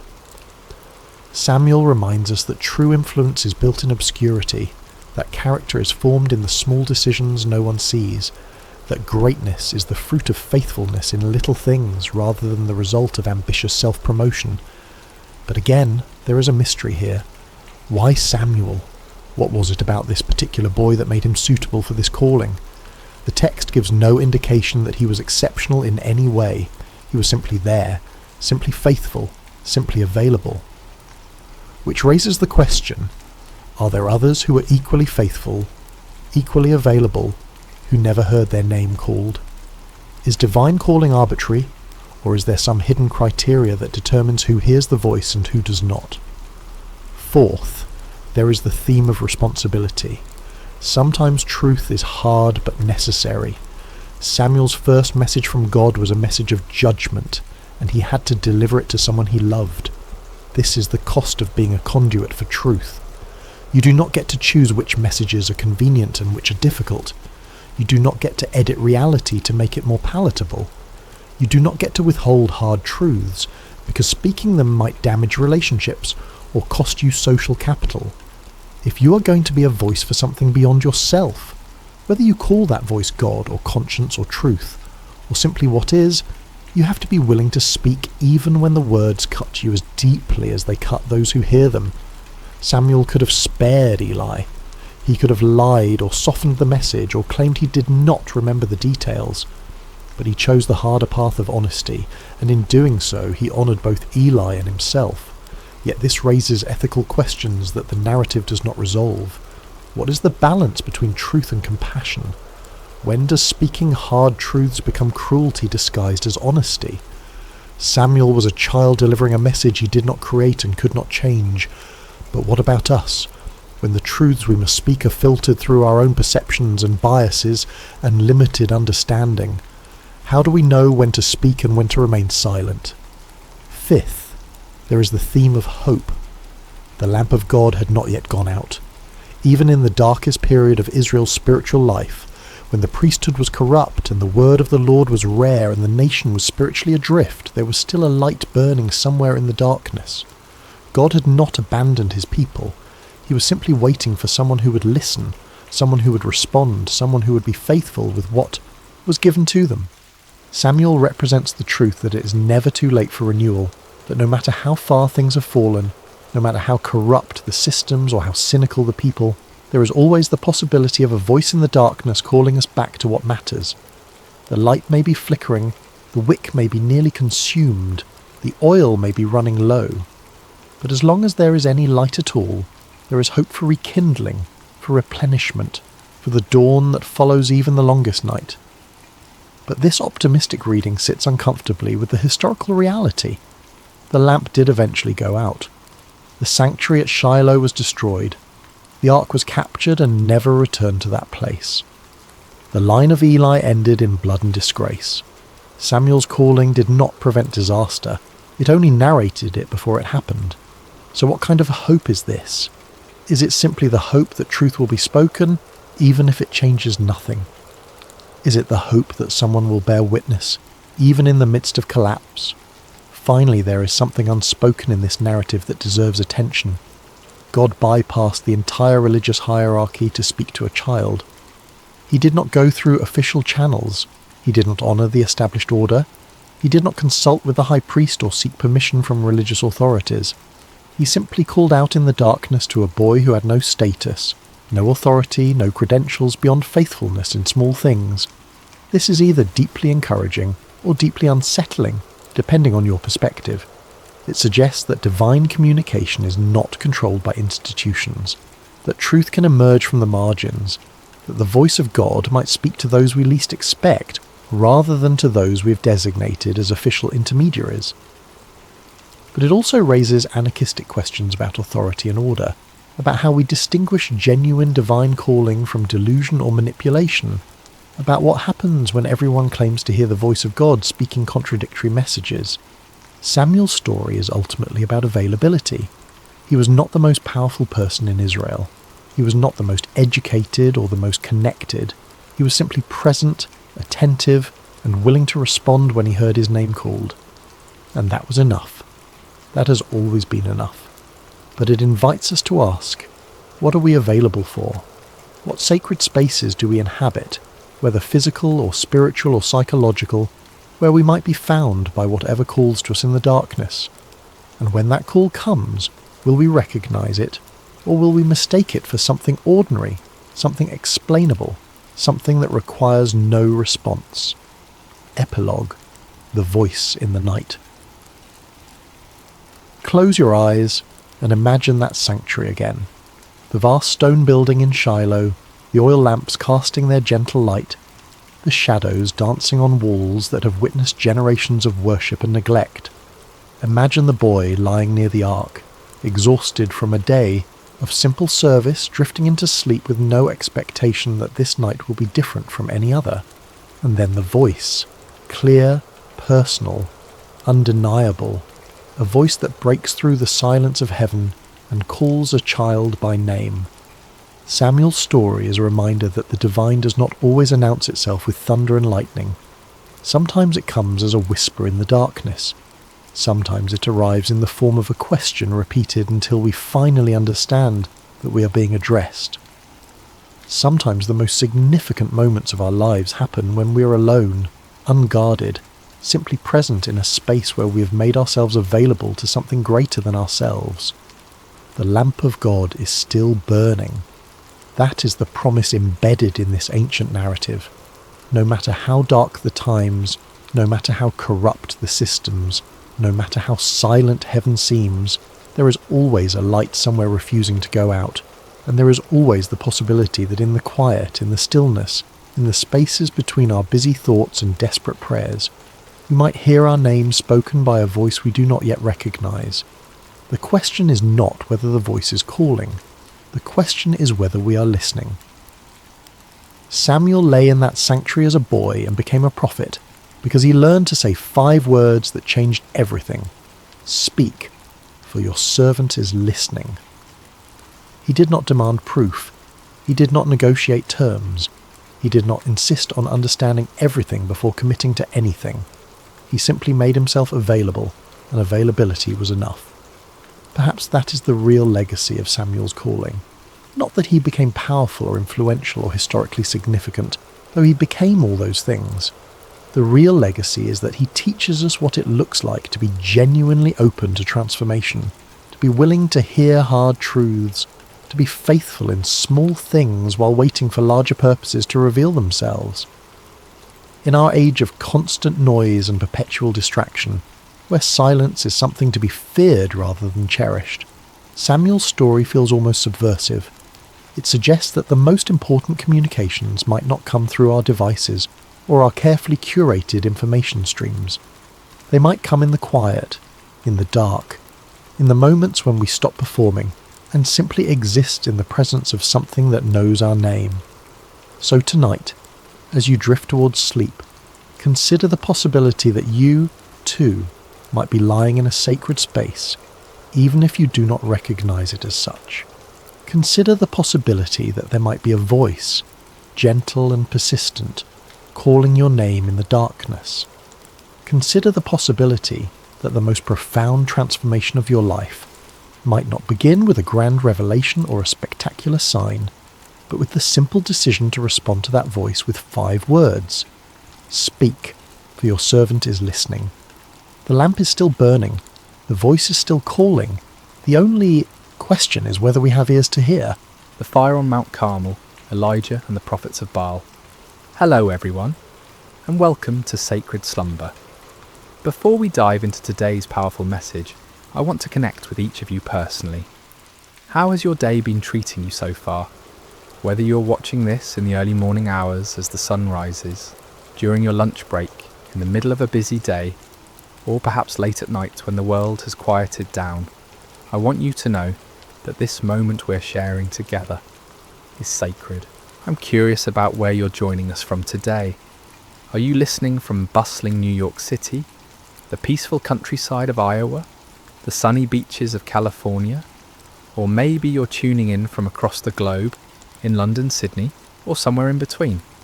Wherever you are, whatever time it is in your corner of the world, you are exactly where God wants you to be right now. If this is your first time joining us, I want to extend a warm welcome to our Sacred Rest family. We're so grateful you're here. And if you've been walking this journey with us, thank you for your continued faithfulness and support. Before we begin today's incredible story, I encourage you to subscribe to Sacred Slumber if you haven't already.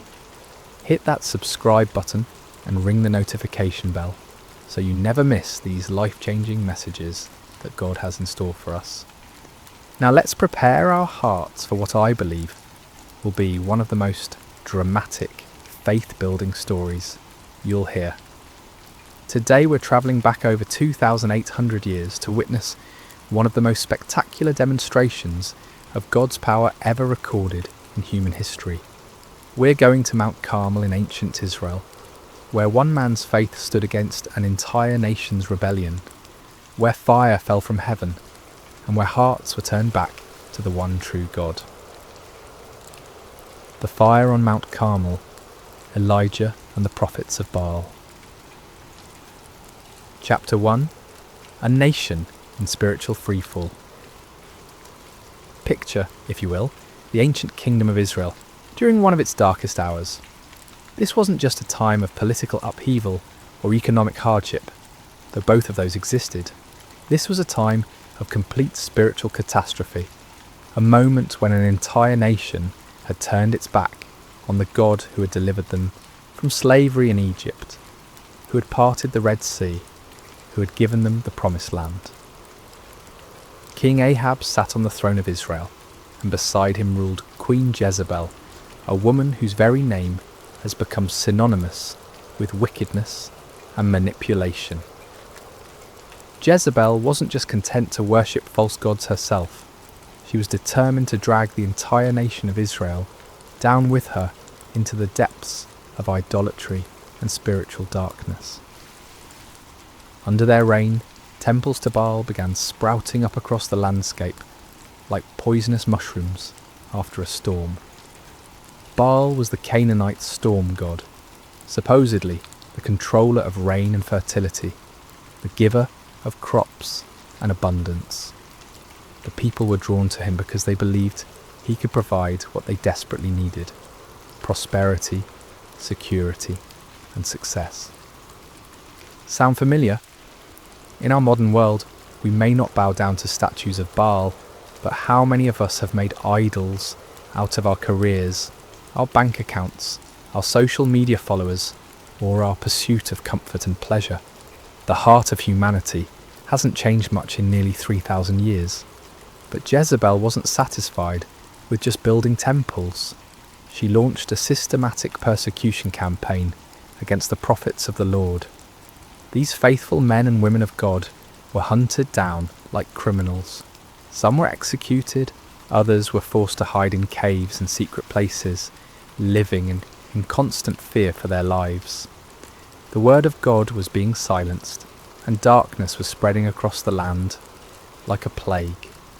Can you imagine living in such a time, when speaking the truth about God could cost you your life, when the very foundations of faith that had sustained a nation for generations were being torn down brick by brick, when it seemed like evil had won and righteousness had fled?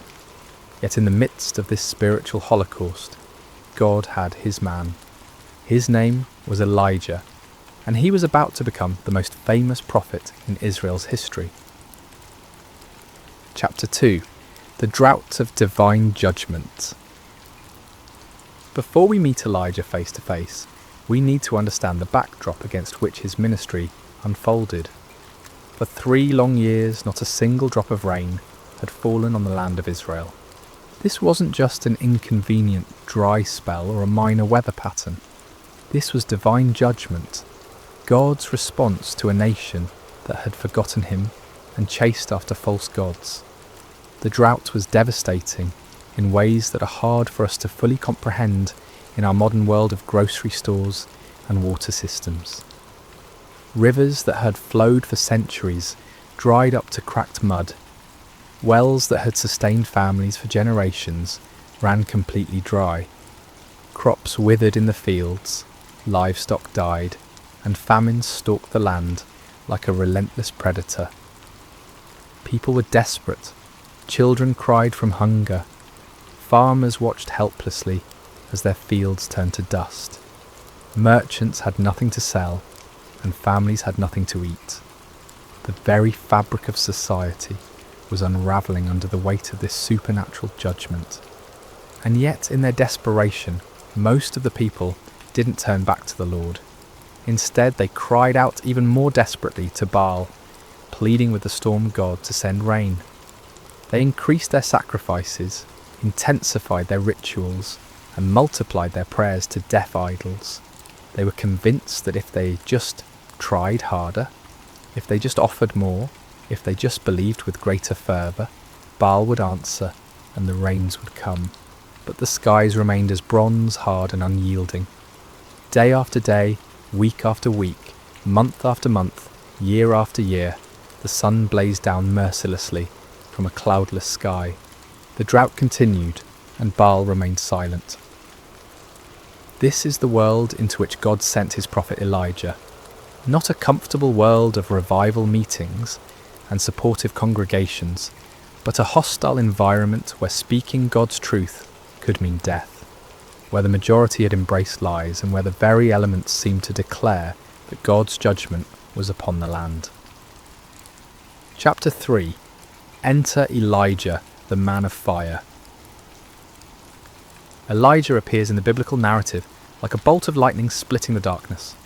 We don't know much about his background or his early life. He's introduced simply as Elijah the Tishbite from Tishbe in Gilead. No impressive genealogy, no royal connections, no seminary degrees or credentials. Just a man from a small town that most people had probably never heard of. But what Elijah lacked in pedigree, he more than made up for in faith, courage, and an unshakable conviction that the Lord God of Israel was the one true God.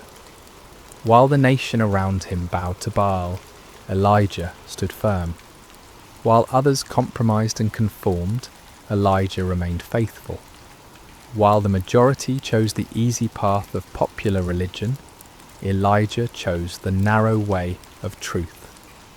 God had sustained Elijah supernaturally during the 3 years of drought. First, he had sent him to the brook Cherith, where ravens brought him bread and meat every morning and evening, and he drank from the brook. When the brook dried up, God sent him to a widow in Zarephath, where a handful of flour and a little oil miraculously sustained 3 people for over a year. These experiences had built Elijah's faith to an unshakable level. He had seen God's provision in impossible circumstances. He had witnessed miracles that defied natural law. He had learned to trust completely in God's power and faithfulness, even when everything around him suggested that God had forgotten or abandoned his people. Now, as the drought entered its 3rd year, God was ready to use his seasoned servant for the greatest demonstration of divine power Israel had seen since the days of Moses. The time had come for a showdown that would echo through the ages, a confrontation that would prove once and for all who was the true God and who were merely the inventions of human imagination. Chapter 4. The Divine Commission.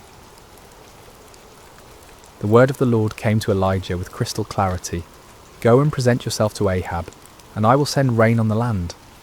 It was time for the drought to end, but first there would be a reckoning. God wasn't just going to quietly restore the rain and let everyone go back to their lives as if nothing had happened. He was going to make a statement that would be impossible to ignore or explain away. Elijah set out to find King Ahab, but Ahab was already looking for him. The king had been searching throughout his own kingdom and in neighbouring nations trying to find the prophet he blamed for the drought. When Ahab finally encountered Elijah, his greeting was filled with accusation and anger. "Is that you, you troubler of Israel?" Can you imagine the audacity? Here was a king who had led his nation into idolatry, who had allowed his wife to murder God's prophets, who had built temples to false gods throughout the land, and he had the nerve to call God's faithful prophet a troublemaker. It's a perfect example of how sin blinds us to our own responsibility and causes us to blame others for the consequences of our own choices. But Elijah didn't back down. With the boldness that comes from knowing you're standing on the side of truth, he fired back. "I have not made trouble for Israel, but you and your father's family have. You have abandoned the Lord's commands and have followed the Baals." This wasn't just a theological debate or a polite disagreement about religious preferences. This was a confrontation between the kingdom of God and the kingdom of darkness, between truth and deception, between the power of the Almighty and the impotence of human-made idols. Chapter 5. The challenge issued. Elijah then issued a challenge that would go down in history as one of the most dramatic moments in all of Scripture. "Now summon the people from all over Israel to meet me on Mount Carmel, and bring the 450 prophets of Baal and the 400 prophets of Asherah who eat at Jezebel's table." Mount Carmel was the perfect location for this showdown. Rising about 1,800 feet above sea level, it offered a commanding view of the surrounding countryside and could accommodate the massive crowd that would gather. More importantly, Mount Carmel was considered sacred to Baal worship. The Canaanites believed it was one of Baal's favourite dwelling places. By choosing this location, Elijah was essentially challenging Baal on his home turf. The terms of the contest were elegantly simple. "Get 2 bulls for us. Let Baal's prophets choose one for themselves, and let them cut it into pieces and put it on the wood, but not set fire to it. I will prepare the other bull and put it on the wood, but not set fire to it. Then you call on the name of your God, and I will call on the name of the Lord. The God who answers by fire, he is God." It was brilliant in its simplicity. No complicated rituals, no ambiguous signs that could be interpreted different ways, no room for trickery or deception. Fire from heaven would be the ultimate proof. The God who could send fire to consume the sacrifice would be proven to be the true God. The people's response revealed both their spiritual confusion and their deep hunger for truth. What you say is good. They were tired of the uncertainty, tired of not knowing which God to trust, tired of the drought and the suffering. They wanted a clear answer, and Elijah's challenge offered exactly that. Chapter 6. The prophets of Baal take the stage. As dawn broke over Mount Carmel, an incredible scene began to unfold. Hundreds of prophets of Baal gathered around their altar, dressed in their ceremonial robes, carrying their ritual instruments, confident in their God's ability to answer their call. After all, they outnumbered Elijah 450 to 1. They had the backing of the royal court. They had been the religious establishment for years. Surely their God would not fail them now, especially not on his sacred mountain.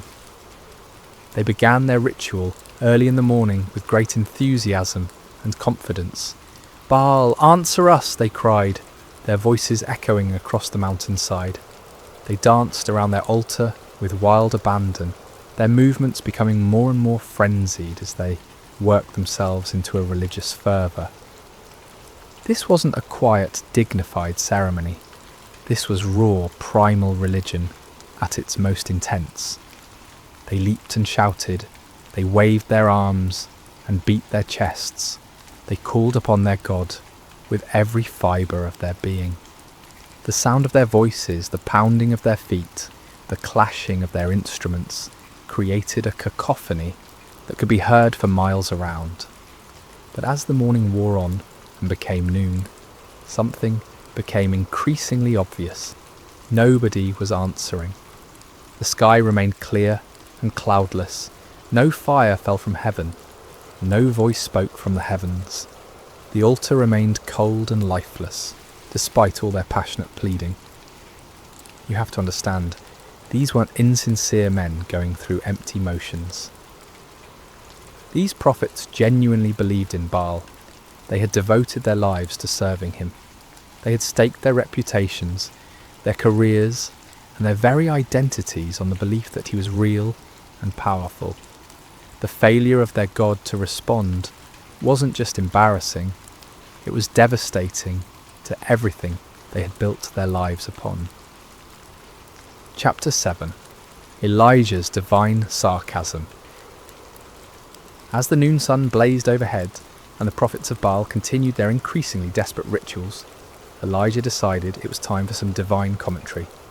With a wit that was both cutting and brilliant, he began to mock their futile efforts. "Shout louder! Surely he is a god. Perhaps he is deep in thought, or busy, or travelling. Maybe he is sleeping and must be awakened." Can you imagine the scene? Here's Elijah, one man against 450, calmly watching their frantic efforts and offering helpful suggestions for why their God might not be responding. The sarcasm was devastating because it highlighted the absurdity of their situation. If Baal was truly the almighty storm god they claimed he was, why would he need to be awakened?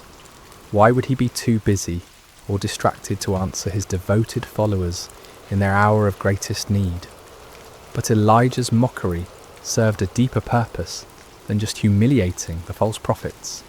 He was exposing the fundamental weakness of all false gods. They are not truly there. They cannot hear because they have no ears. They cannot speak because they have no voice. They cannot act because they have no power. They are creations of human imagination, given form by human hands, but possessing no divine substance.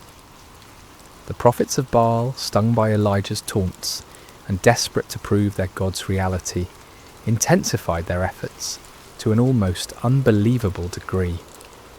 They began to cut themselves with swords and spears, following their religious traditions until their blood flowed freely. This wasn't just symbolic, this was literal self-mutilation in the name of religious devotion. From noon until evening, they continued this horrific display, their voices growing hoarse from shouting, their bodies weakened by loss of blood, their spirits crushed by the growing realization that their God was not going to answer. The contrast couldn't have been more stark. On one side, frantic activity and desperate self-harm producing nothing. On the other side, one man waiting calmly for his turn, confident in his God's ability to act. Chapter 8. Elijah prepares his altar. As evening approached and the prophets of Baal finally exhausted themselves in defeat, Elijah stepped forward to take his turn. But before he called upon the Lord, he had some important work to do. "Come here to me," he called to all the people. This wasn't going to be a private ceremony or a mystical ritual performed in secret. Everything Elijah was about to do would be in full view of hundreds or perhaps thousands of witnesses. There would be no opportunity for trickery, no possibility of deception, no room for doubt about what actually happened. The first thing Elijah did was repair the altar of the Lord that had been torn down. This altar represented the nation's covenant relationship with God, a relationship that had been broken by years of idolatry and rebellion. By repairing it, Elijah was symbolically calling the nation back to their true identity as God's chosen people. He took 12 stones, one for each of the tribes of Israel, even though the kingdom had been divided for generations. In God's eyes, his people were still one nation, still his chosen ones, still the objects of his covenant love, despite their unfaithfulness. Each stone was a reminder of God's promises to Abraham, Isaac and Jacob, promises that remained in effect despite the people's rebellion. With these 12 stones, Elijah built an altar in the name of the Lord. Then he dug a trench around it, large enough to hold about 15 litres of water. This wasn't just for dramatic effect, it was about to serve a very important purpose in demonstrating that what was about to happen could only be attributed to divine intervention. Chapter 9. The Ultimate Act of Faith. What Elijah did next was so audacious, so seemingly foolish, that it takes your breath away. Remember, this was in the 3rd year of a devastating drought. Water was more precious than gold. People were dying of thirst. Every drop was carefully conserved and rationed. And Elijah ordered 4 large jars to be filled with water and poured over the offering and the wood. Can you imagine the gasps from the crowd? Can you picture the shock on people's faces as they watched precious, life-giving water being poured out lavishly over an altar? Some in the crowd probably thought Elijah had lost his mind. Others might have been angry at what seemed like a wasteful display. But Elijah wasn't finished. "Do it again," he said. And they did it a second time, pouring out 4 more jars of precious water over the sacrifice and the wood. "Do it a 3rd time," Elijah commanded. And a 3rd time they soaked the altar until the water ran down around it and filled the trench he had dug. 12 jars of water in total. Everything was completely saturated. The wood was soaked through. The sacrifice was drenched. The stones were wet. Even the ground around the altar was muddy with water. If anyone had been planning to suggest that Elijah had somehow hidden fire or used trickery to ignite his altar, that possibility was now completely eliminated. This act of faith was staggering. Elijah was so confident in God's power that he was willing to make the miracle as difficult as possible. He wasn't just asking God to light dry wood. He was asking him to consume a sacrifice that was literally underwater. He was putting his reputation, his ministry, and his very life on the line, betting everything on God's ability to do the impossible. Chapter 10. The Prayer That Shook Heaven and Earth. As evening approached and the time for the evening sacrifice arrived, Elijah stepped up to the altar he had prepared. The moment had come. Everything led to this point. The drought, the confrontation with Ahab, the challenge to the prophets of Baal, the repair of the altar, the soaking with water, all of it was preparation for this moment when one man would call upon the name of the Lord. But notice what Elijah didn't do. He didn't scream and shout like the prophets of Baal. He didn't dance wildly, or cut himself, or work himself into a frenzy. He didn't perform elaborate rituals, or recite complicated incantations. He simply prayed, and his prayer was a model of faith, simplicity, and complete dependence upon God. "Lord, the God of Abraham, Isaac, and Israel," he began, immediately identifying the God he served not as a local deity or a tribal God, but as the God of the covenant, the God who had made promises to the patriarchs and had been faithful to those promises for generations. "Let it be known today that you are God in Israel, and that I am your servant and have done all these things at your command." This wasn't about Elijah's reputation or glory. This wasn't about proving his own power or wisdom. This was about demonstrating to a watching world that the Lord alone is God, and that Elijah was merely his obedient servant. "Answer me, Lord, answer me, so these people will know that you, Lord, are God, and that you are turning their hearts back again." The purpose of the miracle wasn't to show off, or to defeat enemies, but to turn hearts back to God. This was an act of divine love, a desperate attempt to rescue a nation from the spiritual destruction they had brought upon themselves. The prayer was short, simple, and powerful. No theatrical performance, no manipulation of emotions, no attempt to work up faith through human effort. Just a straightforward request from a faithful servant to his all-powerful God. Chapter 11. Fire falls from heaven.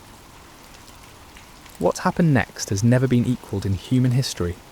The response to Elijah's prayer was immediate, dramatic, and absolutely unmistakable. Fire fell from heaven.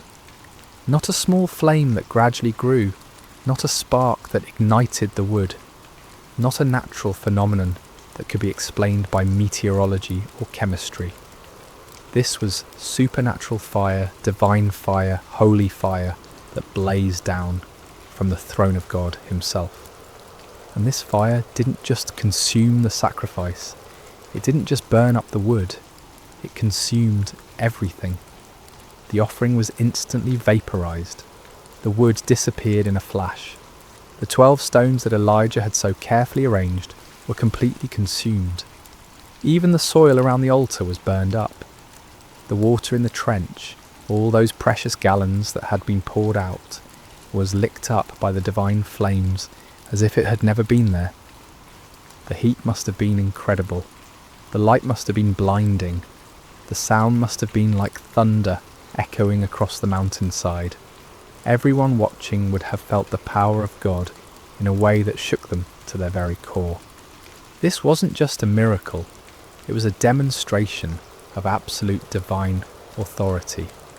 God was making a statement that could not be ignored, denied, or explained away. He was declaring to Israel, to the prophets of Baal, to King Ahab and Queen Jezebel, and to everyone watching, that he alone is God, that he alone has power over the elements, and that he alone deserves worship and obedience. Chapter 12. The people's response. When the people saw the fire fall from heaven and consume everything on the altar, their response was immediate and overwhelming. They fell prostrate on the ground, not just kneeling, but face down in the dirt, overwhelmed by the presence and power of the Almighty God. And they cried out in unison, "The Lord, He is God! The Lord, He is God!" Think about what this meant. Many of these same people had been worshipping Baal just hours before. They had been convinced that the storm god was real and powerful. They had invested their hopes, their prayers, and their sacrifices in a false deity. But now, confronted with undeniable evidence of God's power, they acknowledged the truth they had been running from for 3 years. This wasn't just an intellectual acknowledgement or a polite religious sentiment. This was a deep, heart-level recognition of divine authority. They had seen something that shattered their old beliefs and transformed their understanding of spiritual reality. The God of Israel, the God of Abraham, Isaac and Jacob, the God their fathers had worshipped. He was the true God, and all other gods were mere pretenders. The cry, "The Lord, He is God," became a declaration of faith that echoed across the mountainside and down through the centuries. It was a moment of national awakening, a turning point when an entire people group remembered who they were and whose they were. Chapter 13. Justice and Restoration. But the story didn't end with the people's declaration of faith. God's justice demanded that those who had led the nation astray face the consequences of their deception. Under Elijah's direction, the people seized the 450 prophets of Baal who had spent the day proving the powerlessness of their God. This might seem harsh to our modern sensibilities, but we need to understand the context. These men had been leading an entire nation away from the true God. They had been accomplices in the persecution and murder of God's true prophets. They had been teaching lies in the name of religion, deceiving people who were desperately seeking spiritual truth. Their deception had contributed to the spiritual darkness that had brought God's judgment upon the land. Justice was swift and final. All 450 prophets of Baal were executed, removing the source of false teaching that had poisoned the nation's spiritual life. With the false prophets dealt with and the people's hearts turned back to God, it was time for the next phase of God's plan, the restoration of his blessing upon the land. Chapter 14. The sound of abundant rain. Elijah said to Ahab, "Go, eat and drink, for there is the sound of a heavy rain." This statement is remarkable for several reasons. First, there wasn't a cloud in the sky. The weather conditions were identical to what they had been for 3 years. Hot, dry, and utterly cloudless. But Elijah had the faith to hear the sound of rain that existed only in the promise of God. This is the kind of faith that sees the invisible and hears the inaudible. Elijah wasn't looking at circumstances or relying on weather forecasts. He was trusting in the word of God, who had promised to send rain upon the land. While Ahab went to eat and drink, Elijah climbed to the top of Mount Carmel and threw himself down on the ground in prayer. This wasn't a casual request or a polite religious ritual. This was intense, fervent prayer from a man who understood that he was participating in God's plan to restore his people. 7 times Elijah sent his servant to look toward the sea for signs of rain. 6 times the servant returned with the same report. There is nothing there. But Elijah didn't give up. He didn't doubt God's promise or question his own faith. He kept praying, kept believing, kept expecting God to fulfill his word. On the 7th time, the servant returned with different news. A cloud as small as a man's hand is rising from the sea. To most people, a tiny cloud on the horizon wouldn't seem significant, especially after 3 years of drought. But to the eyes of faith, that small cloud was the beginning of God's abundant provision. Elijah immediately told his servant to run to Ahab with this message: "Hitch up your chariot and go down before the rain stops you." Chapter 15. The Storm of Restoration. What followed was one of the most dramatic weather changes in recorded history. The tiny cloud that had appeared on the horizon quickly grew and multiplied. The sky, which had been clear blue for 3 years, suddenly turned black with storm clouds. The wind began to blow with increasing intensity, and then the rain began to fall. But this wasn't a gentle shower or a light drizzle. This was a torrential downpour, a deluge that made up for 3 years of drought in a matter of hours. The rain came down in sheets so heavy that visibility was reduced to just a few feet. The ground, which had been hard as concrete from years of drought, couldn't absorb the water fast enough, and soon rivers of rainwater were flowing down every hillside and through every valley. It was as if God was saying, "You thought I had forgotten how to send rain? You believed that Baal was the god of storms? Let me show you what real divine power looks like." The storm was so intense that King Ahab, travelling in his royal chariot, had difficulty making the journey back to his palace in Jezreel. But here's one of the most amazing details of the entire story. The power of the Lord came on Elijah, and tucking his cloak into his belt, he ran ahead of Ahab's chariot all the way to Jezreel. Picture this scene. A middle-aged prophet who had just spent an entire day in intense spiritual warfare, who had just called down fire from heaven and orchestrated the execution of 450 false prophets who had just prayed intensely for rain. This same man was given supernatural strength to outrun a horse-drawn chariot for about 17 miles through a driving rainstorm. This wasn't natural human endurance. This was divine empowerment, God's way of putting an exclamation point on the entire day's events. Even in the storm, even in the exhaustion that should have followed such an intense spiritual battle, God's power was sufficient to carry his faithful servant. Chapter 16. Lessons for today. The story of Elijah on Mount Carmel is far more than just an exciting historical account.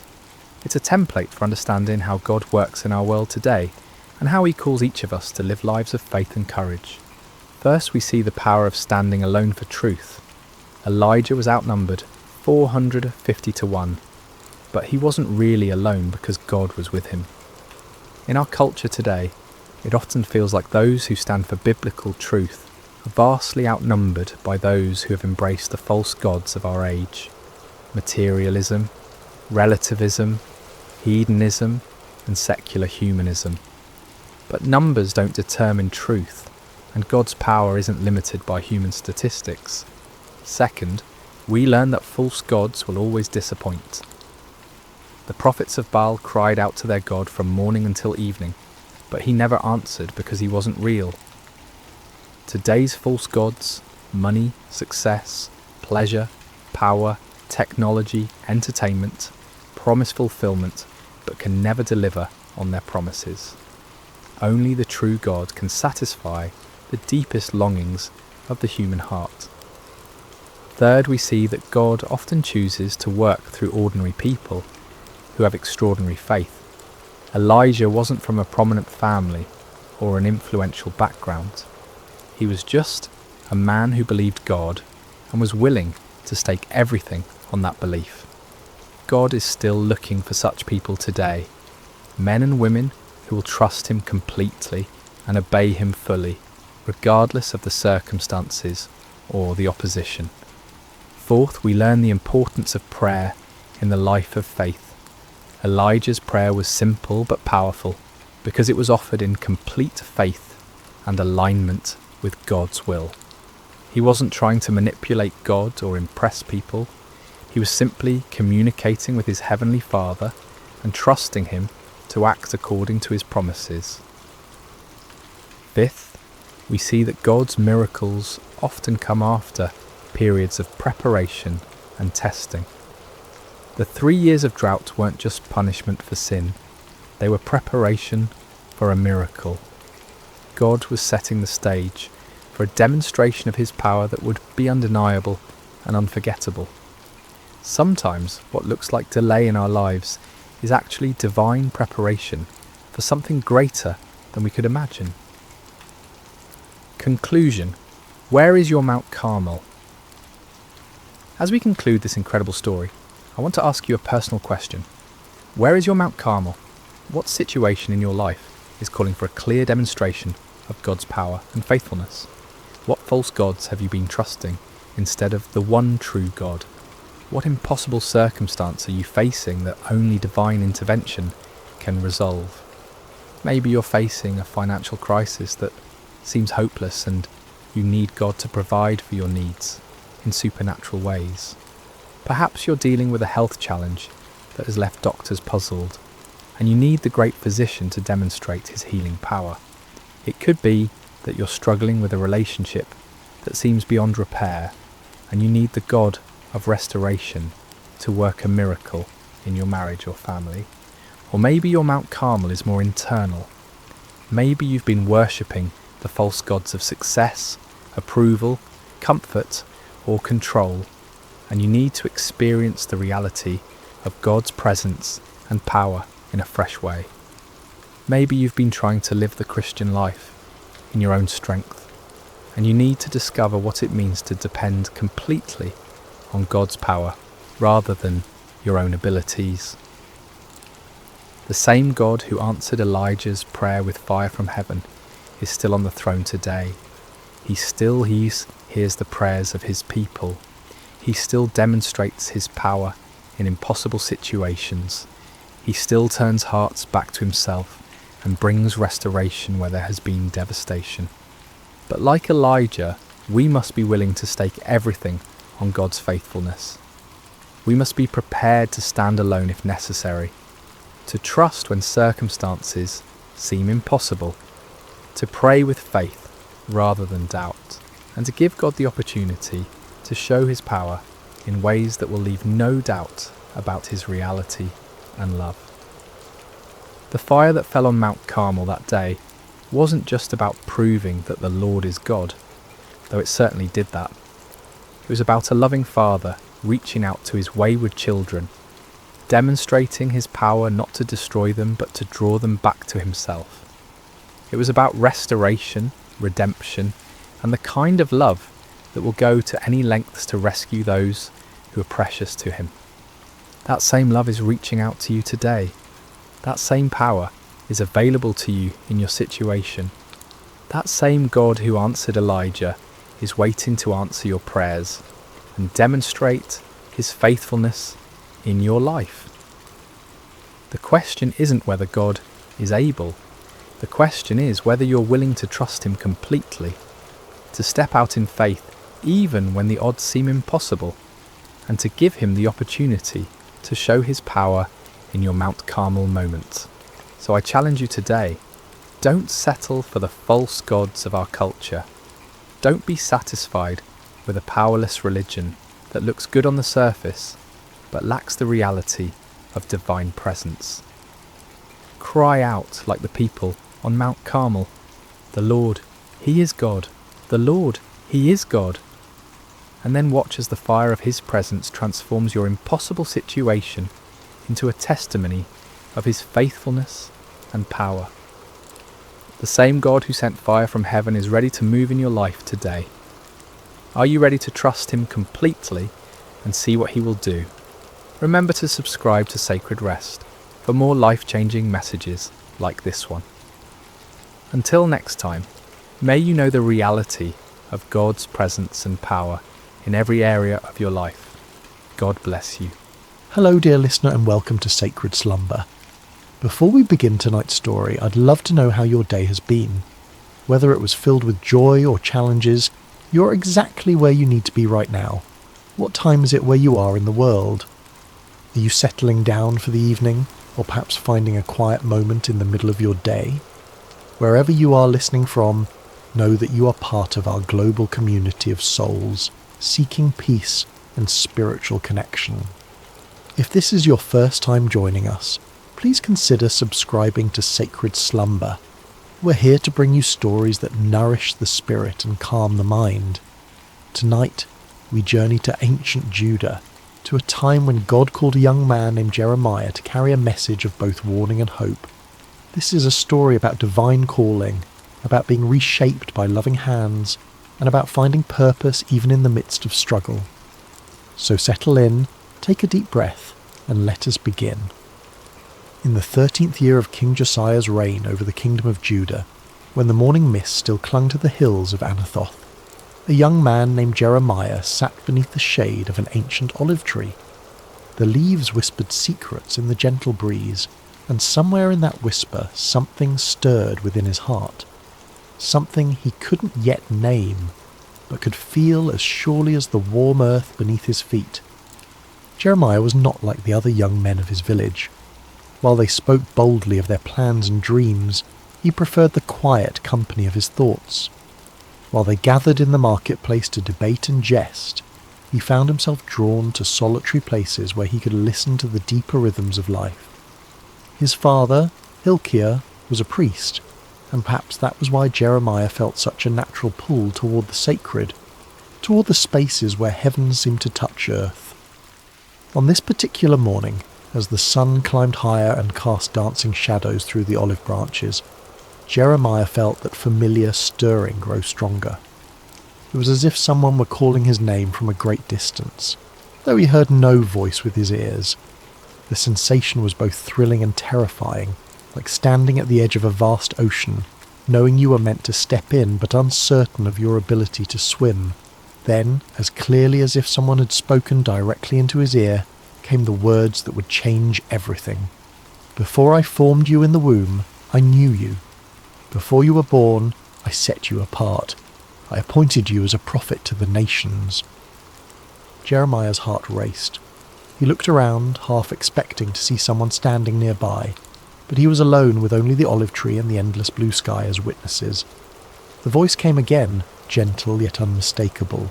"Jeremiah, I have called you to be my messenger."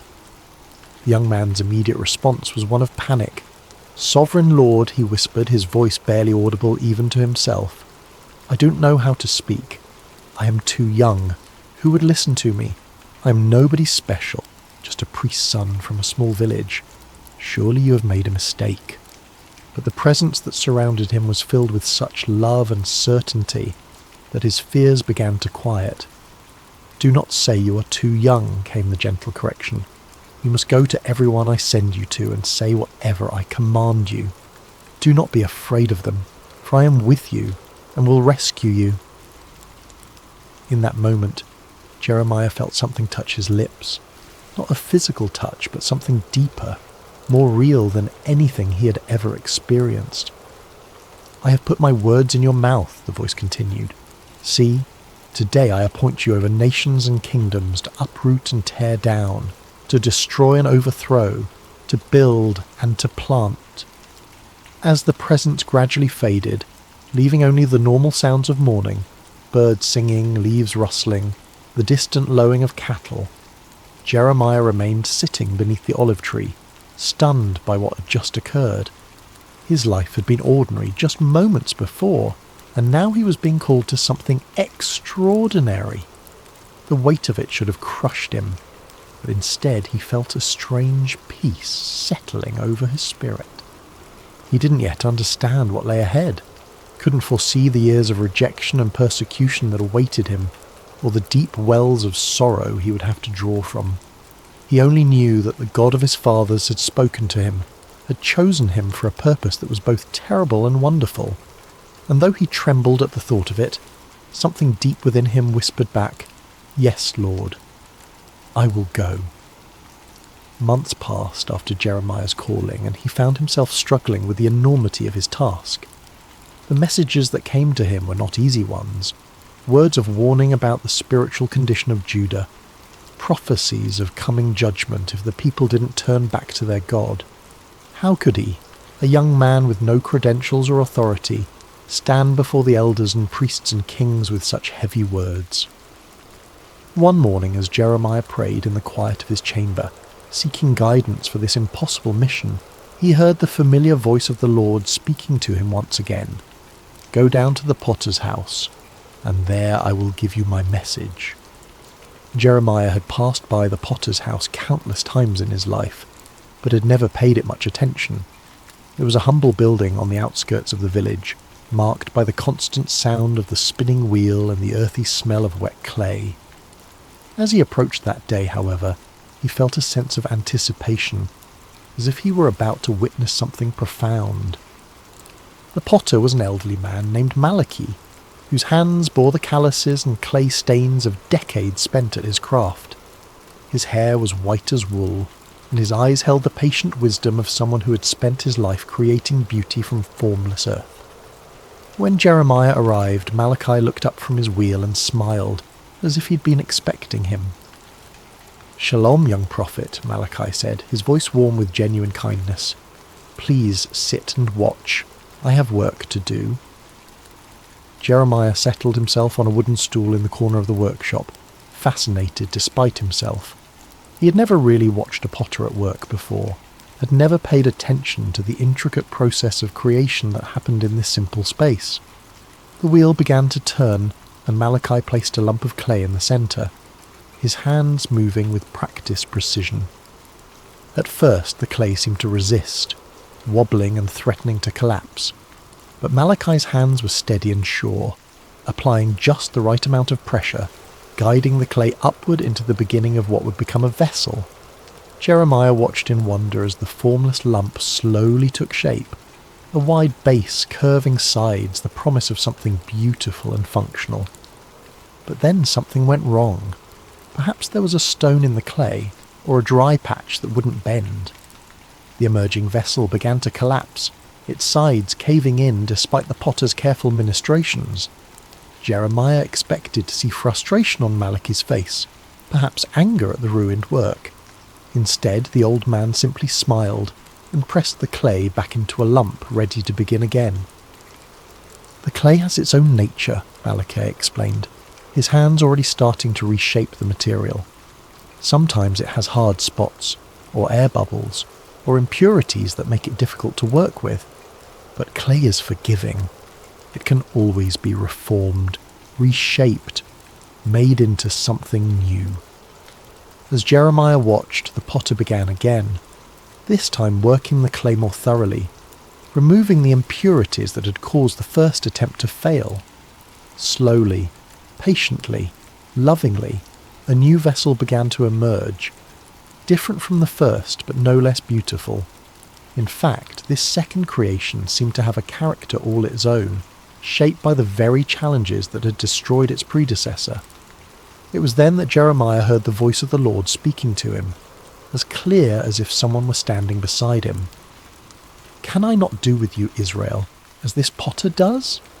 Like clay in the hand of the potter, so are you in my hand." The words hit Jeremiah like a revelation. He understood now why he had been sent to this place, why he needed to witness this simple yet profound act of creation. The people of Judah were like clay in God's hands, sometimes stubborn, sometimes marred by the impurities of sin and rebellion. But God was not a harsh taskmaster who would discard them when they failed to take shape properly. He was like Malachi, patient and loving, willing to reshape them again and again until they became the vessels he had always intended them to be. "The message I want you to carry," the Lord continued, "is not just one of judgment, but of hope. Yes, I must sometimes tear down what is corrupt and broken, but I tear down in order to build up again, in order to create something better and more beautiful than before." Jeremiah felt tears welling up in his eyes as he watched the potter's hands continue their gentle work. Here was a picture of God's character that he had never fully grasped before.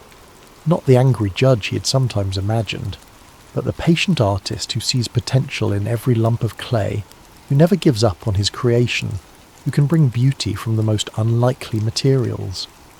"Thank you," he whispered to Malachi as he prepared to leave. The old potter looked up from his work and smiled. "The clay thanks the potter by yielding to his hands," Malachi replied. "Perhaps that is all any of us can do, yield to the hands that know how to shape us into something beautiful."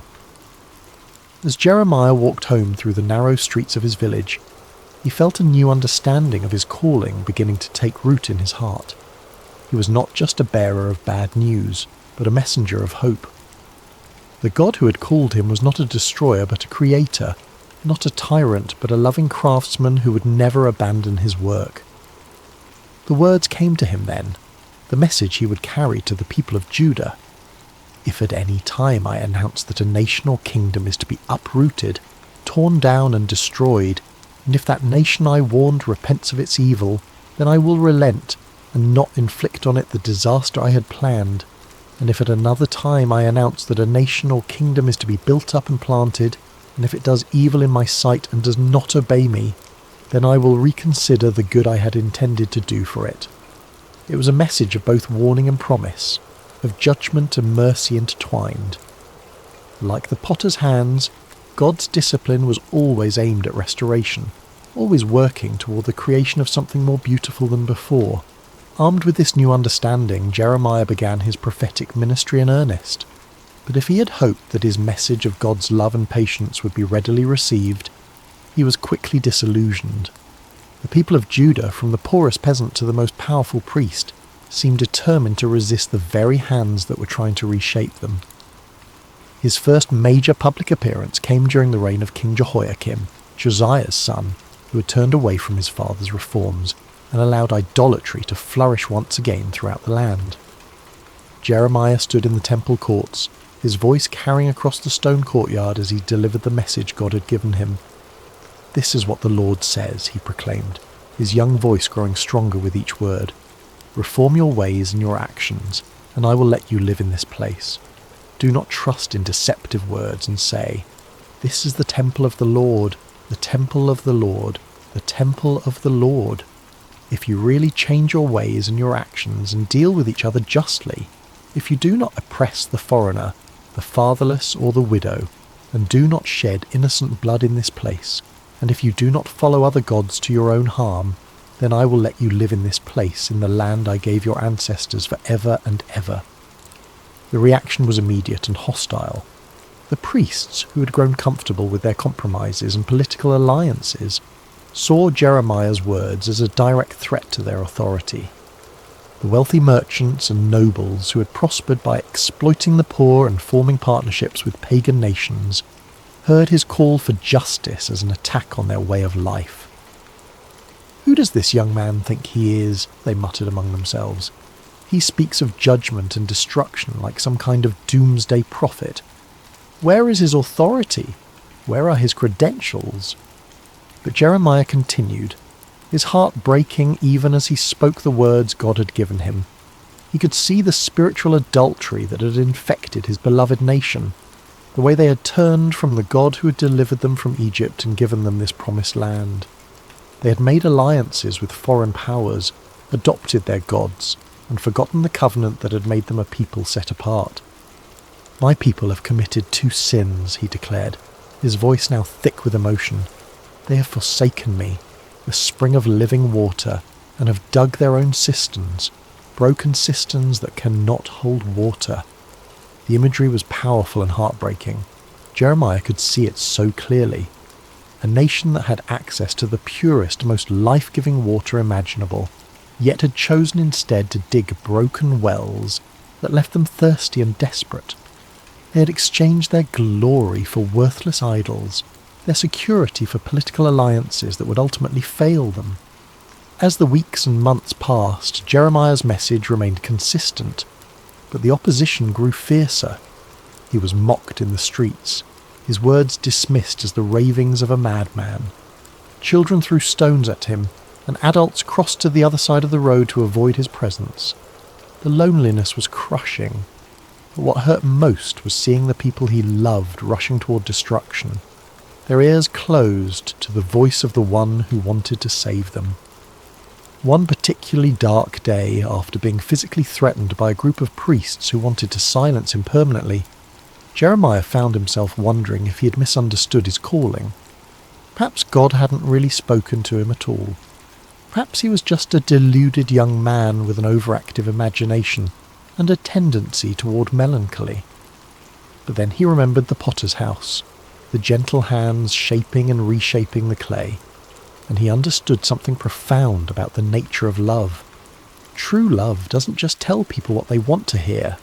It tells them what they need to hear, even when that truth is painful. The potter sometimes had to apply pressure to the clay, had to work out the impurities and air bubbles, and this process wasn't always comfortable for the clay, but it was necessary for the clay to become what it was meant to be. "I am not their enemy," Jeremiah whispered to himself as he walked through the quiet streets late one evening. "I am their friend. I am speaking these hard words because I love them, because God loves them, because we can't bear to see them destroy themselves." The revelation gave him strength to continue, even as the opposition intensified. He began to write down his prophecies, creating a record of God's words that could be preserved even if his voice was silenced. He wrote of the coming judgment, but also of the hope that lay beyond it, the promise of a new covenant, a time when God would write his law on their hearts rather than on tablets of stone. "The days are coming," he wrote, his hand moving quickly across the parchment, "when I will make a new covenant with the people of Israel and with the people of Judah.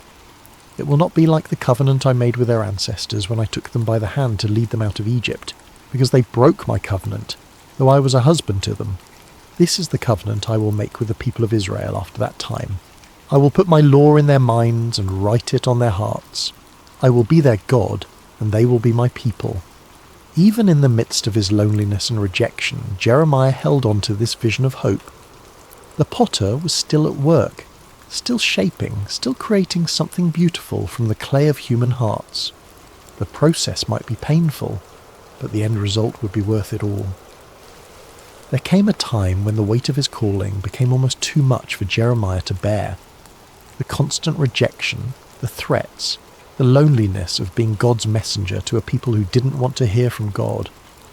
It all pressed down on him like a physical burden. He had been faithful to his calling for years now, and what did he have to show for it?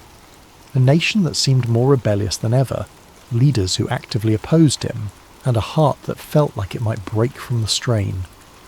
The breaking point came when Pashur, the priest who was chief officer in the temple, had Jeremiah beaten and put in stocks overnight for prophesying that Jerusalem would be destroyed. The humiliation was complete. displayed like a common criminal in front of the very people he was trying to save. When he was released the next morning, bruised and aching, Jeremiah's first instinct was to flee. He made his way to his favourite spot of solitude, a small grove of trees outside the city where he often went to pray. There, surrounded by the peaceful sounds of nature, he poured out his heart to God in words that were both complaint and lament.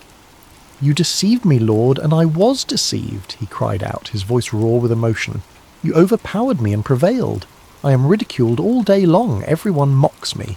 Whenever I speak, I cry out proclaiming violence and destruction. So the word of the Lord has brought me insult and reproach all day long." The words felt almost blasphemous as they left his lips, but they were honest words, torn from the depths of his soul. He'd given everything to this calling. His youth, his dreams of a normal life, his relationships with family and friends. And for what? To be treated as a pariah, a madman, a troublemaker. In that moment of deepest despair, Jeremiah made a decision that felt like the only sane choice left to him. He would be silent.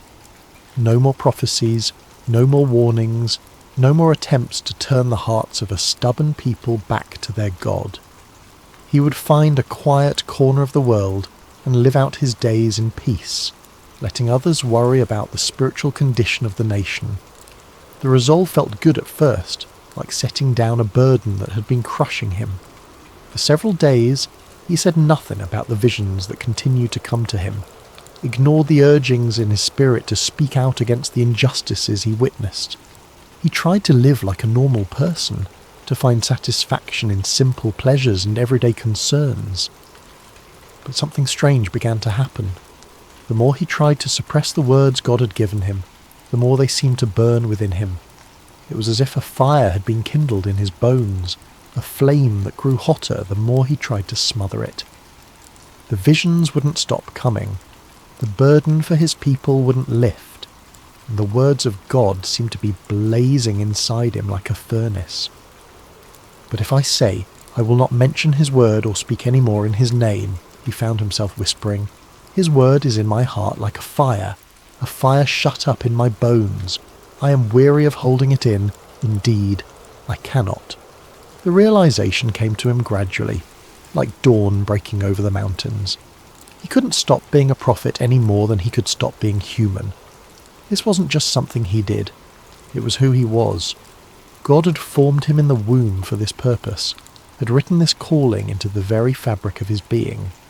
To deny it would be to deny himself, to attempt to live as someone he was never meant to be.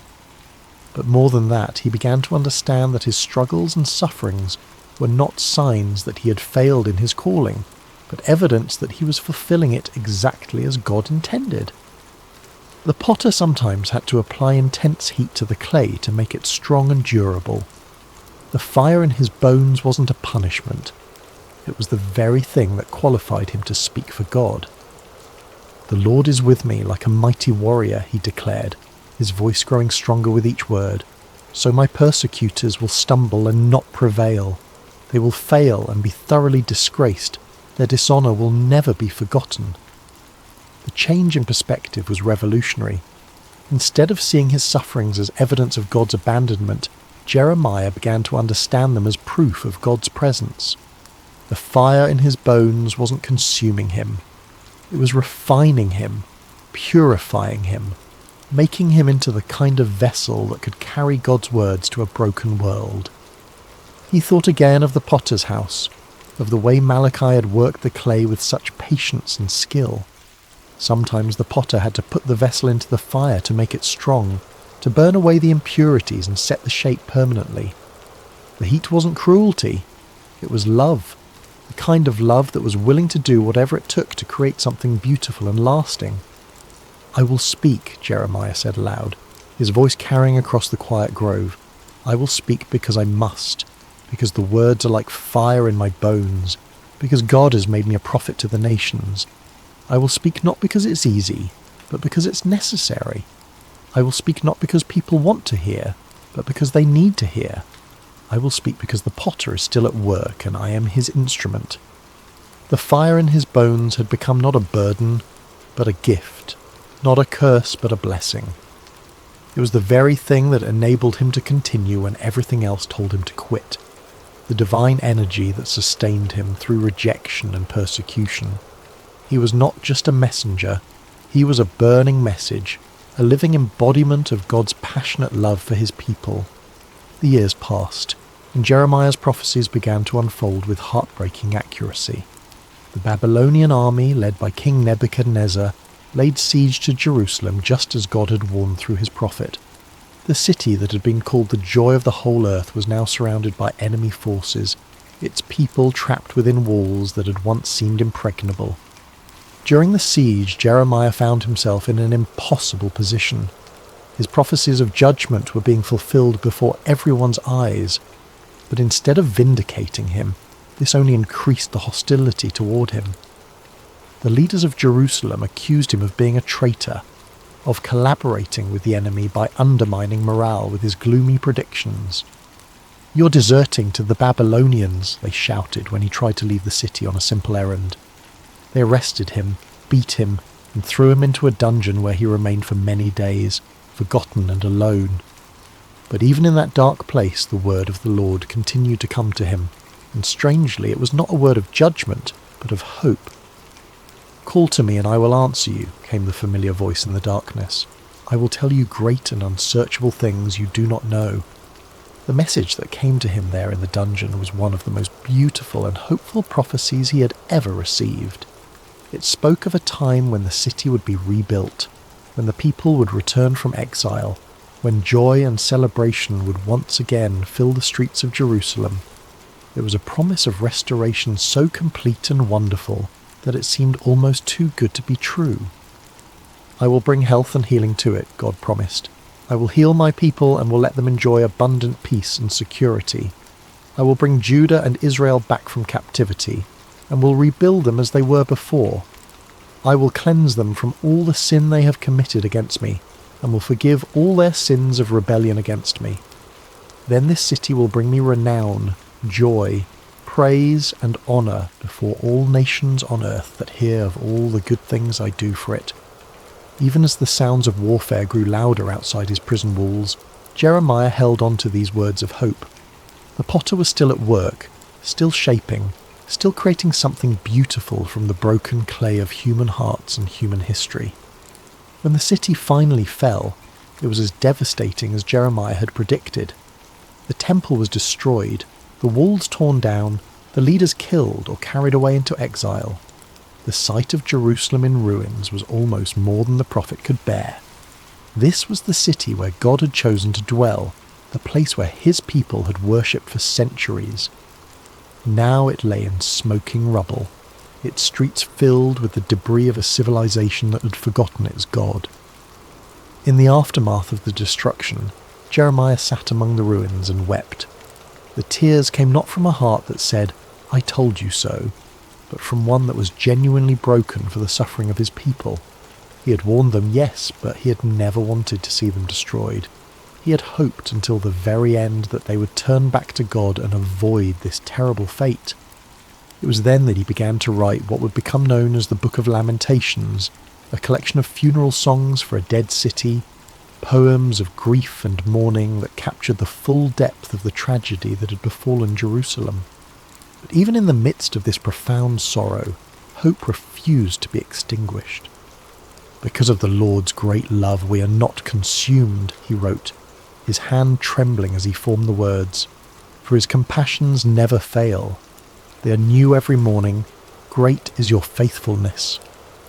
The words seemed to come from somewhere deeper than his own understanding, as if the Spirit of God was using his human grief to express a divine truth that transcended the immediate circumstances.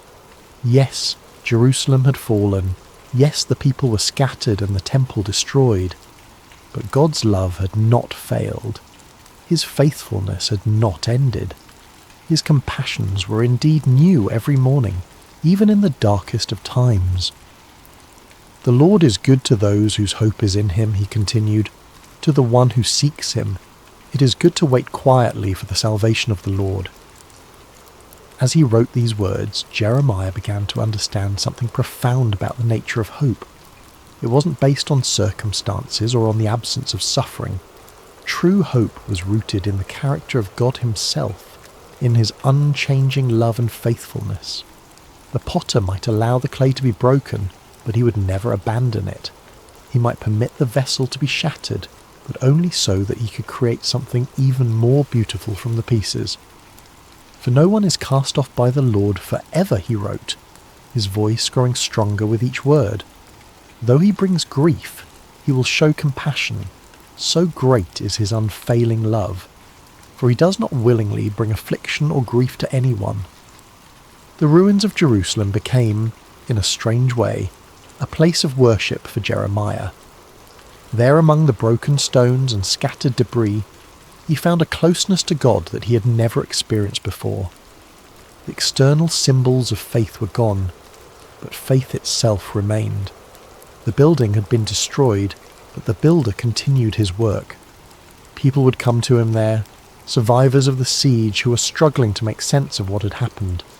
They would ask him why God had allowed such suffering, why the innocent had to pay for the sins of the guilty, why the city of God had been given over to pagan armies.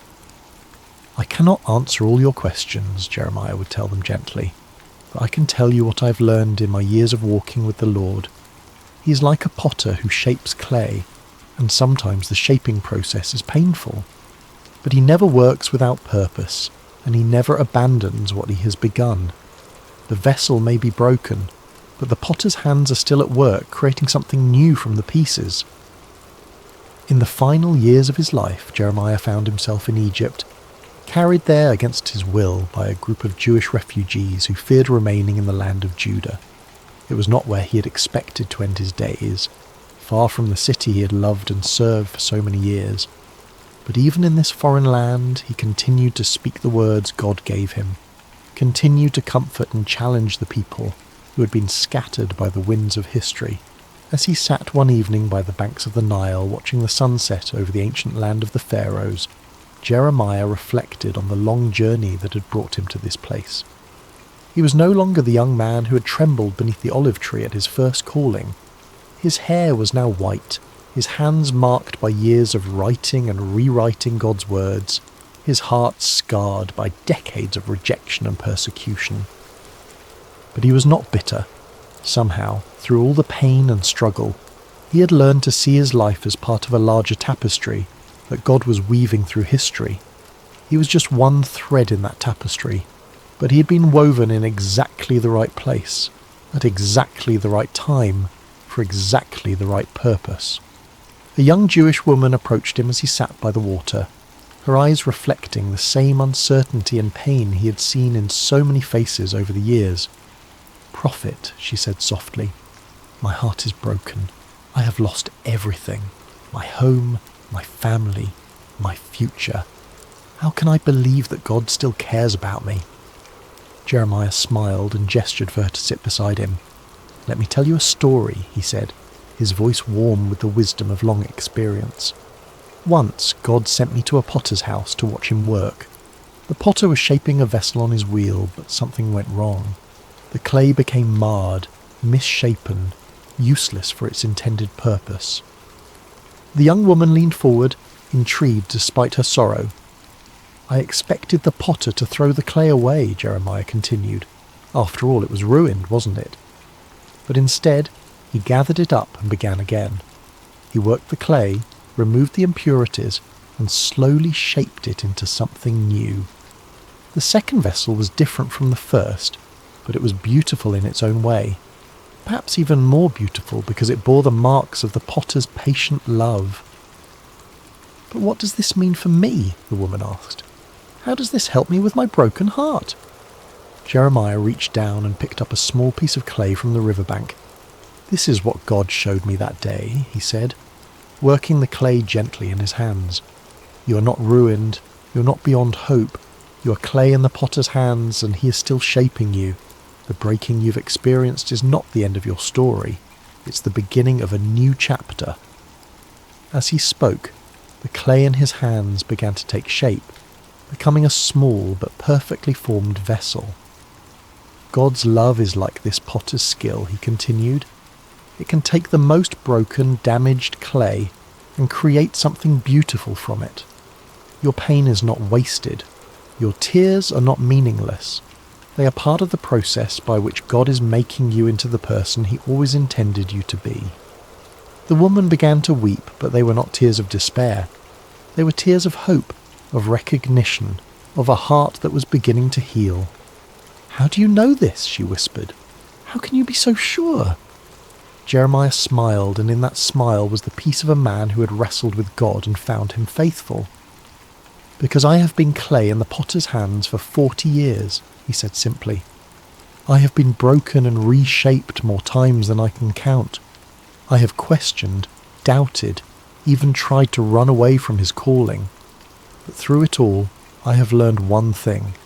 The potter never gives up on his clay. He never throws it away.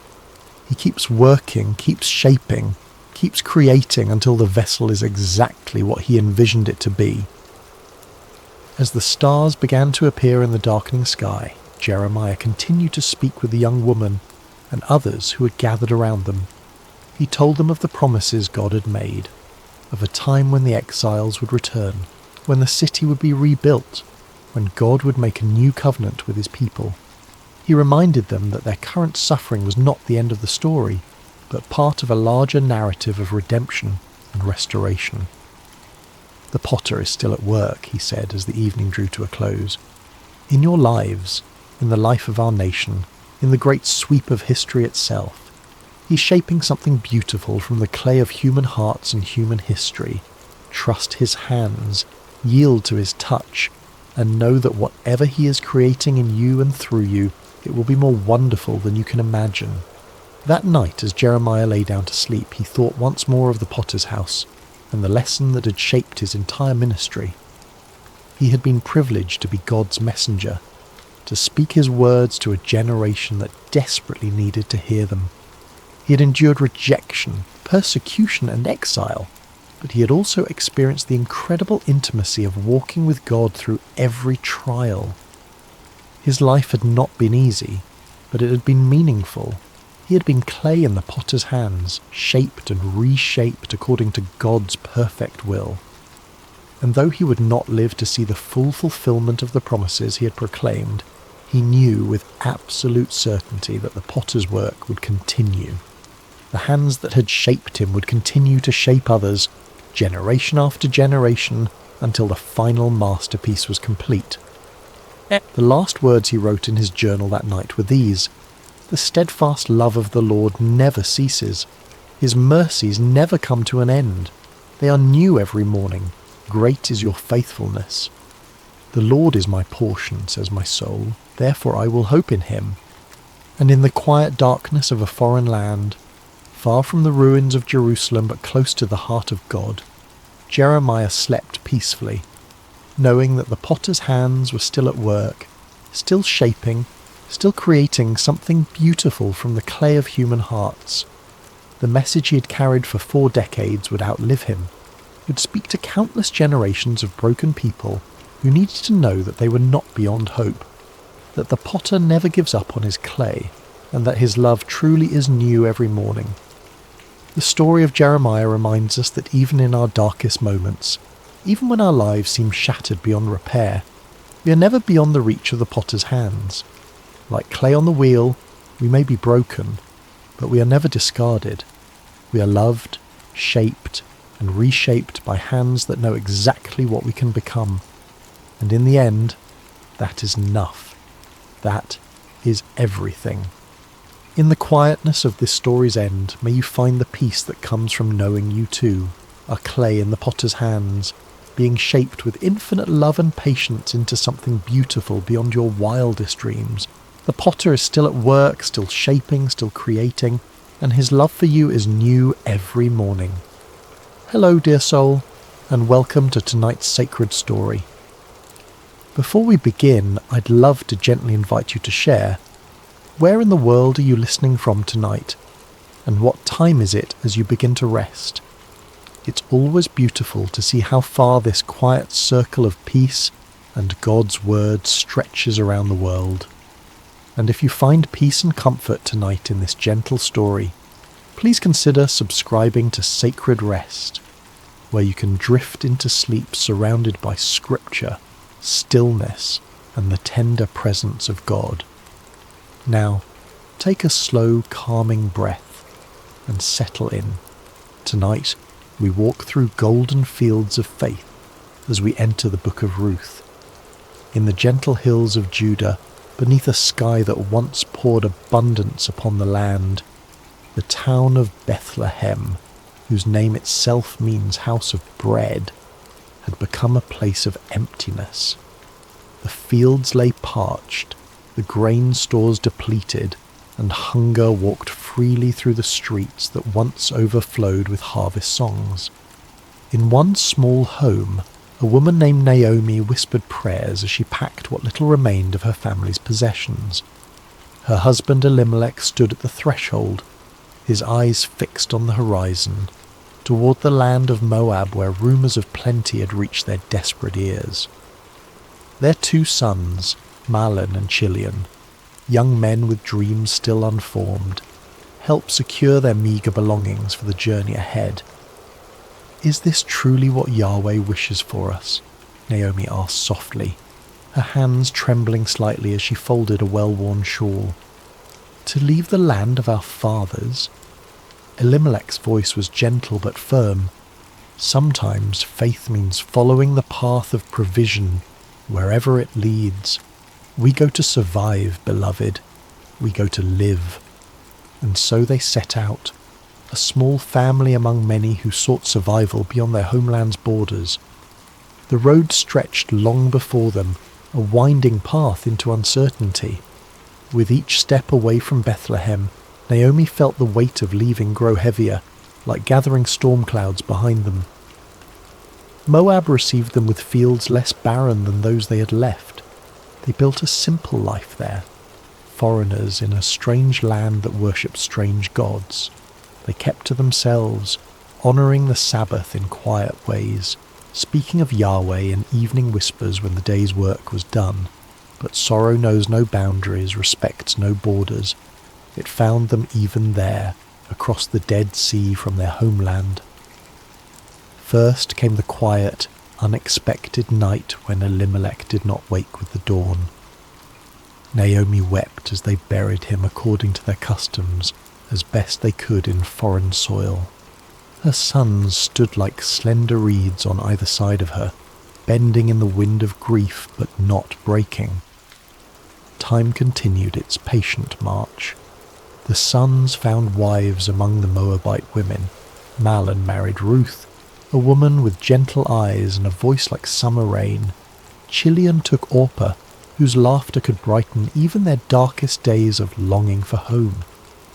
For 10 years they lived thus, not in abundance, but in enough, until enough became too little and the shadows returned. First Mahlon grew ill, his strength fading like evening light. Then Chilion, as if unable to walk this world without his brother, followed him into that quiet night from which no traveller returns. 3 widows remained, their grief a shared language that needed no translation.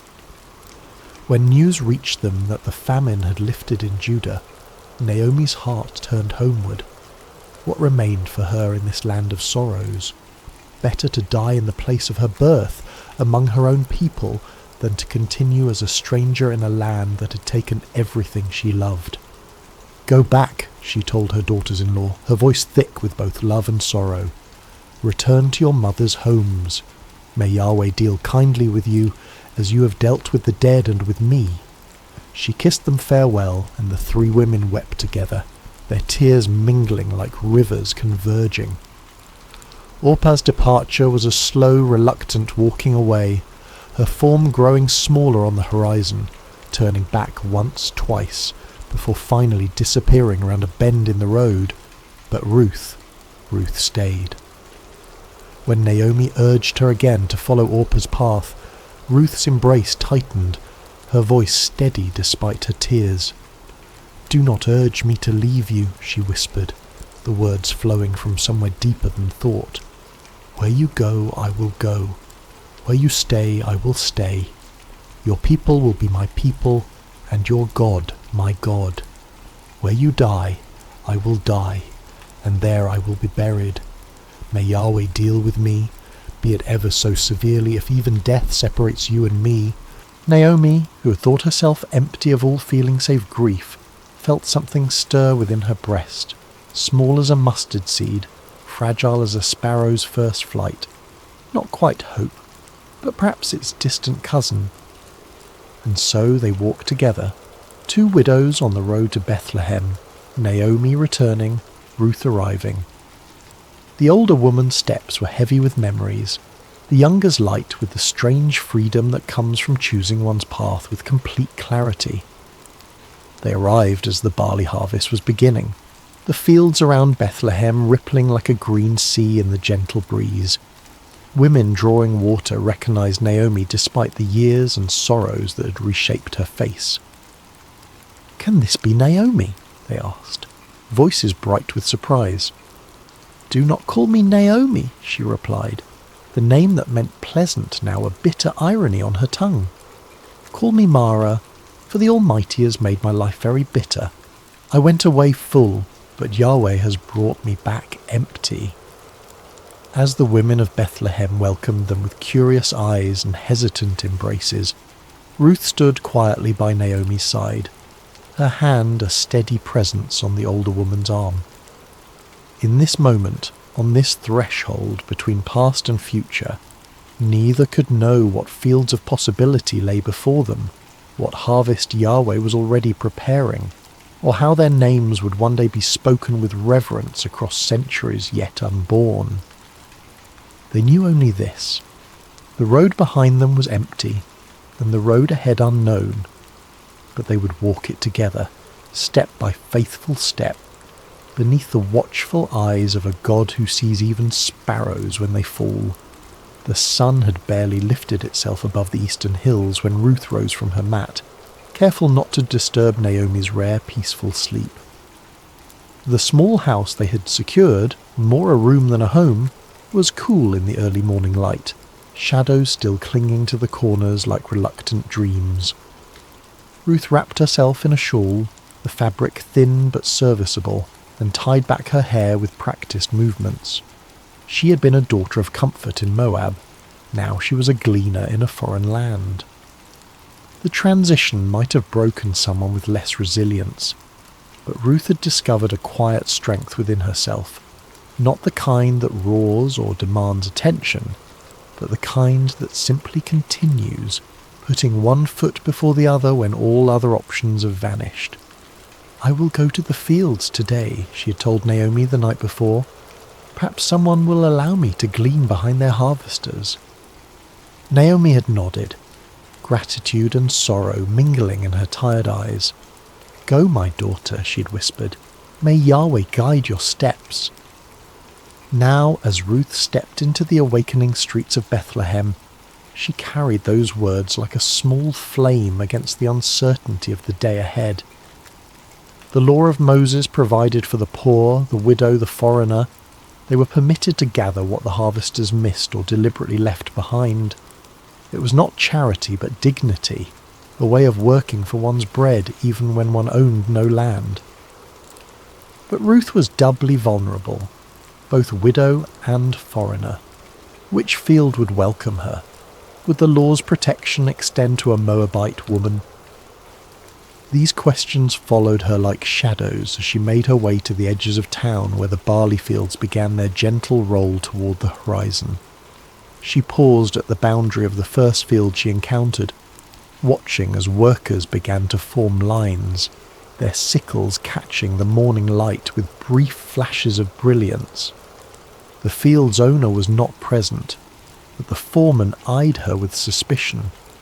"Move along," he called, not unkindly but firmly. "We have enough local gleaners already." Ruth nodded and continued, her heart sinking slightly but her resolve undiminished. The second field brought similar results. By the time she reached the third, the sun had climbed higher, and her throat was dry with thirst and unspoken prayers. This field seemed different somehow. The workers moved with a relaxed efficiency, and there was conversation, even occasional laughter among them. Ruth hesitated, then approached the foreman, her eyes modestly lowered but her voice clear. "Please, sir," she said, "might I glean among the sheaves behind your harvesters? I will be careful not to disturb their work." The foreman studied her for a long moment, noting her foreign accent, the quality of her garments that spoke of better days now past. Something in her demeanour, a dignity that hardship had failed to diminish, made him nod slowly. "You may," he said. "Stay close to my servant girls, drink from our water jars when you thirst, and rest in the shade when the sun grows too fierce." Ruth's gratitude was a physical sensation, warm in her chest. "Thank you," she whispered. "You're most kind to a stranger." The work was harder than anything she'd done before, bending, searching, gathering the scattered stalks left behind. The sun climbed higher, its heat a heavy blanket across the fields. The other gleaners, mostly local widows and their children, kept their distance, though their curious glances sometimes found her. But Ruth worked steadily. Her determination measured in each stalk added to her growing bundle. By midday she'd gathered enough to make the effort worthwhile, though her back ached and her hands were rough with new blisters. She was resting briefly in the shadow of a large sycamore at the field's edge when a commotion among the workers drew her attention. A man had arrived, tall, broad-shouldered, with the bearing of someone accustomed to respect. The foreman hurried to greet him, and the workers called out blessings. "The Lord be with you," the man responded, his voice carrying across the field. "The Lord bless you," they answered in unison. This, then, was the owner of the field where Ruth had found favour. She watched as he moved among his people, speaking to each, asking after families, offering words that brought smiles to weary faces. There was something different about him, a kindness that seemed as natural as breathing. When his circuit of the field brought him near where Ruth rested, he paused, his gaze falling on her with quiet curiosity. "Who is this young woman?" he asked his foreman. "She is the Moabite who came back with Naomi," the man replied. "She asked permission to glean behind the harvesters. She has worked steadily since morning, with only this brief rest." The owner, Boaz was his name, Ruth heard someone nearby whisper, approached her then. Instinctively she rose and bowed slightly, uncertain of the proper protocol but determined to show respect. "Listen, my daughter," he said, his voice gentle but firm. "Do not go to glean in another field. Stay here with my servant girls. Watch where they harvest and follow them. I have told the men not to touch you, and when you are thirsty, drink from the jars the men have filled." Ruth's surprise made her bold. She bowed lower, her voice barely audible even to herself. "Why have I found such favour in your eyes that you notice me, a foreigner?" Boaz's answer was unexpected in its thoughtfulness. "I have been told all that you have done for your mother-in-law since your husband's death, how you left your father and mother and your homeland to come to a people you did not know before. May Yahweh repay you for what you have done. May you be richly rewarded by the God of Israel, under whose wings you have come to take refuge." His words washed over Ruth like cool water on a parched day. For so long she'd been defined by what she had lost: husband, homeland, security. Now, for the first time, someone saw what she'd chosen, what she had given, what she had become. "You have put me at ease, my lord," she said, her voice steadier now. "You have spoken kindly to your servant, though I do not have the standing of one of your servant girls."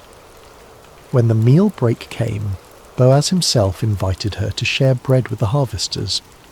He handed her roasted grain, more than she could eat, and she saved some for Naomi. Throughout the afternoon, Ruth noticed that the harvesters seemed to be dropping more grain than seemed accidental. Once she caught the foreman's eye as he instructed a worker to deliberately leave a small bundle behind. He looked away quickly, but not before she glimpsed something like approval in his gaze. When evening came and Ruth gathered her gleaning, an effort of barley, far more than she had dared hope for, she felt something she had not expected to feel again. The quiet satisfaction of provision, of having enough for tomorrow. As she walked back toward Bethlehem, the setting sun painting the limestone buildings in shades of amber and rose, Ruth carried not just barley, but something weightier. The knowledge that in this strange new land, under the wings of a God she was still coming to know, she had been seen.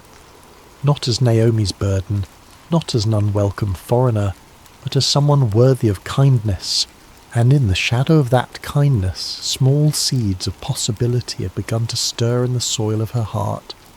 The soft glow of oil lamps pushed back the evening darkness as Ruth entered the small dwelling she shared with Naomi. Her mother-in-law sat in the dimness, her hands, once strong and capable, now resting idle in her lap, testament to a weariness that went beyond physical exhaustion. "Is that you, my daughter?" Naomi called, her voice brightening slightly. "It is," Ruth answered, setting down her bundle with a soft thud. The sound seemed to fill the small space with promise. Naomi leaned forward, her eyes widening as Ruth opened the cloth to reveal the day's gleaning, golden barley catching the lamplight like treasure. "Where did you glean today?" she asked, running her fingers through the grain with wonder. "Blessed be the one who took notice of you." Ruth began to prepare a portion of the grain for their evening meal as she recounted the day's events, the field, the unexpected kindness, the owner who had spoken to her with respect rather than suspicion. "The man's name was Boaz," she finished, watching as something flickered across Naomi's face. Recognition, then a sudden animation that had been absent for so long. "Boaz!" Naomi exclaimed, her voice stronger than Ruth had heard it in months. "That man is a relative of ours, one of our guardian redeemers." "Guardian redeemer?" Ruth echoed, unfamiliar with the term. Naomi's eyes held a spark now, like embers rekindling. "In our laws, in our customs, a guardian redeemer is a relative who has the responsibility to protect the interests of the needy members of the extended family, to redeem property that has been sold in times of hardship, to continue the family line." Her voice trailed off, her thoughts clearly racing ahead of her words. "The Lord has not stopped showing his kindness," Naomi whispered, almost to herself. "That man is one of our closest relatives." As they ate their simple meal of roasted grain and water, Ruth noticed that Naomi ate with more appetite than she had shown since their return to Bethlehem. Occasionally, the older woman would pause, her head tilted slightly as if listening to distant music only she could hear. The barley harvest continued, and Ruth returned to Boaz's fields each day. True to his word, she was protected, provided for, included in the shared meals. Some of the local women began to speak to her, their initial wariness giving way to cautious friendship. Ruth learned their names, heard stories of their children, shared in the communal rhythm of the harvest. When the barley harvest gave way to wheat, she remained in Boaz's fields, her presence now familiar, her diligence respected. Each evening she returned to Naomi with her gleanings. Each morning she rose before dawn to begin again. As the wheat harvest neared its end, Naomi called Ruth to sit beside her one evening. The older woman's face was thoughtful, her voice quiet but determined. "My daughter," she began, "should I not seek rest for you, that it may be well with you? Is not Boaz our relative, with whose young women you have been working? See, he's winnowing barley tonight at the threshing floor."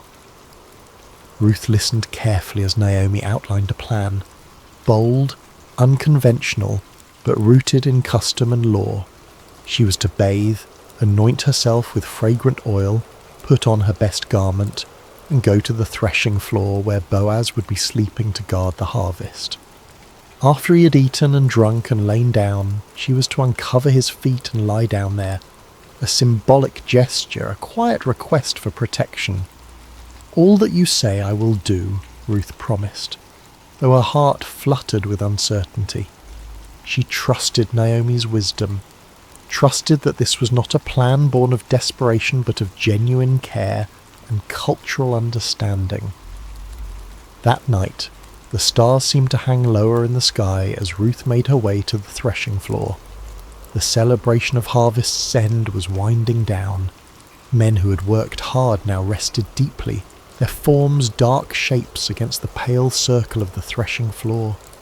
She moved quietly, carefully, finding Boaz where he slept at the edge of a heap of grain. With trembling hands she uncovered his feet and lay down, her heart pounding so loudly she feared it might wake him before the right moment. The night air was cool, the ground hard beneath her, but Ruth remained still, waiting. Near midnight, Boaz stirred, startled to find someone at his feet. "Who are you?" he asked, his voice thick with sleep but not angry. "I am Ruth, your servant," she answered, her voice barely above a whisper. "Spread the corner of your garment over me, for you are a guardian redeemer." There was a long silence during which Ruth could hear only her own heartbeat and the distant call of a night bird. Then Boaz spoke, his voice warm with emotion she hadn't expected. "The Lord bless you, my daughter," he said gently. "This kindness is greater than what you showed earlier. You have not run after younger men, whether rich or poor, and now don't be afraid. I will do for you all you ask. All the people of my town know that you are a woman of noble character." His words washed over her like a blessing, affirming not just her request but her person, her character, her choices, her worth. "It is true that I am a guardian redeemer," he continued, his voice thoughtful. "But there is a guardian redeemer more closely related than I. Stay here for the night, and in the morning, if he wants to redeem you, good, let him redeem you. But if he is not willing, as surely as the Lord lives, I will redeem you. Now, lie here until morning." Ruth lay at his feet until dawn began to paint the eastern sky with the first pale colours of day. Before it was light enough for people to recognize each other, Boaz gently woke her. "Let it not be known that a woman came to the threshing floor," he said, practical and protective. Then he measured out 6 measures of barley, a generous gift, a promise of more to come, and placed it in her shawl. "Don't go back to your mother-in-law empty-handed," he explained. When Ruth returned and recounted the night's events, Naomi's eyes shone with a mixture of tenderness and satisfaction. "Wait, my daughter," she counselled, "until you find out what happens, for the man will not rest until the matter is settled today." And as the morning light filled their small home, Ruth felt a strange peace settle over her. Not the peace of certainty, for much remained unresolved, but the peace that comes from having taken a step in faith, from having placed one's future in hands both human and divine. Outside, the streets of Bethlehem were coming to life. Somewhere in the town, Boaz was already moving toward the city gate, where matters of law and redemption were settled. Whatever the day would bring, Ruth knew that she had been seen, heard and valued, not despite her foreignness, her widowhood, her poverty, but somehow mysteriously, because of the person these circumstances had revealed her to be. And in that knowledge, she found a quiet strength to wait, to hope, to trust in the unfolding of a story that suddenly seemed larger than her own life. A story written in fields of barley and wheat, in promises spoken in the darkness, in the steadfast love of a God who sees the sparrow fall and counts the hairs on every head. The morning light spilled across Bethlehem like honey warm and golden. Boaz had risen early, his mind filled with purpose, his heart with a mixture of hope and determination. He made his way to the town gate, the place where elders gathered, where business was conducted, where justice was administered in full view of the community. He had barely settled himself when the guardian redeemer he had mentioned to Ruth approached. "Come over here, my friend," Boaz called, motioning to a seat beside him. "Sit down here." The man complied, curious about this formal invitation. Boaz then gathered 10 elders of the town, asking them to sit as witnesses. What was about to transpire was no small matter. It concerned inheritance, redemption, the continuation of a family line that had nearly been extinguished. "Naomi, who has returned from Moab," Boaz began carefully, "is selling the piece of land that belonged to our relative Elimelech. I thought I should bring the matter to your attention and suggest that you buy it in the presence of these seated here and in the presence of the elders of my people." The relative's eyes brightened with interest. Land was wealth, security, legacy. "I will redeem it," he said promptly. But Boaz was not finished. His next words were measured, precise, laying out the full implications of redemption. "On the day you buy the land from Naomi, you also acquire Ruth the Moabite, the dead man's widow, in order to maintain the name of the dead with his property." The relative's expression shifted. To redeem the land was one thing, a sound investment, but to marry Ruth meant dividing his own inheritance, complicating his family line. His enthusiasm visibly cooled. "Then I cannot redeem it," he said. "Because I might endanger my own estate. You redeem it yourself. I cannot do it." To formalize the transaction, the man removed his sandal, an ancient custom signifying the transfer of redemption rights. "Buy it yourself," he said, handing the sandal to Boaz. Boaz turned to the elders and all the people gathered at the gate. "Today you are witnesses," he declared, his voice carrying across the morning stillness, "that I have bought from Naomi all the property of Elimelech, Kilion, and Mahlon. I have also acquired Ruth the Moabite, Mahlon's widow, as my wife, in order to maintain the name of the dead with his property, so that his name will not disappear from among his family or from his hometown." The elders and all at the gate responded with one voice, "We are witnesses. May the Lord make the woman who is coming into your home like Rachel and Leah, who together built up the family of Israel. May you have standing in Ephrathah and be famous in Bethlehem.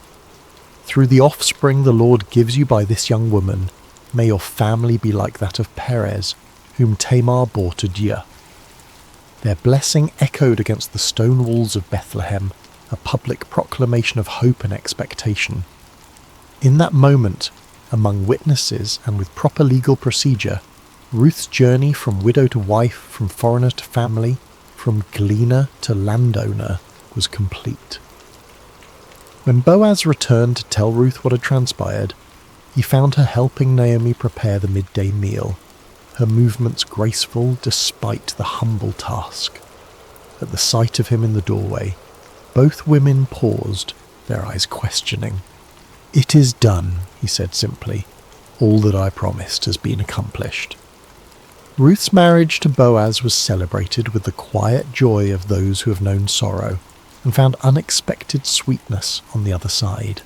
Naomi, who had returned to Bethlehem empty, now found herself part of a home filled with new beginnings. The seasons turned, bringing change to the land and to the small family. When Ruth's time came to deliver her first child, the women of Bethlehem gathered around her. The same women who had once whispered about the foreign daughter-in-law, now offering support and wisdom as she laboured. The child was a son, strong and healthy.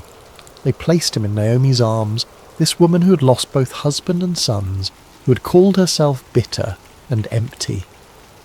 Now, as she cradled her grandson, the women of Bethlehem blessed her. "Praise be to the Lord, who this day has not left you without a guardian redeemer. May he become famous throughout Israel. He will renew your life and sustain you in your old age. For your daughter-in-law, who loves you, and who is better to you than 7 sons, has given him birth." They named the child Obed, which means serving or worshipping, a name that spoke of gratitude, of recognition that this child was not just the continuation of a family line, but a gift from a God who sees the end from the beginning. What none of them could know as they celebrated the birth with bread and wine and laughter, was that this child, Obed, would one day be the grandfather of David, the shepherd boy who would become Israel's greatest king. And from David's line centuries later would come the Messiah, the ultimate Redeemer, whose story of love and sacrifice would echo Ruth's loyalty and Boaz's redemption on a cosmic scale. As Boaz watched Ruth with their son, he marvelled at the intricate weaving of their lives, how sorrow had led to joy, how loss had opened the door to finding, how endings had become beginnings. He thought of the day he had first noticed Ruth in his fields, her quiet dignity as she gleaned among the sheaves. How could he have known then what this foreign woman would come to mean not only to him, but to the future of his people?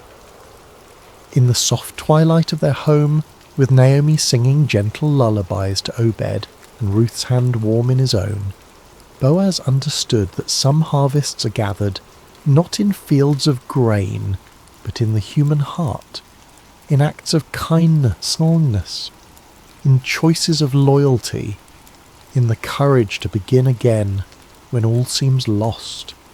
Outside their window, the hills of Bethlehem were turning purple with evening shadows. Somewhere in those hills, shepherds watched their flocks, stars began their nightly vigil, and the world continued its ancient rhythms of planting and harvest, of birth and death, of loss and redemption. But within this one small home, within these few beating hearts, a miracle had occurred. The quiet, everyday miracle of restoration, of empty hands being filled again, of bitter lives turning sweet, of a future reclaimed from the ashes of the past. And as night fell over Bethlehem, as oil lamps were lit and evening prayers whispered, as the infant Obed drifted into sleep secure in the knowledge of being utterly loved, the story of Ruth and Boaz, of faithful love and kindness reciprocated, became another golden thread in the tapestry of faith that would one day welcome the world's Redeemer. The stars appeared one by one in the deepening blue of the evening sky, like silver seeds scattered across a celestial field. In homes throughout Bethlehem, oil lamps cast their gentle glow against limestone walls, and families gathered for evening meals, for prayers, for the sharing of the day's small victories and concerns. In one such home, the home of Boaz, Ruth, and Naomi, the day was drawing to its peaceful close. Little Obed, now a toddler with his father's strong build and his mother's gentle eyes, had been tucked into bed after a story from his grandmother Naomi. His breathing had deepened into the steady rhythm of childhood sleep, innocent and complete. Ruth sat in the courtyard, her fingers working methodically at a loom, creating fabric for their household. The rhythmic movement of the shuttle was soothing, meditative, a dance between yarn and skill that produced something both beautiful and necessary. Boaz watched her from the doorway, struck again by the quiet grace that had first drawn him to her in the fields. "Your hands create such beauty," he said softly, joining her in the cool evening air. Ruth smiled, her eyes never leaving her work. "My mother taught me to weave when I was a child," she replied. "She said that the making of cloth is like the making of a life, thread by thread, day by day, until a pattern emerges that was invisible at the beginning." Naomi appeared in the doorway, carrying a small cup of wine. "The child sleeps," she announced, her voice warm with contentment. "He asked again for the story of how his mother came from a distant land." "And did you tell him?" Boaz asked, making room for Naomi on the bench beside him. "I did," Naomi nodded, taking a small sip of wine. "I told him how Ruth chose love over safety, how she gleaned in the fields, how you noticed her and showed kindness." "He likes that part," Ruth added with a smile, "the part where his father was the hero." Boaz shook his head gently. "If there is a hero in our story, beloved, it is not I. It is you who left everything familiar to follow Naomi. It is Naomi who endured loss upon loss, yet found the strength to return home. It is the Lord who guided each step, though we could not see the path ahead. The three sat in comfortable silence for a moment, each lost in their own thoughts. The night air was cool but not cold, fragrant with the scent of ripened fruit from the small orchard that bordered their property. In the distance, a shepherd's flute played a melancholy tune, its notes drifting over the sleeping town like a blessing. "Do you ever think," Naomi said eventually, her voice thoughtful, "of how differently things might have unfolded if the famine had never come, if my sons had lived, if Ruth had returned to her mother's house as Orpah did?" Boaz reached for Ruth's hand, his calloused palm enveloping her smaller one. "I think of it often," he admitted, "how 1,000 different choices, 1,000 different circumstances might have led us all elsewhere. Yet here we are, brought together by both sorrow and joy." Ruth set aside her weaving, her eyes reflecting the first bright stars. "In Moab," she said softly, "we had a saying, 'The path to the garden often leads through the desert.' I did not understand it fully until I lived it." "And now?" Naomi asked. "Now I understand that sometimes the desert is necessary," Ruth answered. "Sometimes the empty road, the lonely field, the long night of waiting, these are not detours from God's plan, but the very path itself." Boaz nodded, his face solemn in the gathering darkness. "When I was a younger man," he said, "I often questioned why the Lord had not blessed me with a wife, with children. I watched my friends build families while I built barns and storehouses.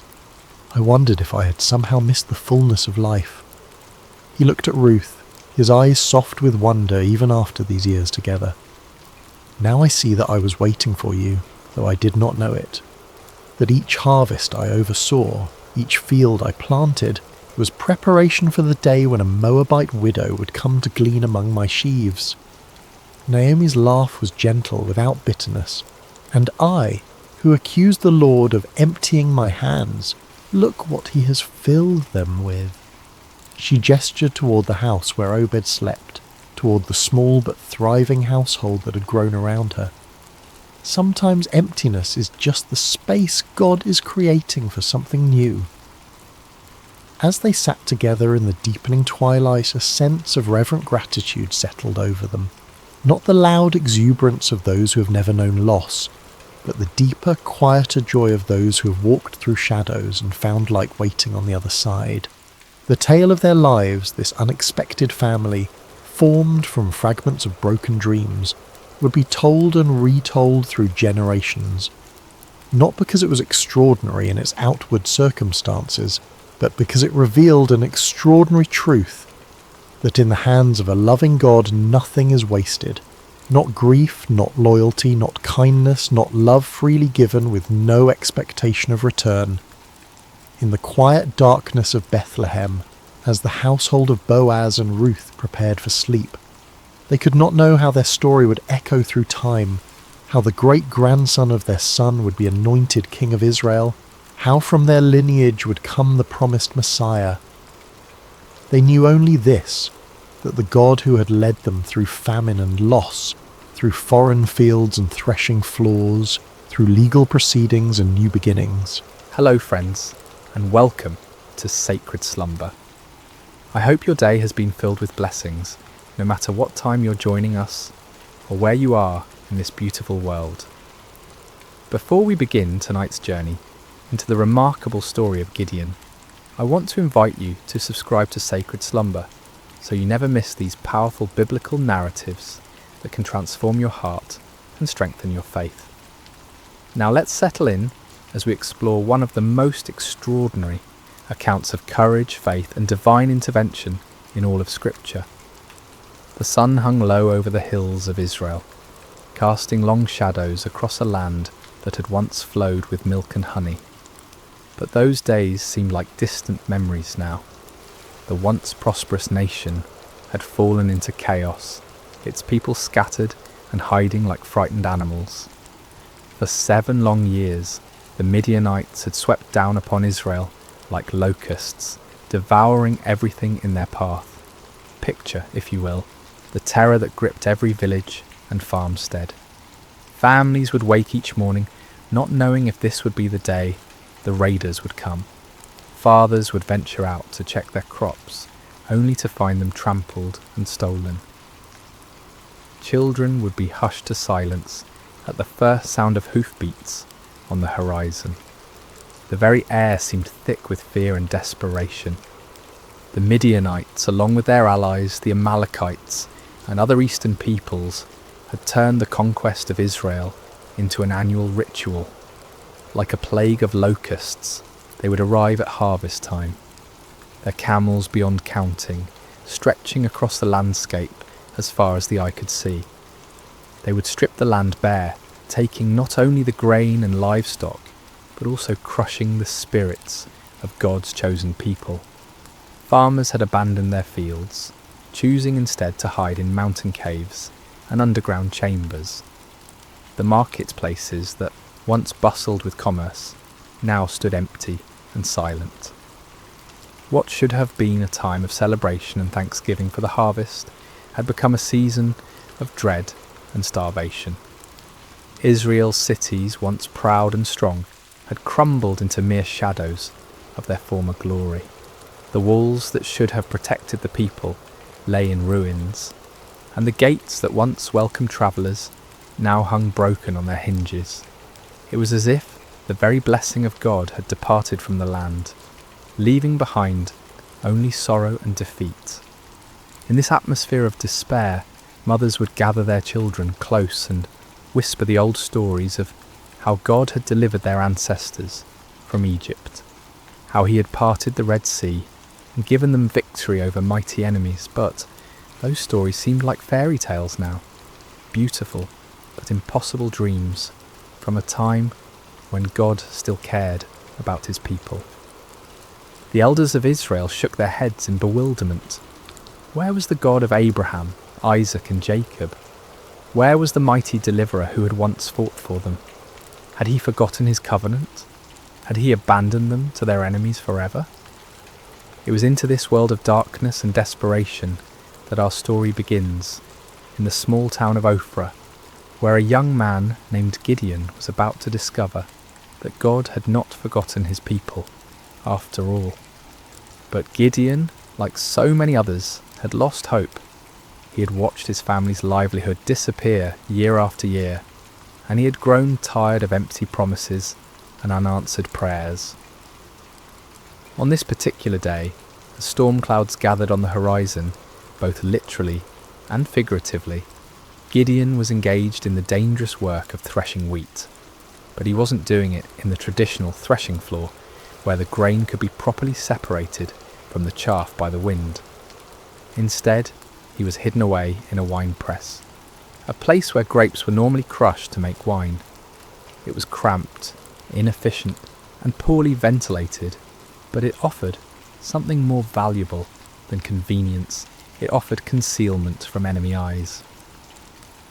As Gideon worked in his makeshift hiding place, sweat dripping from his brow in the confined space, he embodied the broken spirit of his entire nation.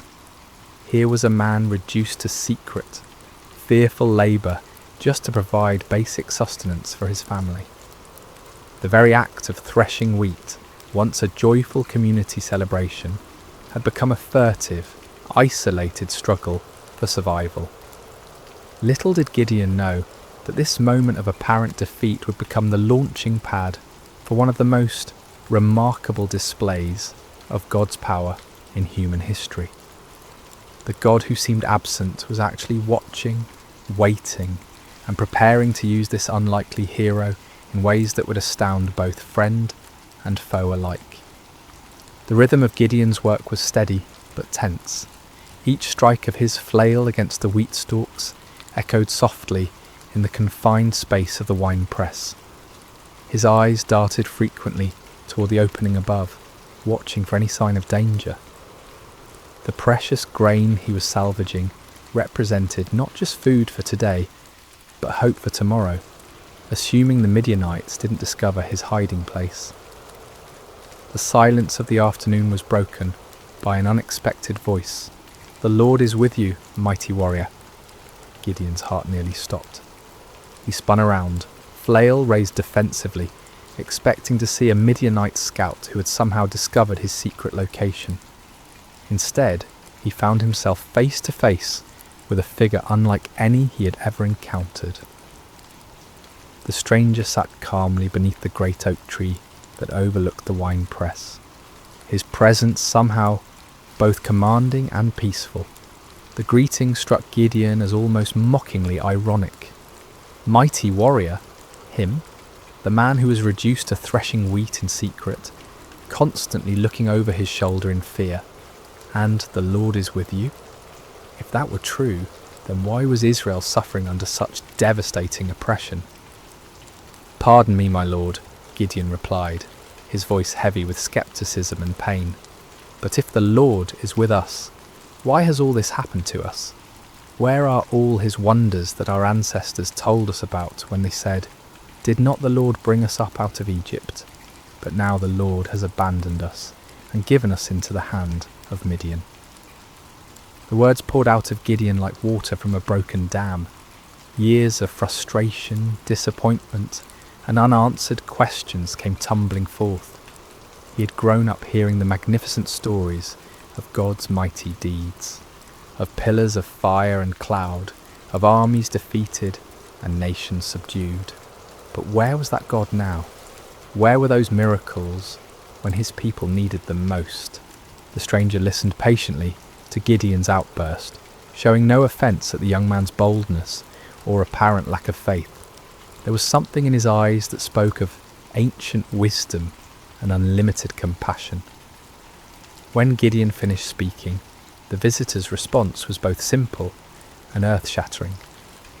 "Go in the strength you have and save Israel out of Midian's hand. Am I not sending you?" The audacity of the command took Gideon's breath away.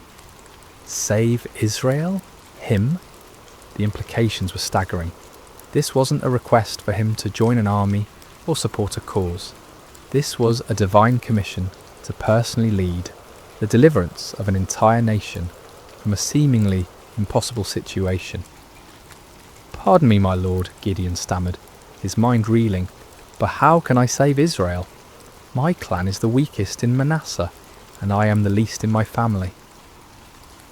Gideon's response revealed the depth of his feelings of inadequacy. In a culture where tribal strength and family position determined social standing and influence, he saw himself as doubly disqualified. His clan held no political power, commanded no great armies, and possessed no significant wealth. Within that already weak clan, he was the youngest, the most inexperienced, the least likely to be chosen for any position of leadership.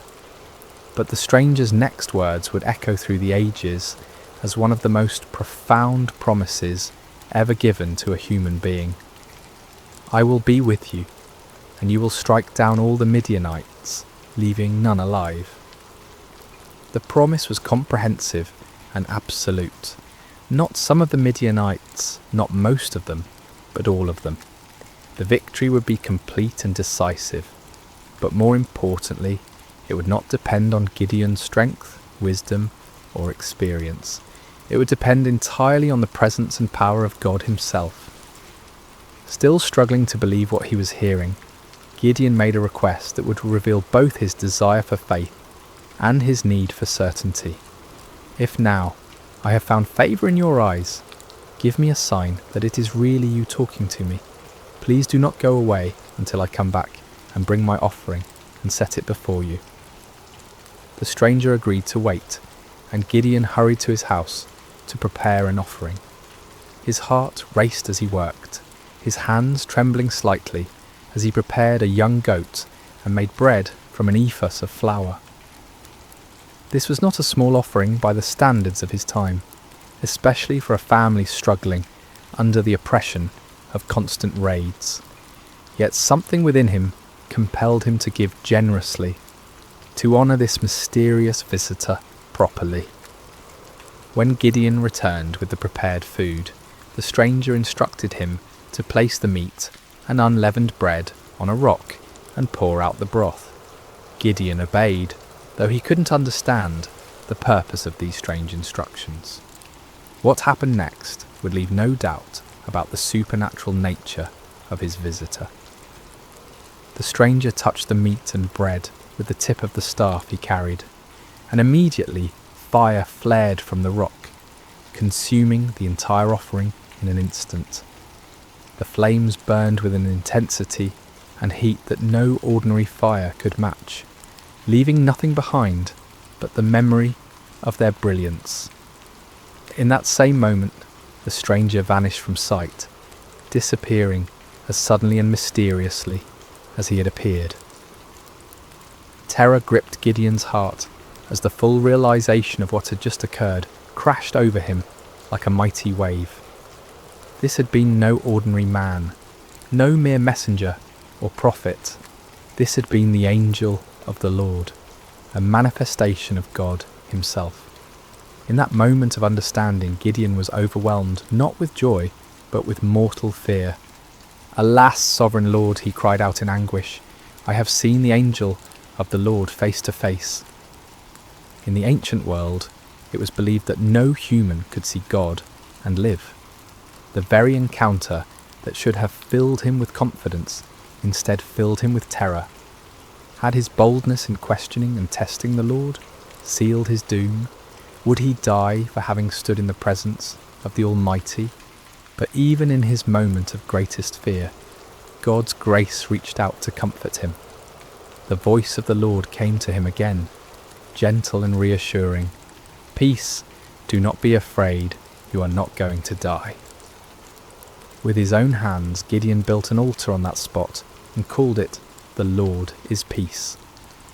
The place where he had threshed wheat in fear and desperation had become holy ground, the site of a divine encounter that would change not only his life, but the destiny of an entire nation. As night fell over Ophrah, Gideon stood beside his new altar, his mind swirling with the magnitude of what had occurred. The God of his ancestors had not abandoned Israel after all. He had been working, planning, preparing for this very moment, and somehow, incredibly, he had chosen Gideon to be his instrument of deliverance. Yet even as faith began to bloom in his heart, doubt lingered like shadows at the edges of his mind. The task before him seemed impossible, the odds insurmountable. How could he, one man from the weakest clan in Manasseh, possibly hope to defeat the countless multitudes of Midian and their allies? It was a question that would lead him to make one of the most famous requests for divine confirmation in all of Scripture. The days following Gideon's encounter with the angel of the Lord were filled with a mixture of excitement and anxiety. The divine commissioning had been clear and unmistakable, yet the human heart, prone to doubt and fear, struggled to fully embrace what seemed impossible. Gideon found himself caught between the supernatural certainty of his calling and the natural uncertainties of his circumstances. As he went about his daily tasks, Gideon's mind constantly returned to that moment when fire had consumed his offering and the angel had vanished from sight. Had it really happened? In the bright light of day, with the familiar sounds and sights of ordinary life surrounding him, the encounter almost seemed like a dream. Yet the altar he had built stood as a permanent reminder, its stones bearing witness to the reality of what had occurred. Word began to spread quietly through the region about Gideon's calling. Some believed and were filled with hope for the first time in years.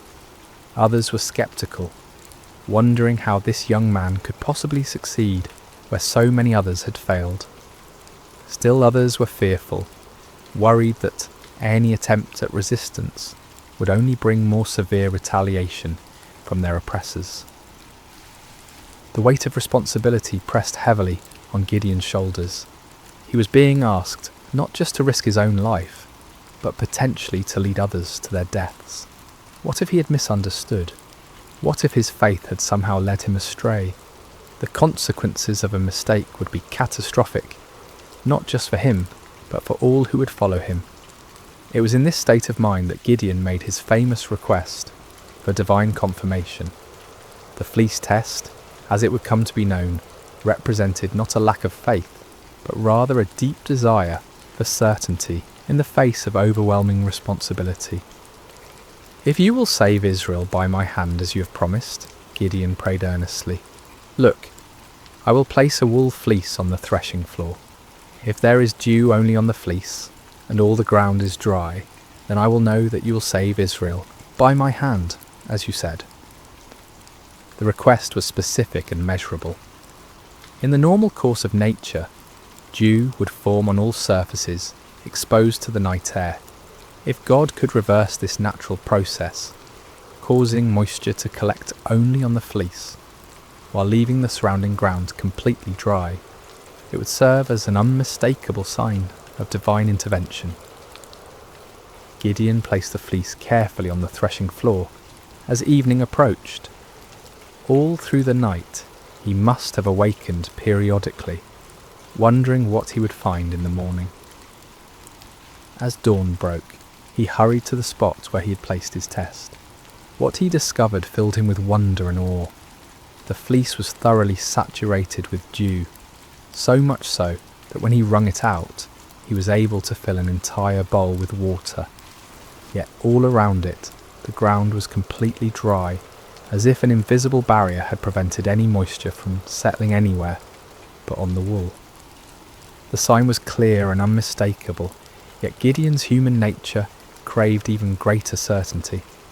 The magnitude of what he was being called to do seemed to justify asking for additional confirmation. With remarkable humility and boldness, he approached God with yet another request.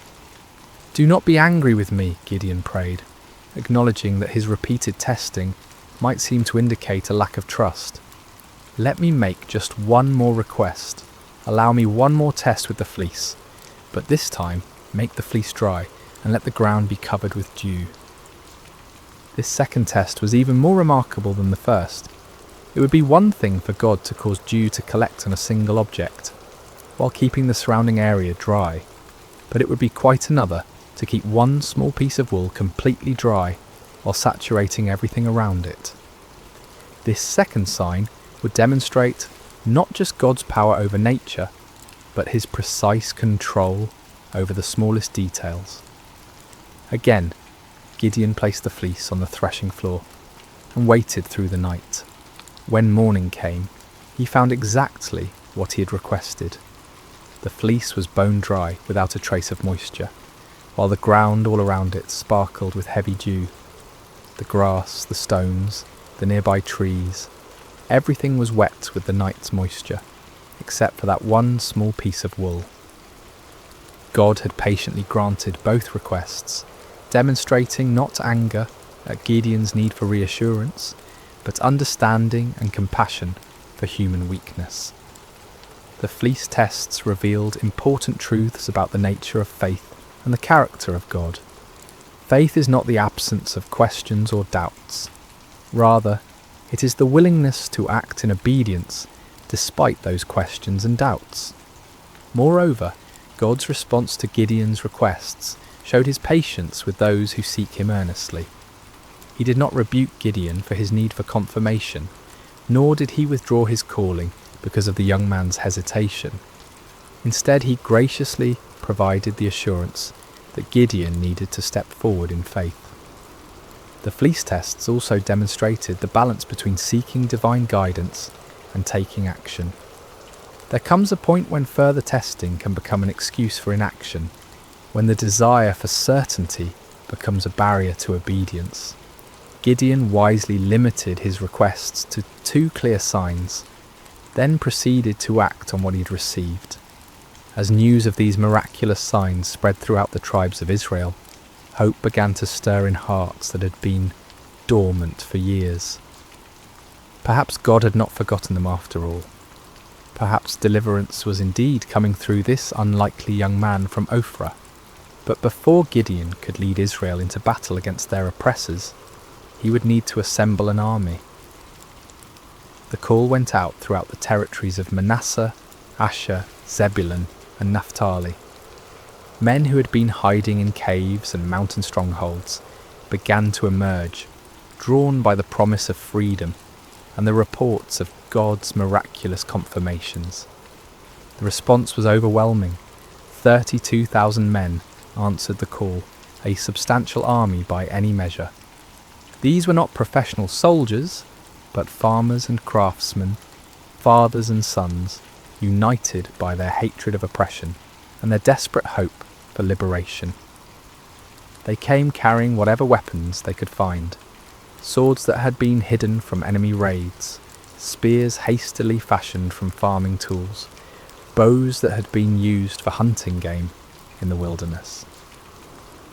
As Gideon looked out over this vast assembly of volunteers, he might have felt a surge of confidence. Surely with 32,000 men, even amateur fighters, he could mount a credible challenge to the Midianite forces.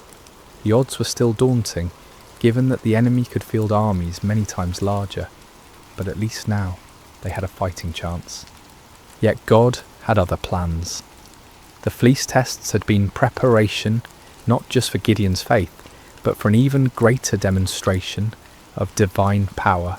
The true test was not whether Gideon could trust God with impossible signs, but whether he could trust God with an impossible strategy.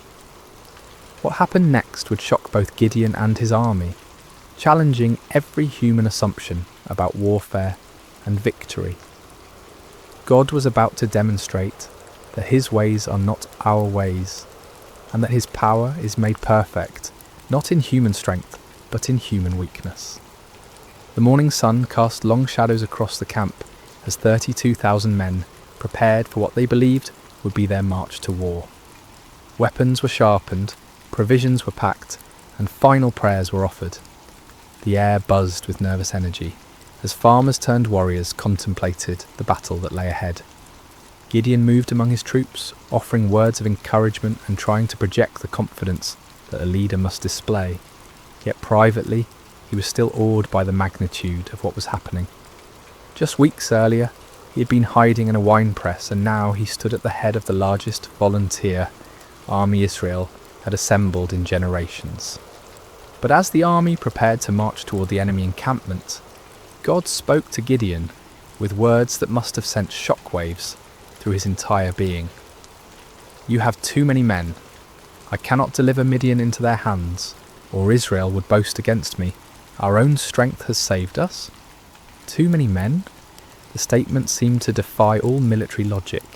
The Midianites and their allies numbered in the hundreds of thousands. Their camels alone described as being like locusts for multitude. How could 32,000 possibly be considered too many? Yet God's reasoning revealed a profound truth about the nature of divine deliverance. If Israel won the coming battle through conventional military means, they would inevitably credit their victory to their own strength, strategy, and courage. The victory needed to be so obviously supernatural that no one could mistake its source. God's glory was at stake, and that glory could not be shared with human pride. Following God's instructions, Gideon stood before his assembled army and made an announcement that must have stunned many of the volunteers. Anyone who trembles with fear may turn back and leave Mount Gilead. The offer was based on an ancient law found in Deuteronomy, which recognized that fearful soldiers could spread panic through the ranks and actually weaken an army's effectiveness. But in this case, the dismissal served a different purpose entirely. God was beginning the process of reducing the army to a size that would make his intervention unmistakable. The response to Gideon's announcement was immediate and devastating. 22,000 men took advantage of the opportunity to withdraw from what many probably saw as a suicide mission anyway. These were not cowards in the traditional sense. They were ordinary people facing an extraordinary situation, and they chose the safety of their families over the uncertainties of battle. As Gideon watched more than 2/3 of his army walk away, his heart must have sunk. 10,000 men remained, still a respectable force, but far fewer than what seemed necessary for the task ahead. Surely now they could proceed with God's blessing.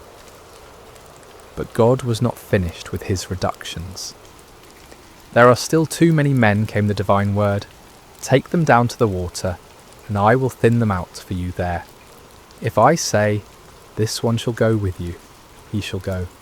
But if I say, 'This one shall not go with you,' he shall not go." The instruction was puzzling and specific.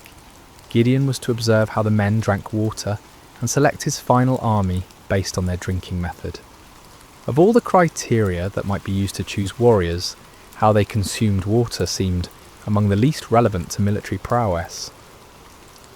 At the water's edge, the 10,000 men revealed their character through their approach to drinking.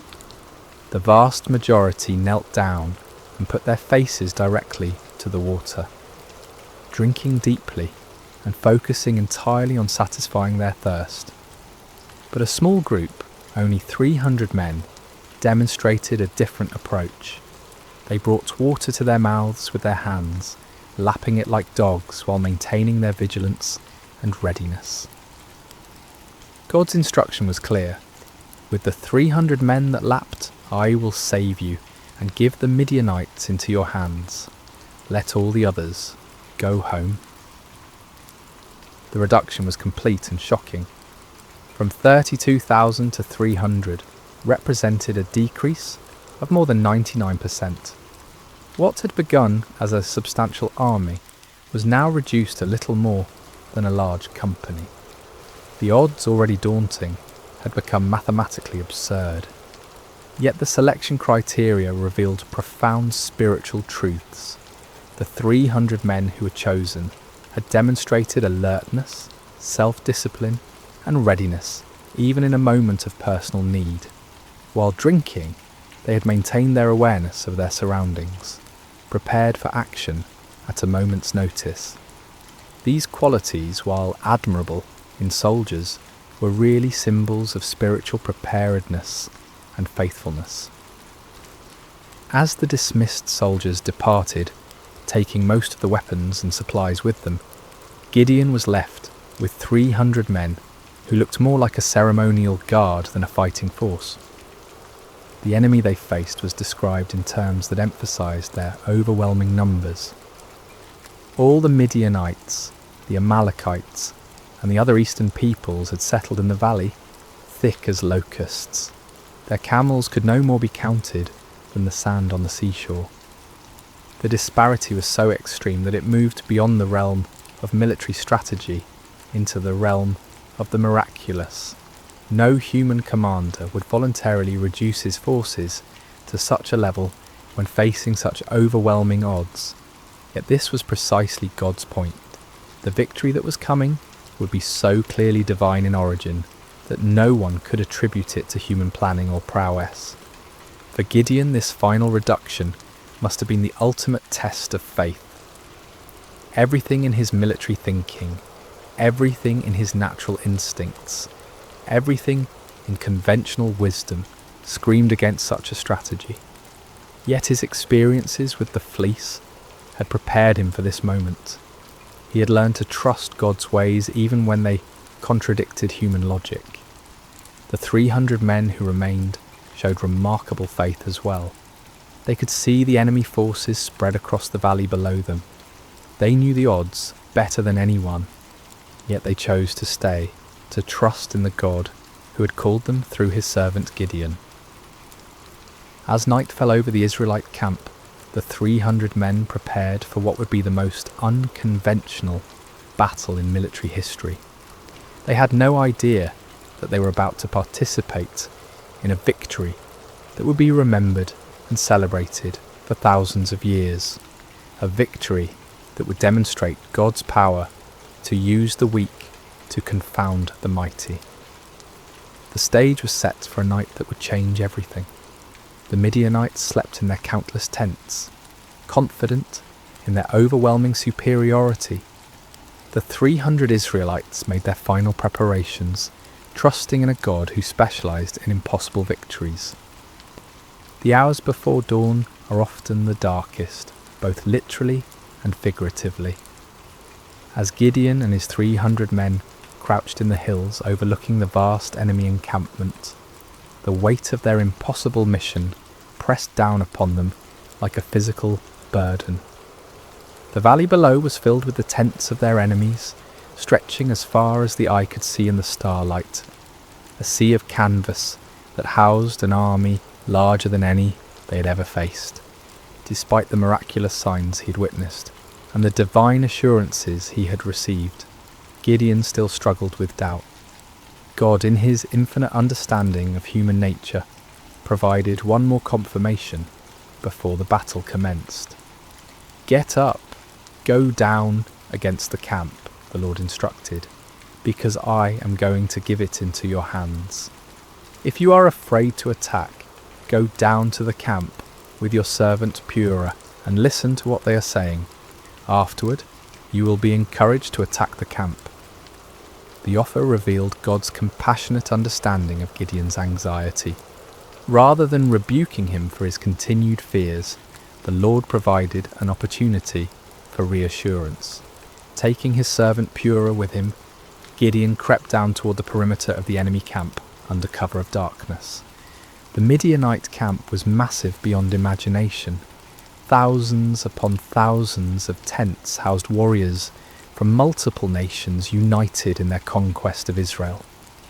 The sounds of the sleeping army filled the night air, snoring soldiers, restless camels, the occasional challenge of sentries. The very scale of the enemy forces should have been overwhelming to any reasonable observer.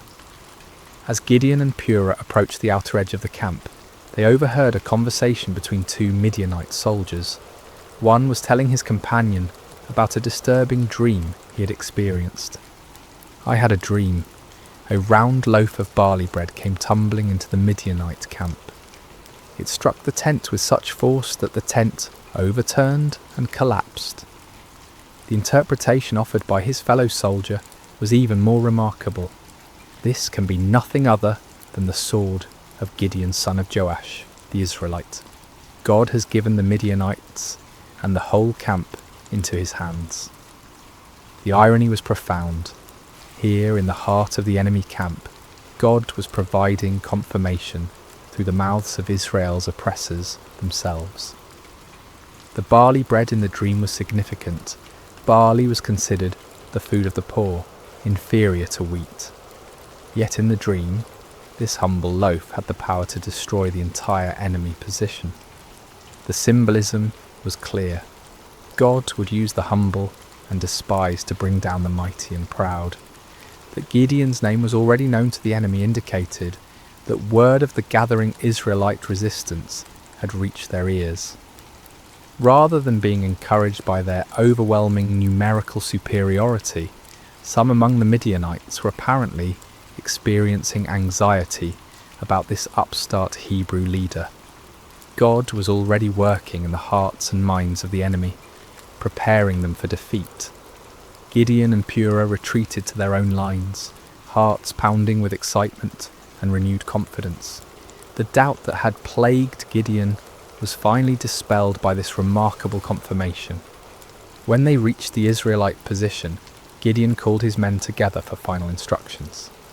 "Get up," he announced with newfound authority and confidence. "The Lord has given the Midianite camp into your hands." What followed was perhaps the most unusual battle plan in military history. Instead of swords and spears, Gideon distributed trumpets, empty clay jars, and torches to each of his 300 men. The weapons of conventional warfare were set aside in favour of items that seemed more suited to a religious ceremony than a military campaign. Gideon divided his small force into 3 companies of 100 men each. The strategy was simple, yet audacious.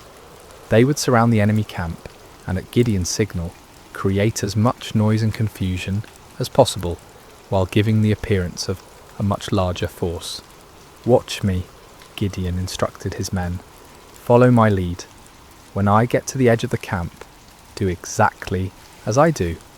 When I and all who are with me blow our trumpets, then from all around the camp blow yours and shout, 'For the Lord and for Gideon.'" The plan required perfect timing and coordination. Each man would conceal his torch inside a clay jar, maintaining complete darkness and silence until the moment of attack. Then at Gideon's signal, they would simultaneously break their jars, revealing blazing torches, blow their trumpets with all their might, and shout their battle cry. The psychological impact was designed to be devastating.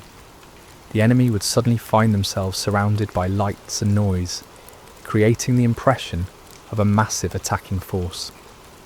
In the confusion of a night assault, with limited visibility and the disorientation of being awakened from sleep, even experienced soldiers could panic and lose their sense of direction. As the three companies moved into position around the vast perimeter of the enemy camp, each man must have felt the weight of the moment. They were not professional soldiers, but ordinary citizens who had answered the call to fight for their freedom.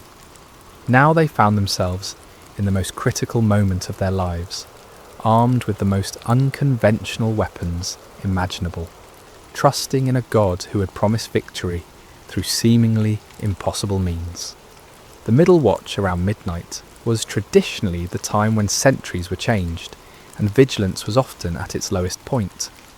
It was at this precise moment that Gideon and his 100 men reached their assigned position on the edge of the camp. Across the valley, 200 other men waited in similar positions, every eye fixed on their leader for the signal that would begin the battle.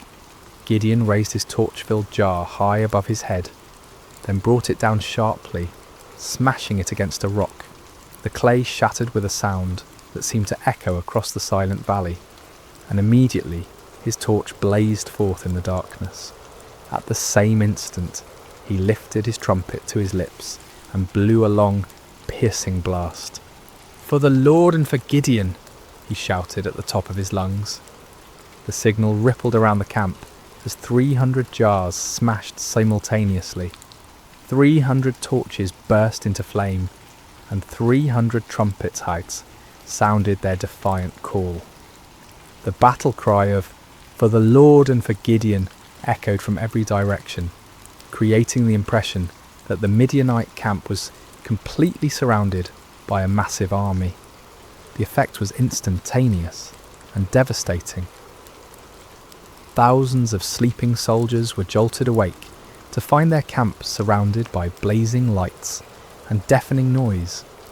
In the confusion and darkness, panic spread like wildfire through the ranks. Soldiers stumbled from their tents, grabbing whatever weapons they could find, unable to determine the size or direction of the attacking force. In their panic and confusion, the Midianites and their allies began attacking each other. Unable to distinguish friend from foe in the darkness, and hearing battle cries in their own languages from every direction, they assumed they had been betrayed by their allies. The coalition that had seemed so formidable began to tear itself apart. The 300 Israelites maintained their positions around the perimeter, continuing to blow their trumpets and hold their torches high, creating the illusion of a massive army that had the enemy completely surrounded. They watched in amazement as God fulfilled his promise in the most spectacular fashion imaginable. The panic spread throughout the entire camp like a plague. What had begun as confusion quickly escalated into a full-scale rout as the enemy forces fled in every direction, abandoning their weapons, supplies, and even their camels in their desperate attempt to escape what they perceived as certain destruction. The victory was complete and overwhelming, achieved not through superior numbers or military might, but through divine intervention, working through the obedience of 300 faithful men. The God who had called Gideon from his hiding place in the winepress had once again demonstrated that his power is made perfect in human weakness. As dawn broke over the valley, an astonishing sight greeted the 300 Israelites. Where the night before had stood the mighty encampment of Israel's oppressors, now lay only scattered debris and abandoned supplies. Tents stood empty, their guy ropes cut by fleeing soldiers. Weapons lay discarded where they had fallen from panicked hands. The camels that had been described as innumerable as locusts wandered aimlessly, their owners having fled into the wilderness. The ground itself told the story of the night's chaos. Bloodstains marked the spots where confused allies had struck down one another in the darkness. Personal belongings were strewn across the landscape as the fleeing army had abandoned everything that might slow their escape. The scene looked less like the aftermath of a battle and more like the remnants of a catastrophic natural disaster. Gideon and his men moved through the abandoned camp in wonder, scarcely believing what their eyes were witnessing. The victory was so complete, so overwhelming, that it seemed almost too good to be true. Yet the evidence was undeniable. The army that had terrorized Israel for 7 years had been routed by 300 men armed with trumpets and torches. But God's deliverance was not yet complete. Even as the 300 marvelled at what had occurred in the valley, word of the miraculous victory was spreading throughout the hill country of Israel. Men who had dismissed Gideon's call to arms, who had remained hidden in their caves and strongholds, now emerged with renewed courage and determination. The tribes of Naphtali, Asher and Manasseh rallied to pursue the fleeing Midianites. What had begun with 300 faithful men now swelled into a national movement of liberation. The psychological impact of the victory was as important as the military result. The myth of Midianite invincibility had been shattered in a single night, and the spirit of resistance that had been dormant for so long now burst forth like a river breaking through a dam. Gideon sent messengers throughout the hill country of Ephraim with urgent instructions. Come down against the Midianites and seize the waters of the Jordan ahead of them as far as Beth Barah. This strategic move would cut off the enemy's escape routes and ensure that the victory would be complete. The Ephraimites responded with enthusiasm, capturing the fords of the Jordan and trapping many of the fleeing Midianites. In the pursuit that followed, they captured 2 of the Midianite leaders, Oreb and Zeb, whose names meant raven and wolf. These princes, who had struck terror into Israelite hearts for years, were now defeated and killed at the places that would forever bear their names: the rock of Oreb and the winepress of Zeb. The pursuit continued beyond the Jordan as Gideon and his original 300, though exhausted, pressed on to capture the remaining Midianite kings, Zaba and Zalmunna. The victory was total and decisive. An empire that had dominated the region for 7 years was completely destroyed in a matter of days.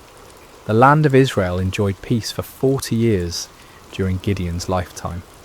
The oppression that had driven families into hiding was replaced by prosperity and security. Fields that had been abandoned were cultivated again. Markets that had stood empty bustled with commerce. Children who had grown up knowing only fear could now play freely in their villages. But perhaps the greatest victory was not military but spiritual. Israel had rediscovered that their God was still the same mighty deliverer who had brought their ancestors out of Egypt. The impossible victory served as a permanent reminder that with God all things are possible. The story of Gideon and the 300 speaks across the centuries, with timeless truths that challenge and encourage us today. First, we see that God uses the unlikely. Gideon was not a seasoned warrior or a natural leader. He was a fearful farmer, hiding from his enemies. Yet God saw potential that others missed. This reminds us that God's calling is not based on our qualifications, but on his purposes. Second, the reduction of Gideon's army from 32,000 to 300 demonstrates that faith matters more than numbers. In a world obsessed with statistics and metrics, God's economy operates differently. He delights in using small faithful remnants to accomplish great things, ensuring that his power, not human strength, receives the glory. Third, Gideon's requests for signs teach us about the balance between faith and doubt. God was patient with Gideon's need for confirmation, showing us that honest questions and requests for reassurance are not signs of weak faith but of a heart that desires to walk in God's will. Finally, the story shows us that obedience in the face of fear is the essence of courage. Gideon was afraid, his army was outnumbered, and the strategy seemed foolish. Yet they obeyed, and God honoured their faithfulness with victory. When we feel unqualified for the tasks before us, when the odds seem insurmountable, when we need reassurance before taking steps of faith, the story of Gideon reminds us that our God specialises in impossible victories. He is still calling ordinary people to extraordinary purposes, still using the weak to confound the mighty, still turning fearful hearts into faithful warriors. The God who met Gideon at the winepress is the same God who meets us in our hiding places today, calling us to step out in faith and watch him work miracles through surrendered lives. Just as the 300 trumpets and torches became instruments of divine victory, our simple obedience can become the means through which God accomplishes his purposes in our generation. May we have the courage to answer when he calls, the faith to trust when he leads, and the persistence to follow when he sends us into battles that seem impossible to win. For with God, the 300 can defeat the multitudes, and faith can move mountains that seem immovable. The story of Gideon reminds us that our greatest victories come not when we feel strong and capable, but when we acknowledge our weakness and depend completely on God's strength. In those moments of surrender, we discover that we serve a God who delights in doing the impossible through the most unlikely people. And so the story ends where it began, with an invitation to faith, a call to courage, and a promise that the God who delivered Israel through Gideon and the 300 is still delivering his people today, one impossible victory at a time.